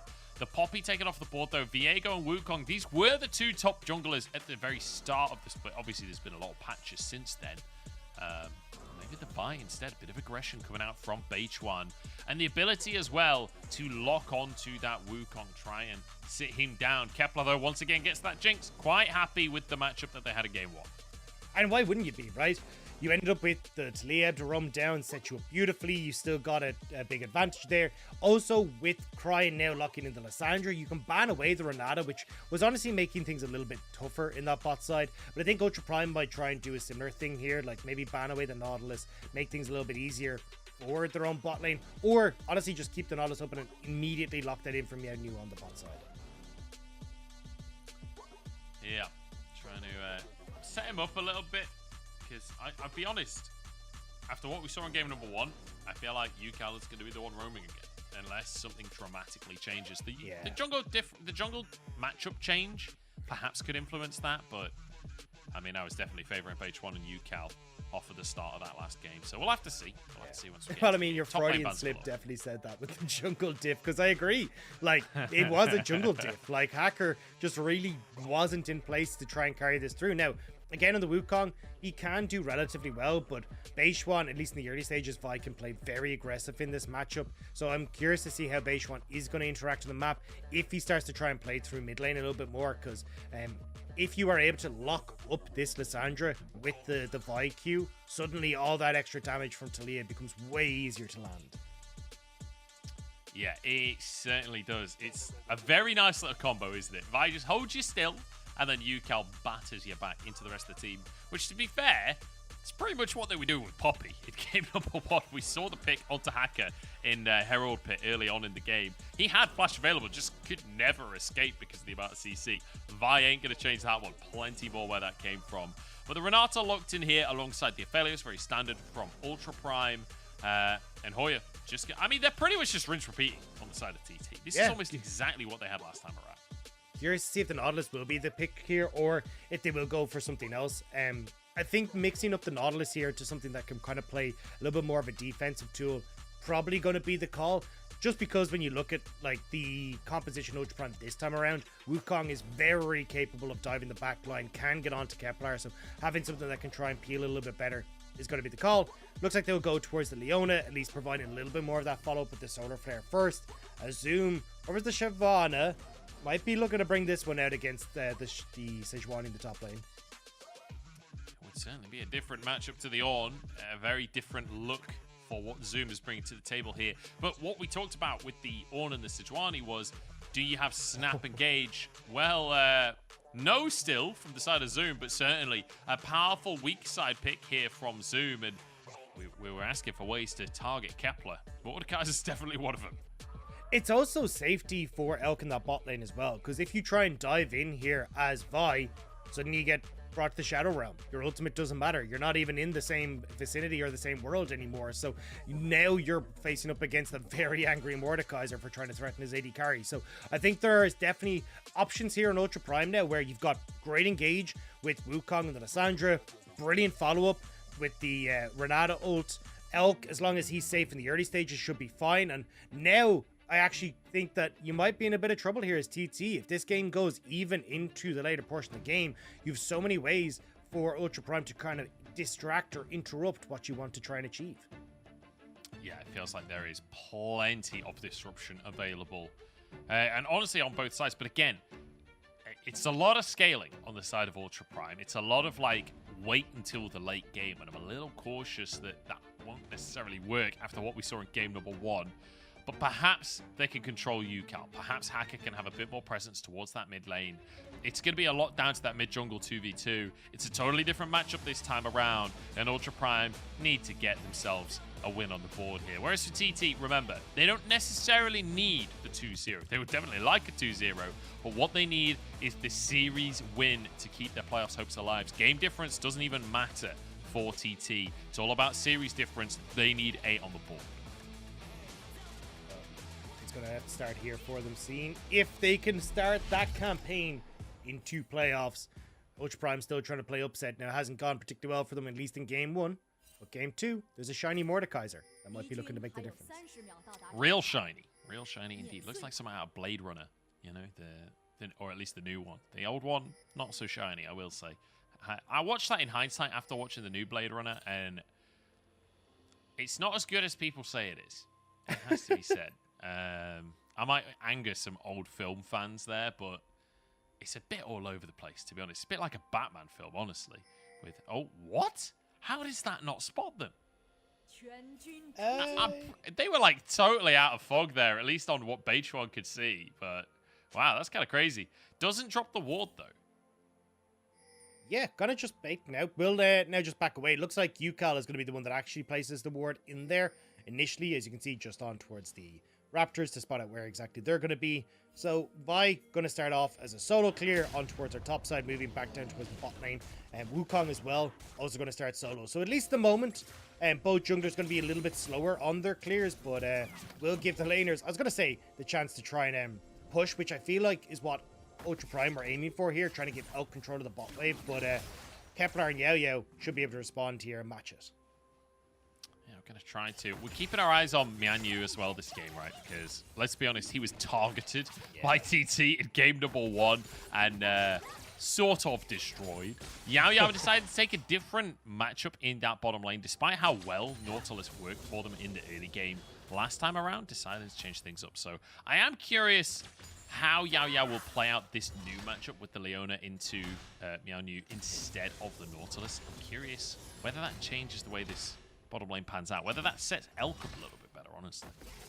I think the big question is not even so much the support, it's just the mid jungle from TT. Like, are they going to be able to have that same impact that they had in the last game? Because it was it's instrumental to the success of this bot side. Like, yes, you got great hooks from Yao, not to discredit him, but a huge amount of it was, hey, Beishuan's here, let's make the play.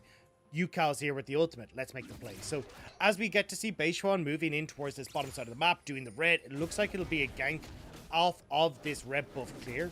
And maybe that's where, again, Ultra Prime might find themselves in trouble. There is a ward in the river, and there's a ping just coming out from the blue side as well. So they're well aware of the vision which Prime's bottom lane has. Now, Beitron is on the Vi, so it's one of those champions you can get over walls if you want to. The problem is that's your engage tool used if you jump over a wall. So for now, Beitron just doing his Krugs and may well boomerang back up towards that top side. But the Scuttle Crab is available. The ward is now timed out. So maybe Beitron's just waiting until the timer on that ward's gone. The wave is now pushing away from TT though, which is going to make this a bit hard. So I think Beishuan will just go back in towards the scuttle. And when you look at topside here for Hacker, realizing, hey, look, I'm not actually being contested on this, they're going to be pretty well aware that Beishuan did start on his top side and should be on his bottom camps now. So overall, they're not getting like full information, but you can definitely infer as to where both junglers are, and that's why we're seeing Meownu and Elk playing way further back, not wanting to make sure that they can get caught out by Beishuan. Beishuan now on a ward in the mid lane though, so now there is full information, at least for the side of Ultra Prime, of where he's going to be chilling for the time being. As Yukal just tries to push this in, doesn't actually have any mana though, so I'm not sure if he's got quite enough for one last Q just to try and crash that wave. Get a reset off, but Hacker moving down to the bottom side here, sneaks into the brush. Kepler in trouble, forced to flash. Yao next target here for the Flame Chompers. Will buy space. Cleanse having to be used as well. Another flash. That is 3 summoners down in the bottom side. Yeah, DT really not wanting to get caught out there. I don't know if it was necessary from Yao. I think the handshake had already been used, the gravitum had been used, and Hacker did have red buff, which might slow him a little, but I think he still should get to the tower there. But either way, respect given from TT, and this is a much stronger start from Hacker. And Hacker has, over the course of the split, been far more active on champions like the Wukong. Like, it's his 3rd most kills and assists at 15. He's got like a 74% kill participation at 15 on this champion. Whereas when you look at something like the Trundle we saw last game, he's like 0.5 kills and assists, 50% kill participation. So definitely a major step up when he gets his hands on the Wukong, and we're already seeing that now. Yeah, absolutely. Trying to be proactive and find an advantage. And does get some of the spells. It's just a question of whether he repeat gangs, right? Yeah, comes back. Because we got some of the spells out of Yukal at the start of last game, just never went mid lane again, despite having a Lysandra available there. So we need to see now Hacker returning to that bottom lane and actually using it. Now to the mid lane, Mianyu's moved over. Beitron is here in the wings, but Yukal moving over to the side where Hacker is playing. It's going to be ults coming down in the mid lane. Yukal in trouble, flashes to the rest of his team, but it's a 3v3 here, and this is the 3v3 that TT shine in. I mean, we talked about it. The triple threat from TT coming in clutch and still going. Flash from Beitron. I don't think the rest of the team can follow up on that one. Perhaps a little overzealous. I think Brian just clipped Yao with the slow, so he wasn't quite able to get in range. Nice attempt from Beishuan, but unfortunately just not quite in a position to follow up as Yao. But yeah, I mean, nice job from TT. Should give them dragon control here if they want to try and go for that. You've even got push on bot side, and Ultra Prime have to reset in mid lane.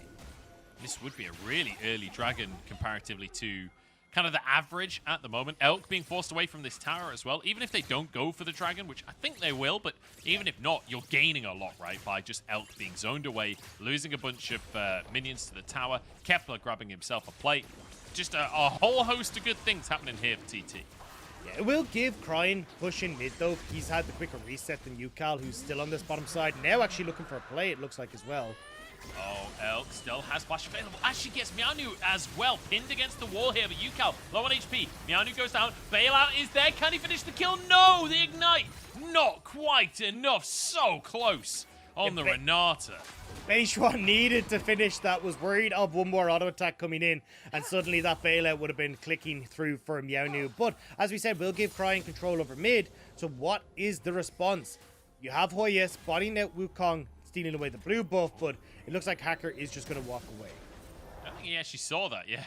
Hoya, a little too late on that one, and Hacker was in the brush, so knows that the blue buff is gone. Didn't actually see Hacker, though. Now you can see Yukal returning to that mid lane. He's missed a lot of CS for that one. You can see a big old minion wave. Sorry, a big old CS lead in the mid lane for Cryan. But ultimately, I think still worth for Yukal in the grand scheme of control around the map.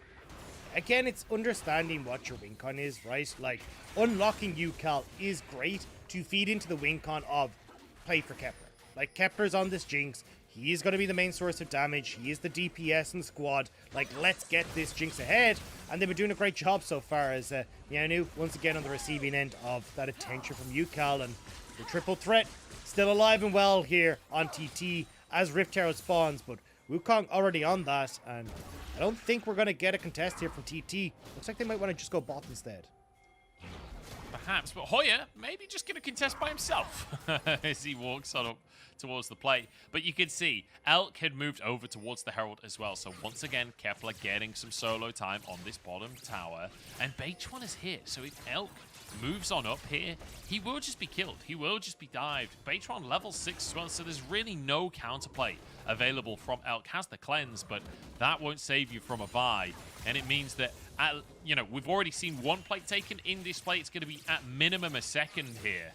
Yao Yao and Kepler being the benefactors of this play. The question is, what can Hacker do with the Herald to answer those two plays? To try to see if they can get something in mid lane here.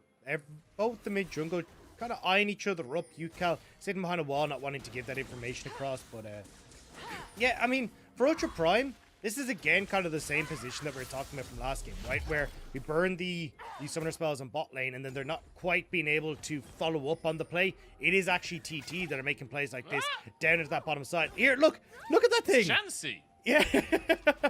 But yeah, it's like, and again, it's like, I get the impression, you know, have you seen, you know, the episode with God in The Simpsons? Where it's like, they're floating in, oh no, it's Futurama, isn't it? Futurama, sorry, where it's like God at the end is like, sometimes if you help them, they don't think you've done anything at all. And that's the way that God likes to operate. I feel like Hacker is like that, where it's like, he technically does help out his laners by like burning a flash, but then doesn't actually want to follow up because then that would be too obvious. So he's just like, all right, okay, well, look, I burnt the flash. The rest is on you. This is all I can do. I am a generous God. I feel like taking the stance that Hacker is God is a interesting take off the back of this split, to be honest. Look, I'm saying that sometimes he might just have a God complex. I'm not saying he's God. I see. Okay, well, definitely some kind of complex in the jungle, that's for sure. Tensiously, that was a bit mean. I take that back, Hacker. I think you're a nice guy. You don't know him. You don't know him. Don't. How dare you? I also take that back. I don't know if he's a nice guy. He might be horrible. But I'm going to assume, I'm going to give him the benefit of the doubt. I think Hacker's probably a nice guy. In the meantime, though, Beitron is a nice jungler with a kill lead and a big CS lead as well. Those are the kind of things that you want to see. I don't really care how nice my jungler is. I was brought up in EU West. None of my junglers are nice, you know? But some of them win me the game, so that's more important to me. That is right. Yukal, good amount of damage onto Cryan as he tries to make his way back towards the turret, but everyone will just back away from each other. Dragon spawning in 40 seconds, so that's why we're seeing Yukal trying to be a bit of a nuisance with his abilities. We'll need to reset though, quite low on mana. So would like to see him kind of go for that quick back, get that mana, and then TP back in towards the mid lane. Whereas Cryan, as you can see, kind of topped up on his health bar, and even has the Lost Chapter. In they go. Cryan just locked up to answer those. Solar Flare Zonya'd, but Cryan just pulled back into the play. Bailout in play. Nobody's even low. Cryan will fall. Hacker not able to support there, forced to back away himself. There's now Kepler moving on up to match in the bottom lane. This could be a second Drake already for TT.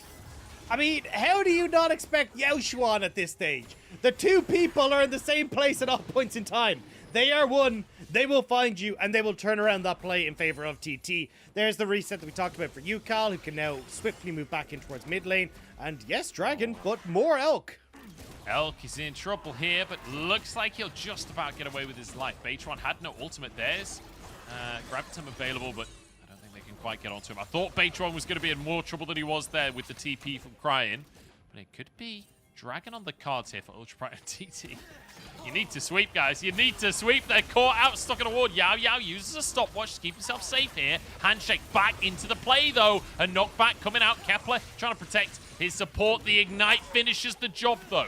And it's a 1-for-1 in the extended play. Yeah, TT just didn't want to take the dragon and get away with their spoils and with their victory, and now Ultra Prime turn around. They get some kills back for themselves. They will get this bot lane turret. Hoya is moving down after clearing out most of Hacker's camps on that top side, though, so Ultra Prime will respect that. Back away. Zoom can TP in, though. Oh, Cryan could be in trouble here. Yukal wants a 1v1 against the enemy mid laner. Waiting for the knock-up, trying to play it safe. Doesn't quite find his target, though. We'll have to retreat after all. Hoya there. Forced a TP out from Zoom. So, I mean, this is 2 TPs now committed from the side of Ultra Prime. 1 TP from Yukal. Feels like a very heavy investment from both teams to not get the Drake. Yeah, I mean, Hoya was just able to walk down, did lose out on a wave topside, but not losing a plate. Actually kind of okay here, especially if you can burn that TP from Zoom. And now, as we're about to crest the 14-minute mark, give a little bit more of those resources to your bot side again, like taking Zoom out of the equation. But I'm just going to get a quick replay here. Like, I don't know what Cryan was thinking. Like, they don't have vision to try and make this play. Yao Yao wasn't spot on the bot side. They're just going to get the rocket here, which is the thing that finishes off Cryan on the backside here. Yeah, the flying squid of doom coming in towards the mid lane. It does look like a Kingdom Hearts character, I'm just saying. It's It's like a space Poro, isn't it? Yeah. They've essentially just copied Poros and just made them slightly smoother. And if I was going to put like a Heartless into the Star Guardian world, though, that would be what it is now. A what, sorry? A Heartless from Kingdom Hearts. Oh, I was playing Halo when I was that age, Rob. I'm going to be honest. I was killing the Flood. To be fair, I wasn't really that bothered about Mickey Kingdom Mouse. Hearts in 5th class, I think it was, which was like 10. It was a while ago. I was playing Tony Hawk's Underground 2, baby. Let's go. Yeah, I never played Kingdom Hearts. Great games. I used to be able to do a killer Goofy impression though back in the day, and then you my did voice show me your and it ruined my life. Your Godfried one. What's his name? Rupert Gilbert Godfrey. Gilbert Godfrey. Yeah, I mean that one wasn't exactly good though. Let's not bring that to broadcast. That is not the play. I think people quite enjoy having ears, so I'll spare people from that one honestly. 3K on the Herald. I think that is going to go the way of Ultra Prime. And they should be in a good spot to actually move into this mid game in a very comfortable position, right? They've got a Herald to use for themselves to open up this mid lane. Yukal trading it for a tier 1 in the bottom side, but that's going to favor Ultra Prime. And, you know, we said the slower pace of game will favor Ultra Prime in the grand scheme of things with how they like to play as a team. It's been pretty good for them. TT not really able to put the same level of pressure on this time. Yeah, especially if they're able to get the second charge, control more of the map. Hoya in a lot of trouble. He's in the Death Realm. Yeah, in the Death Realm, but as soon as he comes out, he's gone. And there we go, Zoom grabbing a kill for himself. Kepler pulled in here, and oh my god, that's a lot of damage coming out from Zoom right there. Kepler needs to be a little more cautious. That is a big old donk coming through from Zoom. But this is the problem, right? We talked about how trying to operate in these fights as TT, trying to get that good engage, is actually going to be pretty tough with this Mordekaiser. Like, Hoya can't really step up to try and engage because he can't beat Zoom in the 1v1. Beishwan certainly can't with the 2-level lead that Zoom has, and now the more resources that have been given across to him. So, overall, you got to try and figure out creative ways as TT to push this game forward, which is like trying to play the map out, finding advantages with Yukal to look for picks and side lanes. This is how you need to try and address this fighting prowess that Ultra Prime are bringing to the table. Yeah, it's gonna be a tough one now, honestly, from the side of TT. Here we go though, Yukal trying to set up a play. They're going back to the old strategy of cyberbullying the Renata. Mianyu left with the bailout there. It does finally get procced. I feel like they were trying to wait out the bailout before the kill. Oh well, good little Gale Force there. That was a little close. But Mianyu does go down in the end. A little too close for comfort for TT, but they get a pick. And now looking to the mid lane. Hacker off on the side, but just getting bodied here by Baytron. 1v1 between the junglers, but it ain't a 1v1 really as Hoya moves into the play. That was exactly what we're talking about, though, for TT. Using UCal on a side lane to push out and catch people out in transition. And there, TT at least buy a little bit more space for themselves. Buy the time until this next dragon is up. A minute and a half. And you can already see TT are looking pretty good when they're looking for these picks. And Yanu again, way too far overextended. Like, look at where the rest of Ultra Prime are on the map. Like, Elk is even the one backing away. And when Elk is the one being sensible in these positions, you know you've gone the completely wrong direction. Yeah, I mean, that says everything you need to know about Ultra Prime, right? That Elk might be the most sensible player. But to be fair, Meownu getting a little bit caught out there. I think overestimating what his bailout can achieve for him. I will say, he nearly escaped just because UCal was looking for more, wasn't trying to finish that kill off. Hoya had to dash forward and finish with the flail. I thought Meownu was going to just walk away with his life. But Drake coming up in 45 seconds tag there. I think we need to start talking about that, right? Because 2 already in the bag for TT. They'd love to get themselves towards the soul. Yeah, I'm trying to figure out how TT are deciding to play this. Because there's 2 arguments, right? Yes, third dragon, fantastic. I mean, dragons are just great, right? But I also think that maybe just looking for these side lane towers could be a big win con as well. Because realistically, TT are playing for picks right now. I think they lose team fights, but it looks like we're going to find a team fight regardless. Because I would have nearly preferred to see them push out top lane, take top tower, and then again, look for UCal with this Weaver's Wall to then try and make picks underneath mid tower or like zone people off of mid tower and crack that one open, Buzz. Now this gets a bit risky. Those 3-2 on the scoreboard. Gold pretty much dead even, and I will say a much better game than game number 1, right? In terms of just going into the mid game at an even keel. This should lead to some good fights for us. Hoya trying to find a pick here. Hacker could be the target. Trying to get him to go for the clone, right? Using that flail. Won't quite be able to bait that one out. Zoom wants to fight for vision control, but just gets aggressed upon himself. Big CC chain. Can Zoom get the death realm off? The answer is yes. Batron and Zoom 1v1ing in the middle of a massive scrap from the rest of the team. Batron with a flash, and he wins the 1v1. Zoom turns golden, and the rest of the team there to clean up. Now Kepler with the resets onto Meownu as well. That'll be 2 for him. Double kill on the Jinx, and TT pull off the play. TT just about managed to catch out Ultra Prime. Zoom way too far forward. No follow-up there. Beishwan will now solo the dragon as the rest of TT will look to crack open the mid turret. UCal with the Weaver's Wall on the side will be able to zone Ultra Prime away. And that's another victory for TT. Crucial fight win right there. A tower in the mid lane as well. A Drake that will be taken here by Beishwan. And I'm really hoping we get a replay that shows the Death Realm here, because Beishwan, towards the end of the play... Hang on a second. The Drakes are so tanky now. Hacker's moving in. Can Beishwan actually get this? Oh, he smites early. Okay, he's got it. He's all right. He's out of... This is the mistake, though. Yeah, he's going for the Scuttle Crab as well. Hacker going to try and make a play here. No ult available for Hacker. Does get bopped back, and the Cloud Rift might be able to get Beishwan out to safety. Hacker's got to be careful. The rest of the team's moving on over. Hacker could be in trouble. No ultimates. They back away. Okay. Hopefully, now we can talk about Beishwan against the Mordekaiser.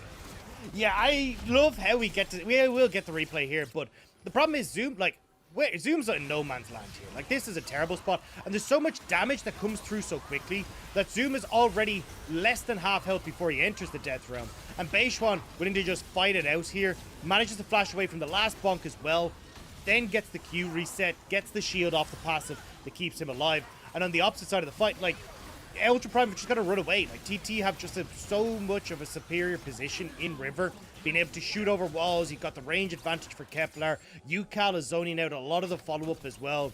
There's just no way for Ultra Prime to really get into these fights. And Ultra Prime have a stronger team fight. Like, when they're actually able to get into position where Hacker can set up Crying, like, if you can get this 1-2 combo with a couple of people locked up in an AoE, like, that's the fight for Ultra Prime, but they're just not giving themselves that moment. Certainly not. UCal threatening in the top side. Zoom realizes that he's just being zoned away, but has to respect it, and that will be a tier 1 taken. So, again, TT building this gold lead, now up to 2,000, building these advantages together, and it's starting to look a little bit dicey for Ultra Prime. And as you say, Zoom mispositioning, the rest of the team being punished. And the thing is, once Zoom is in the Death Realm, you really have no tank on the side of Ultra Prime, right? Like, who is able to walk forward? Who's able to face check? Hacker can to some extent, but really, you're just kind of dodging around the fight as a Wukong. You're not really a front line, so it's a tough one for Ultra Prime. They need to figure out how to operate these fights, and crucially, looking at the side of Kepler, he's 2-0-3. Once again, that 2-0 scoreline in the mid-game, and once again, headed towards 3 items. So I feel like for Ultra Prime now, their win condition is actually to give Cloud Soul to TT. And that sounds like a very weird sentence to say. But when you actually look at it, I feel like Elder Dragon is their only real win condition. Like, they don't win out on sidelines anymore. They don't really have position now to fight back. And if they could get a steal, if they can find one big fight at Cloud Dragon, at the Elder Dragon, maybe they can find their way back into this game. I still think as you start to get like Elk on towards 3 items, a good team fight for Ultra Prime can turn the tides of this game, but it feels like Elder Dragon is what you're going to need to tip the tide completely in your favor. Could be the call from Ultra Prime. Just play it safe. Allow the Soul to go over. I will say the Soul got buffed. Hacker locked up here. Uses the clone. Not too much committed from TT. I like that they're holding on to the ultimates. Yeah. We've seen plenty of ultis blasted into Wukong clones over the course of this year. So good to see TT not falling prey to that one, at least for now. Are we going to see a TP from Hoya here? I feel like you want to hold on to that one with Baron on the map. Nope, no you don't. You want to TP behind Ultra Prime and make the play right now while Zoom is on the bottom side of the map himself. Here we go with the Weaver's Wall as well. It's Cryan locked up, turns golden here, but it can only buy so much time for himself. Big damage onto the Lissandra. Hacker's on the backline right now. Kepler could be in trouble. Flashes out to safety himself here, but Hacker, 1 HP, will go down. Surely the burn is enough in the end. Kepler, Gravitums, Elk going forwards with the double kill! Elk's Infernum burns them to a crisp as Hoya has to try and escape. Yukal here alongside him, but Zoom can find a 1v1 with anyone. He's got the Death Realm at his fingertips, but Hoya just finds a way around him. They just managing to escape, but that was what we were talking about.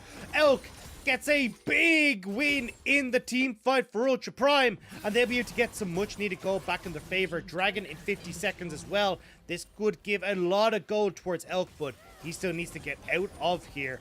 We'll be up towards the chickens. Hoya doesn't have the ult, but still looking to see if he could try and spot Elk on the way out.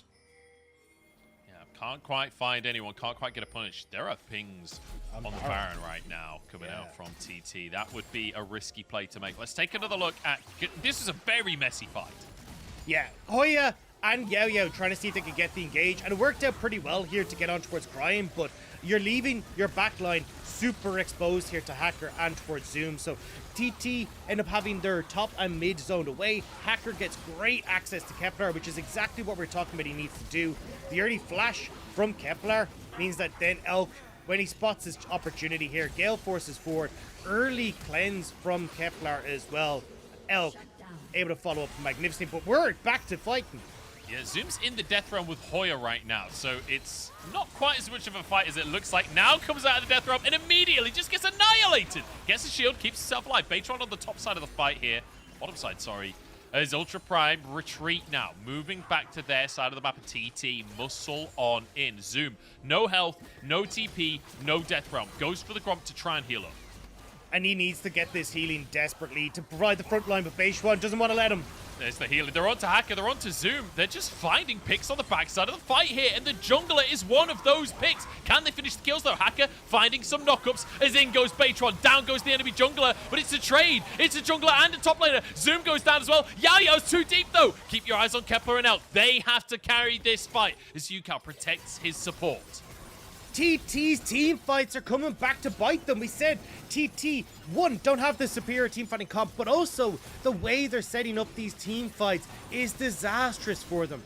Kepler is so much of their damage in fights, and he is not being enabled whatsoever when TT are going for these. As Ultra Prime pick up the dragon and we hop into this replay, keep your eyes on where Kepler's positioned, because everyone dives up towards this top side to try and pick off Zoom, but Kepler is completely out of the fight, zoned away by Cryan, Yao Nu, and Elk. Like, we'll see it here, right? Watch where Kepler is. He cannot join this fight, whereas Elk just gets to play on the edge of it as TT come down into the waiting hands of Ultra Prime. Kepler trying to land poke but doesn't get it. But Elk is just getting to hit over this wall, while Kepler is still trying to find some sort of position into the fight. Oh, TT, no way did they get this. This is the Again? second one of the day here. No. TT just sneaked the Baron away, and Ultra Prime none the wiser. We've seen some criminal Barons today, Doctor. It has to be said. Yeah, we really have. And I mean, that's going to be a pretty big boon now for TT as well, because one of the big things that they want to try and do, as we said, is like play sides, like use pushing power to look for picks. And now that they've got the Baron, that becomes 10 times easier. Ultra Prime don't really have good Baron champions that can deal with Baron buff at all. Like, Elk has to approach the wave very much. Crying doesn't really have the wave clear that you need with the Baron up creeps there. So, spreading out onto the map, TT should be able to then use the Weaver's Wall from UCal to get into positions. Always having that option to cut people off with the Weaver's Wall as well if you want, or even finding engages with Hoya. Ultra Prime grouping up in the mid lane, though, to try and force TT to be a bit more focused on this mid lane and group up themselves. Yeah, Hoya rejoining his team there, trying to find a pick. But take a look at where UCal is on the map right now. Going for the tier 2. Should be able to just find that for himself as Beitron zips away from Zoom. You do always have to be careful with that Mordekaiser. He will 1v1 a jungle pretty much at any point in the game, so you've got to be cautious there. But UCal should be fine to just back away from this one. Zoom has to go and clear that wave on up. And now TT, they could just do the same thing. Weaver's Wall. Playing for the bottom side. Weaver's Wall going to be used here. The nice entrance to the mid lane from the side of Ultra Prime. I don't think this is really a workable siege for the time being. Crying engaged upon. Look at this damage. Oh my god. He can barely even use his Zhonya's in time. That's the ultimate use. Zhonya's comes out after the knock up there. But there is a pick. Not even Lissandra can survive that one. Really good job from TT to find that pick, and that is the exact move we were talking about. Now, top turret down, mid turret will fall. You've got 2 cannon creeps here as well if TT want to try and keep this one up, but look at where UCal is, already on this bot outer turret as well. That's all outer turrets down now for Ultra Prime. UCal plays the map so well. He's constantly in a side lane pressuring, then using that Weaver's Wall to maintain that pressure. You don't lose the tempo from going in the side lane when you're using this Talia correctly. It's beautiful to see. Solar Flare onto Elk. Do they dive? It's just pressure for now as the cannons will whittle away. Beitron goes in. Hand shook back to the play here. He will walk away for the time being. Zoom holds onto his ultimate. Oh, I mean, TP. TT, a little bit worried about that teleport. Brian moving in behind enemy lines here. He's got to be cautious, though, because I think Beitron might just go for him. The ultimate almost available once again for Beitron. Hoya trying to play bouncer for Kepler. And they will walk away. A wasted TP from Ultra Prime. And once again, TT get everything they could want. Just that little bit disjointed, and TT even managed to get that Scuttle Crab on the way out as well, which is going to be perfect for the Dragon that's in just under a minute and a half. Ultra Prime trying to see if they can now get something back on the map, but it feels like the inevitable is happening, where they're just getting TT playing the map better, using this Weaver's Wall, and with this next fight just under a minute's time, TT picked up a lot of gold off those last couple of plays. Yeah, TT dramatically getting ahead now. It's a minute until the trade comes up as well. That'd be Cloud Soul. And remember, the Souls did get buffed, so the Cloud Soul got buffed, so it is slightly better than it was. Each individual Cloud Drake got buffed as well, so it's much, much more valuable than previous Cloud Souls that you've seen. It is worth fighting for TT, so we'll see if they are going to lean into that one. We've got a 4-item Jinx here with a Hurricane. Like, if a team fight lasts a long time, Kepler is going to top the damage charts. There are just no questions asked. This guy is so strong. Runins and the rapid fire cannons, you say, like, so much AoE as well. Like, when Ultra Prime try to group up, but I mean, again, you got to be so careful. Zoom disrupting your engages, Hacker sneaking into the backline, Crying potentially getting access, but with Kepler having the cleanse and the flash up, it makes this team fight a little bit more easy for TT. Flashes basically across the board on both sides. This is going to be an all-out brawl.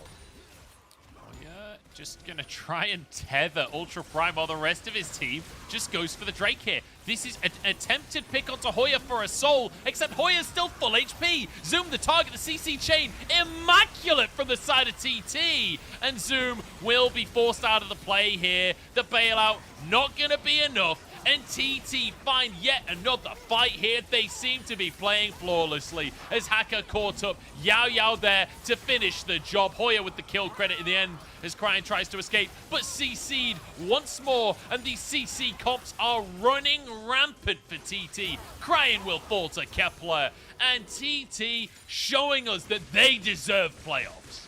They are going to get themselves to 7 and 8, trying to see if they can keep this ball rolling for themselves. One more series stands between TT and playoffs. Ultra Prime, they tried, but they were not enough for Thunder Talk. Thunder Talk, I can't believe they might actually make playoffs after how this split started, after how this year started for the organization. This would be truly a momentous occasion for the org and for all of the players who, across the board, we've got a lot of rookies in here. We've got a lot of inexperienced players and players that have had really rough splits in their past. It's such an exciting time to be a TT fan. I never thought I'd say those words. Yeah, I mean, look, I've been converted to the TT hype trade. Kelsey Moser is out there smiling somewhere because this has just been such a good split for TT. It feels like they found this really cool identity now, and the fact that, as you can see, like team fights starting to come together for them, coordination starting to become a much bigger topic for them as well. TT looking prime, but they didn't quite finish this one out. So Elder Dragon in 4 minutes. Baron is live. Hoya is spotting himself in front of Elk, but Elk playing very aggressive here. You counter. Swartz trying to deny the escape here, but it won't really find much. TT, they really want to muscle their way in. They want to find a pick. You can tell by the use of the Weaver's Wall. Look at the wave top, though. Only able to. Massive wave on that top turret that just died, like took the majority of the health off that top turret, which is why TT were trying to use the Weaver's Wall, like deny Ultra Prime getting up there. You can see another big wave about to hit. That top turret might just go down to creeps. Finish the tower, yeah. The creeps pushed it back for a second, but I think it's going to go down. Cryan on the flank, trying to find his moment. Hoya goes wide on the ulti. In goes Cryan, but the rest of the team can't follow up. A great ult from Yao Yao to deny the engage.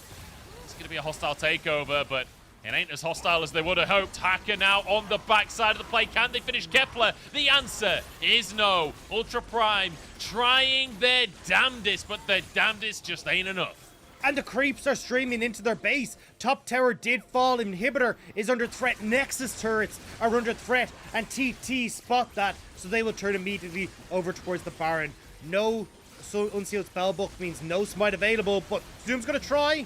It's already gone. It's already gone. Elk moving forward alongside Meownu. He just wants to make the hero play. He knows that it has to be done, but Zoom chunked on out. Elk caught in the back of the pit. Has flash available. Keep your eyes on the Aphelios. There's Hoya getting on to Cryan himself. Yukao flashes for the double kill. Bailout does nothing as Cryan finds himself alone.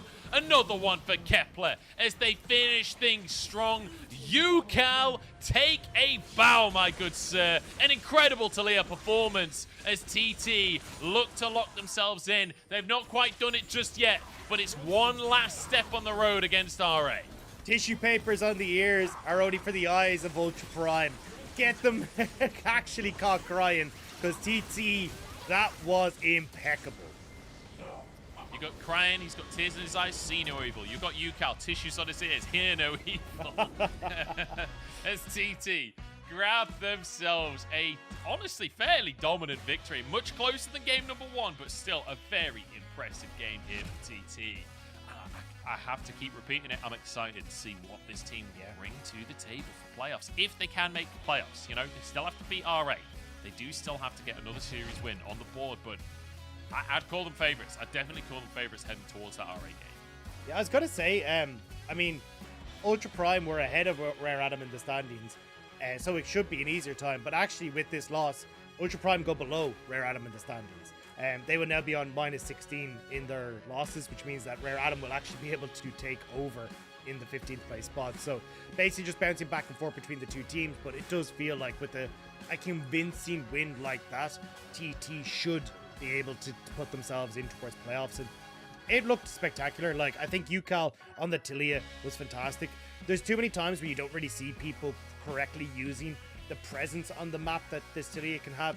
In the early game, a lot of the time we actually don't see the Weaver's Walls to those side lanes to try and help out. Yukal both games in this series spectacularly playing around that bot side, getting Kepler into position he could carry. The way they eventually started playing in side lanes after we kind of got to that mid to late game situation was really good.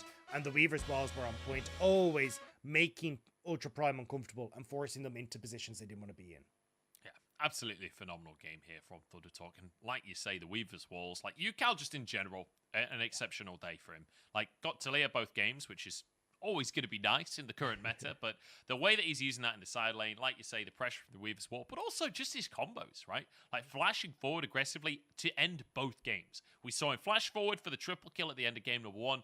Game number 2, flashes forward into that Baron pit to finish everybody off. I love to see that kind of confident play, because so often when you see players playing Talia, they use the Weaver's wall, and that's about it. That's about all you get out from the wall game long. Whereas UCal, I feel like he's really trying to squeeze every ounce of damage that he can out of this champion.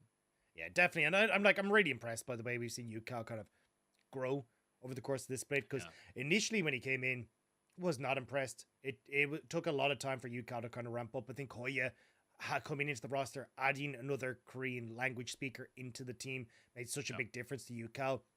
And as this split has gone on, we're starting to see the team fights looking a lot better. Like the coordination and how they want to try and find these fights is looking good. So now as we start to move in towards playoffs and we hopefully see TT there, it kind of fills me with a bit of hope to see what they're going to be capable of against some of our teams as we move into those best of fives.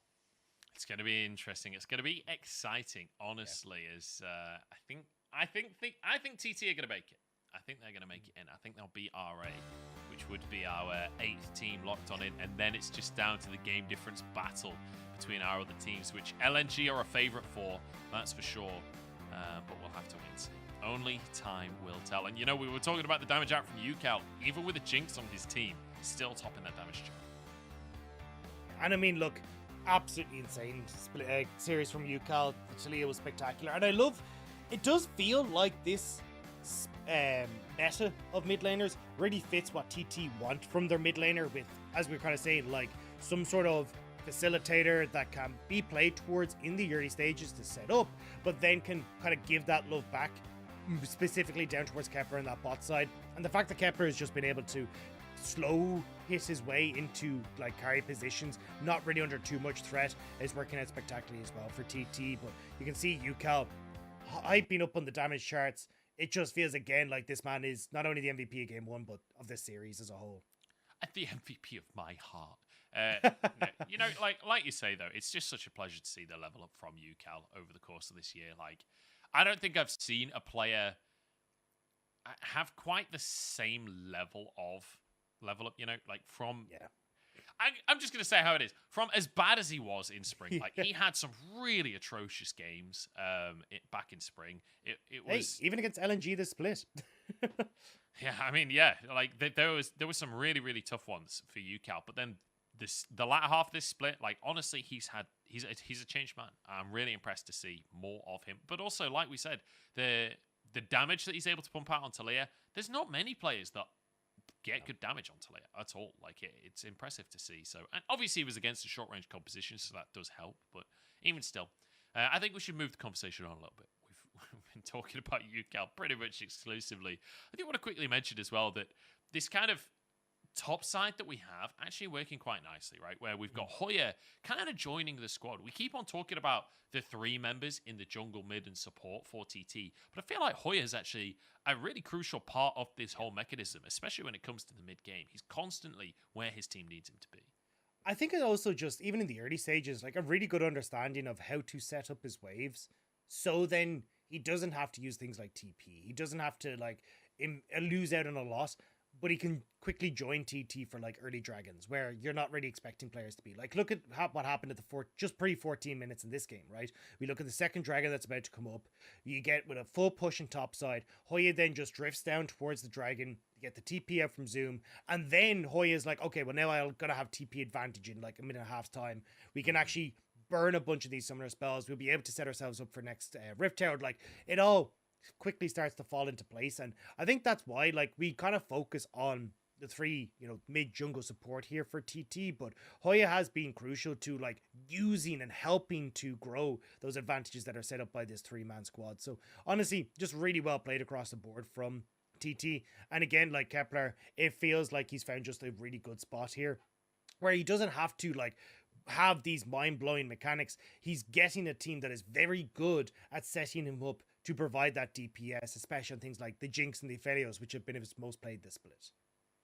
Yeah, absolutely. I feel like there's been so much great setup for him and so much work put into making sure that he can have good games. But then he has performed in the moment, right? He has stepped up into that limelight and been the premier carry for his team. And like we talked about during the series, right? Both games in the early game finishing 2-0-2, 2-0-3 around the 20-minute mark and managing to extend those leads. So really, really great stuff.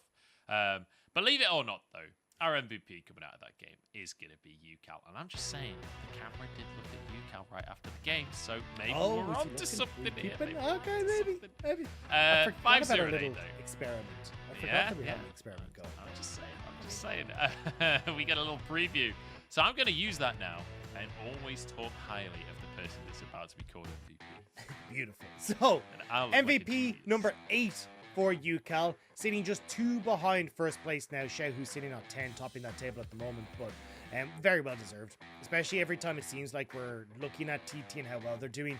UCal is at the helm, working with, as we said, Beishwan, Yao Yao to get these early leads and then bring those across the map. But not even just his early game, his mid-game decision-making on the Weaver's Wall was just spectacular.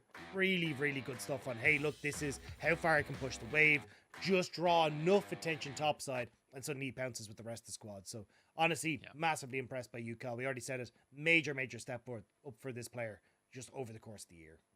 Yeah, beautiful stuff to see. And I will say, props to Elk on that final play that he sees his teammates dying all around him and he just flashes in like, maybe my Q will just win me the game. Maybe it won't, but there's only one way to find out.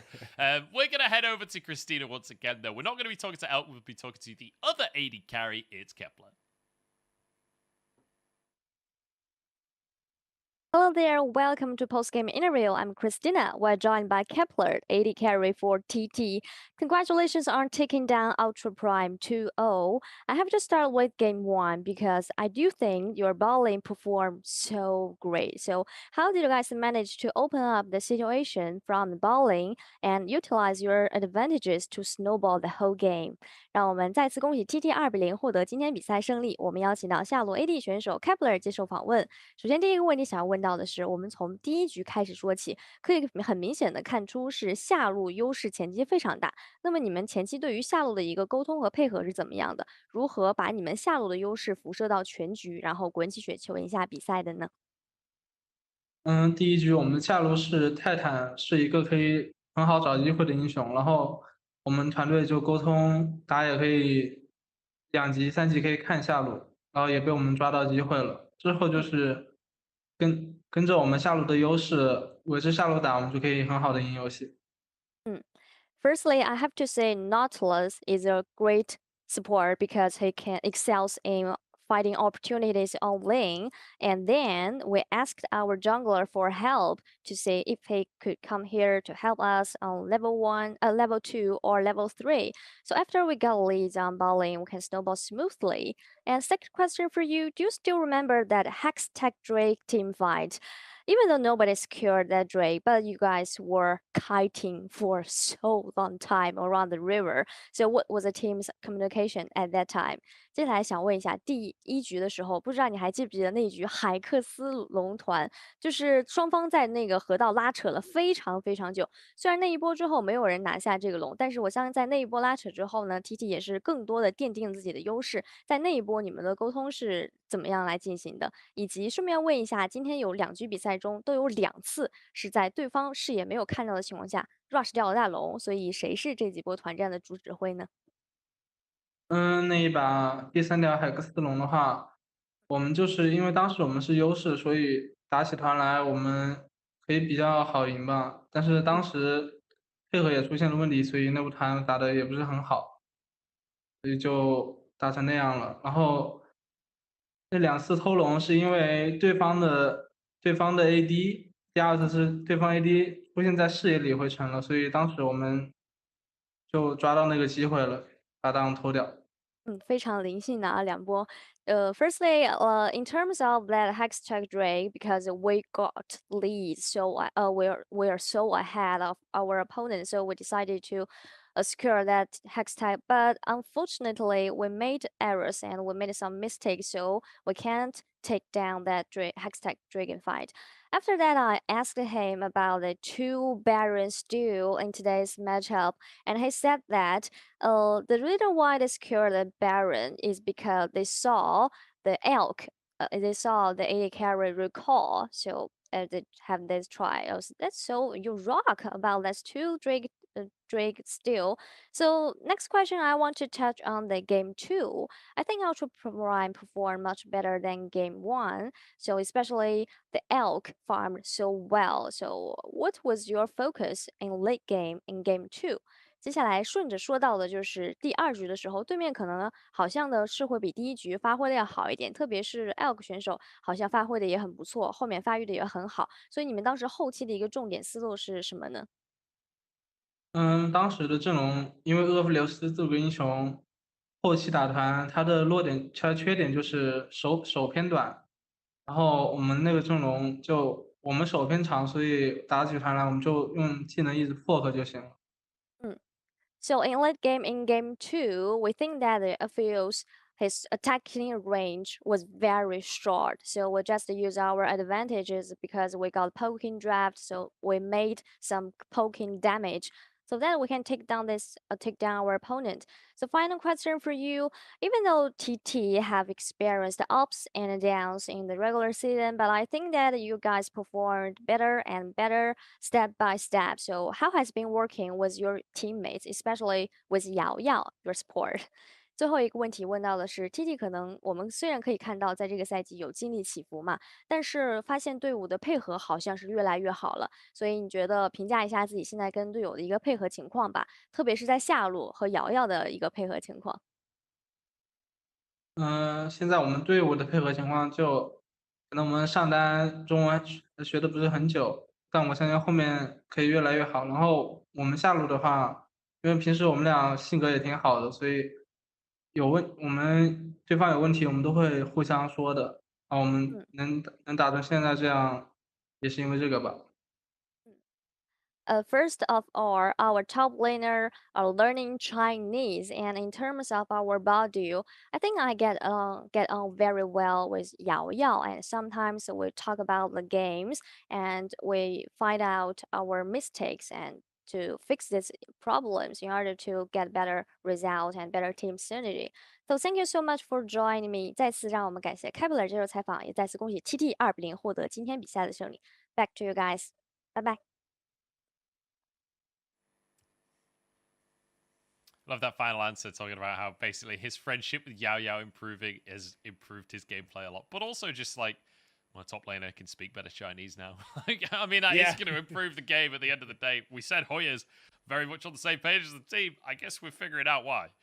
Yeah, it's definitely evident in their gameplay, especially when it comes towards how they try to set up engages and try to set up team fights. Like, still one or two that go a bit funky, but definitely looking way more coordinated. And I think that language barrier starting to decrease is a big factor in that. So I'll have to see how TT are going to do as we start to crest over in towards our next games, because I believe it is on Saturday. I'm going to double check that. Yeah, Saturday, we see them go up against Rare Adam to see if they can lock themselves in for that top spot, and it'll also be anyone's legend later on that day, trying to see if they can secure an 8th win for themselves against top esports. Is going to be a bit of a trek for them. It's going to be a hard one. Yeah, AL versus top esports, incredibly important one, but going to be a tough one for sure. Let's take a look at our results as we round things out, Mr. Dag there. Been a very quick day. It's only 2 o'clock where I live, which usually we're finishing at like 3 or 4. And where I live. And where you live, yeah, we actually live in the same exact place. We're literally sat in alternate realities in the exact same coordinates. It's kind of insane. Yeah, sci-fi here at the LPL. 2-2-0 is the conclusion. 5 teams still in the running for playoffs. Today, everything has just kind of been chugging along. Though both series could have impacted, but neither does in the end. And it means we have our 3 days left to decide which of these 7-win teams will make it into the top 10. Let's take a look at the matches coming your way tomorrow, because once again, they will be crucial.